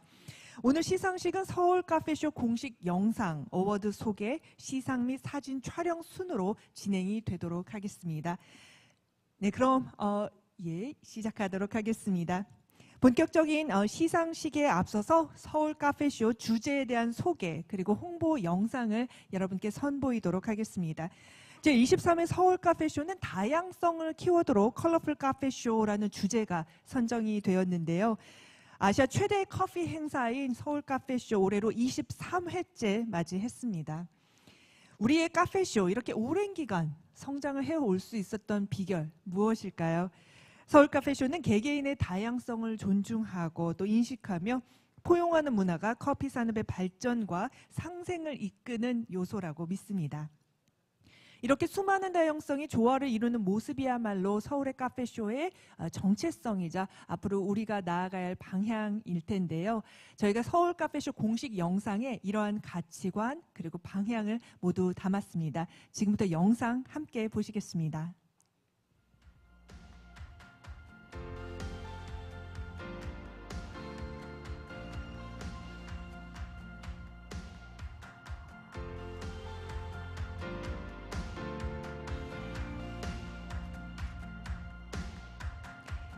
(2025년) 커피 산업 키워드를 여러분께 소개해 드리도록 하겠습니다. C. Customized Creation, 맞춤형 창작 메뉴입니다. 다양한 옵션을 통해서 고객 맞춤형 메뉴를 제공하여 카페 경험에 대한 주도권을 제공하게 됩니다. O. Origin Driven Connection, 로컬 경쟁력입니다. 로컬의 독특한 아이덴티티를 통해서 진정한 경험을 제공하게 됩니다. L. Leisure, Rituals and Wellness, 편안한 휴식의 공간을 통해서 몸과 마음을 치유할 수 있는 시간을 제공합니다. O. Open to multicultural influences, 다문화적 영향 수용, 다양한 글로벌 메뉴를 통해서 새로운 맛들을 만나고 시야를 넓혀 봅니다. R. Reinventing Collaboration, 협업의 재발견입니다. 다양한 파트너십을 통해 신선한 서비스와 경험을 창출합니다. S. Sustainability with the Style, 친환경 의식을 수용하고 지속 가능성을 세련되고 자연스러운 선택으로 만듭니다. 이렇게 컬러스, 내년의 커피 키워드를 만나보았습니다. 2024년이 시작한 지가 바로 엊그제 같은데 이제 11월입니다. 자, 이제는 2025년 금방 올 것 같습니다. 자, 그럼 지금부터 오늘의 하이라이트 카페쇼 엑셀런스 어워드를 시작하겠습니다. 카페쇼 엑셀런스 어워드는 서울 카페쇼 특별 쇼케이스 체리스 초이스 뉴, 체리스 초이스 핫 선정된 60개의 브랜드 중에서 부분별 우수 브랜드를 선정하는 서울 카페쇼 공식 어워드가 되겠습니다. 시상은 총 5개의 부문으로 나뉘어 진행이 됩니다. Creative Design Award, Outstanding Innovation Award, Superior Sustainability Award, Made in Korea Award, Savory Leader Award 이렇게 순서로 진행이 되겠습니다. 오늘 시상은 서울 카페쇼 주최사이신 엑스포럼 이혜석 전무님 무대로 모시고 시상하도록 하겠습니다. 앞으로 자리해 주십시오. 여러분 박수로 맞아 주십시오.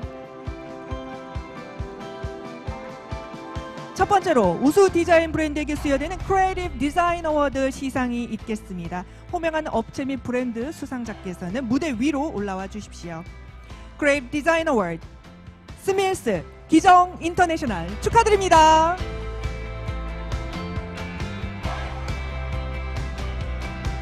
네, 스밀스와 기정 인터내셔널 크리에이티브 디자인 어워드를 했습니다. 먼저 스밀스 앞으로 자리해 주십시오.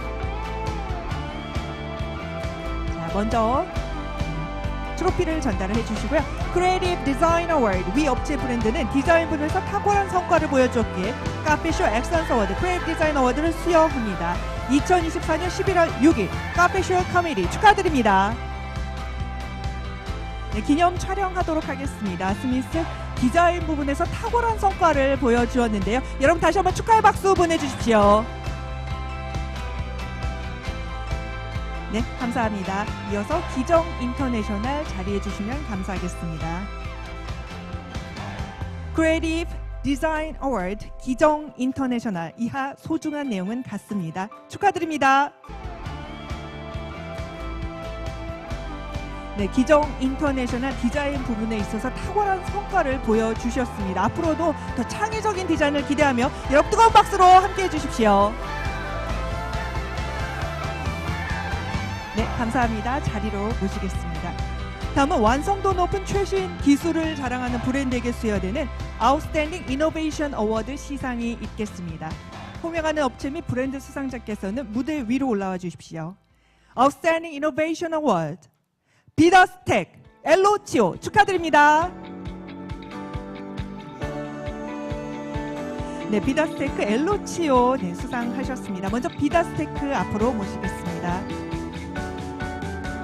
비더스텍 위 업체 및 브랜드는 기술 부분에 있어서 탁월한 성과를 보여주었기에 카페쇼 엑셀런스 어워드 아웃스탠딩 이노베이션 어워드를 수여합니다. 축하드립니다. 네, 비더스테크 놀라운 기술을 선보여 주셨습니다. 축하드립니다. 이어서 엘로치오 자리해 주십시오. Outstanding Innovation Award 엘로치오 이하 소중한 내용은 같습니다. 축하드립니다. 네, 엘로치오 깜짝 놀란 기술을 우리에게 선보였습니다. 앞으로 더 많은 기술 발전을 기대하면서 여러분 다시 한번 축하의 박수 보내주십시오. 감사합니다. 네, 자리로 모시겠습니다. 다음은 지속가능한 브랜드에게 수여되는 Superior Sustainability 시상이 있겠습니다. 호명하는 업체, 브랜드 관계자께서는 무대 위로 올라와 주십시오. Superior Sustainability Award Alternative Dairy Thomas 축하드립니다. 네, Alternative Dairy와 또 Thomas가 우리 Superior Sustainability 시상했습니다. 먼저 Alternative Dairy 앞으로 모시겠습니다. 위 업체 및 브랜드는 지속 가능성 부문에서 탁월한 성과를 보여주었기에 카페쇼 엑셀런스 어워드 Superior Sustainability 어워드를 수여합니다. 축하드립니다. 네, 이어서 기념 촬영을 하도록 하겠습니다. Alternative Dairy Superior Sustainability 지속 가능성의 탁월함을 보여주셨는데요. 여러분 다시 한번 박수 보내주십시오. 네, 이어서 더머스 모시겠습니다. Superior Sustainability Award Thomas 이하 소중한 내용은 같습니다. 축하드립니다. 네, 지속 가능성에 있어서 탁월한 성과를 보여주신 thomas 네, 수상을 축하드리면서요. 여러분 다시 한번 박수 보내주십시오. 네, 감사합니다. 자리로 모시겠습니다. 다음은 국내를 대표하는 제조 브랜드에게 수여되는 Made in Korea 어워드가 있겠습니다. 호명하는 업체 브랜드 수상자는 무대 위로 올라와 주십시오. Made in Korea 어워드 삼립 녹차원 축하드립니다. 네, 삼립과 녹차원 Made in Korea 자랑스러운 상이 수여되겠습니다. 먼저 삼립 앞으로 나와 주십시오.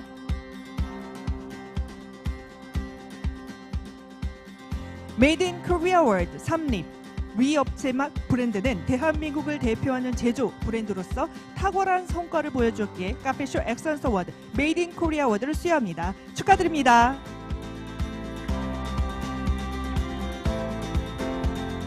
네, SPC 삼립 Made in Korea 어워드를 수상했습니다. 여러분 자랑스러운 삼립에게 박수 보내주십시오.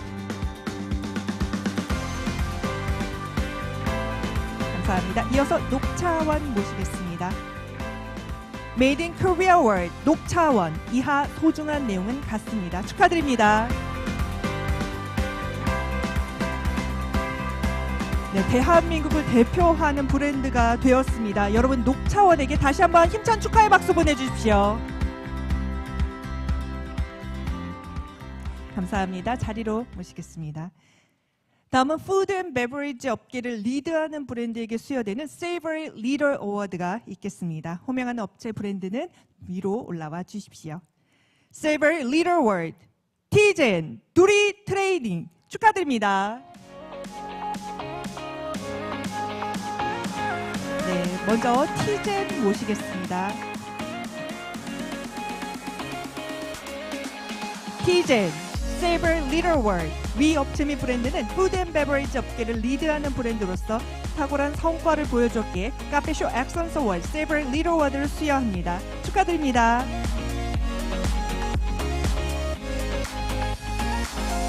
티젠이 푸드 앤 베버리지 식음료 업계를 리드하는 브랜드가 되었습니다. 여러분 다시 한번 축하의 박수 보내주십시오. 감사합니다. 이어서 두리 트레이딩 모시겠습니다. 두리 트레이딩 Savory Leader 어워드 이하 소중한 내용은 같습니다. 축하드립니다.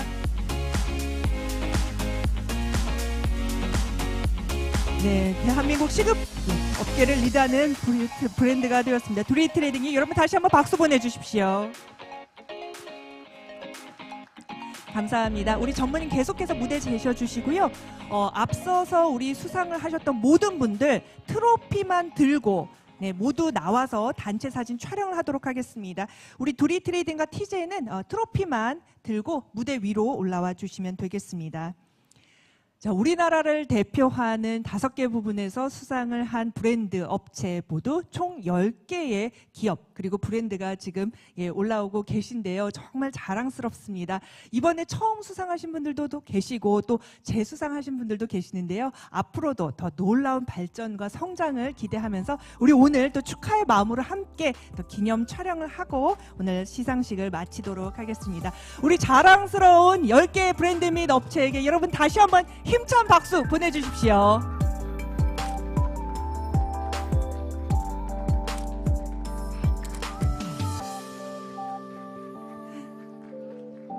네, 감사합니다. 또 다시 한번 우리 연사도 I'd like to invite all the speakers to come up to the stage and take a photo with all awardees. 네, 우리 같이 한번 사진 찍겠습니다. Yeah, please come up to the stage. 네, 우리 연사분들께서도 오늘 이 자리 정말 열심히 앞에서 박수를 쳐주셨습니다. 우리 대한민국의 커피 산업을 응원하는 마음으로 우리 연사분들 함께 기념 촬영을 하도록 하겠습니다. How about between the awardees? Between the awardees? 네. 자, 우리 살짝 자리를 한 분 한 분 사이사이에 서실 수 있도록 우리 연사분들도 서실 수 있도록 해주시면 대단히 감사하겠습니다. 자, 우리 전체 기념 촬영을 하도록 하겠습니다, sir. So, the World Coffee Leaders Forum 화이팅 한번 외쳐보겠습니다. Would you please raise your right hand and then let's go fighting. Okay? Okay, 1, 2, 3, fighting! For the coffee industry, one more time, fighting! Thank you very much. Please give another round of applause. Thank you. Once again, congratulations.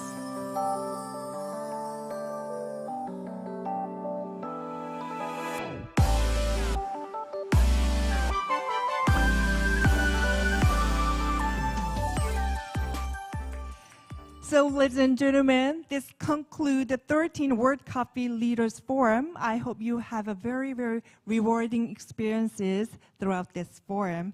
The insights and connection we have shared are so much valuable, and I hope they serve as a catalyst for innovation and growth in the coffee industry. So, ladies and gentlemen, once again, we'd like to express our sincere gratitude for your participation, and I hope you have a great evening and enjoyed all the Cafe Show and World Coffee Leaders Forum program until this Saturday. Thank you, and have a great day.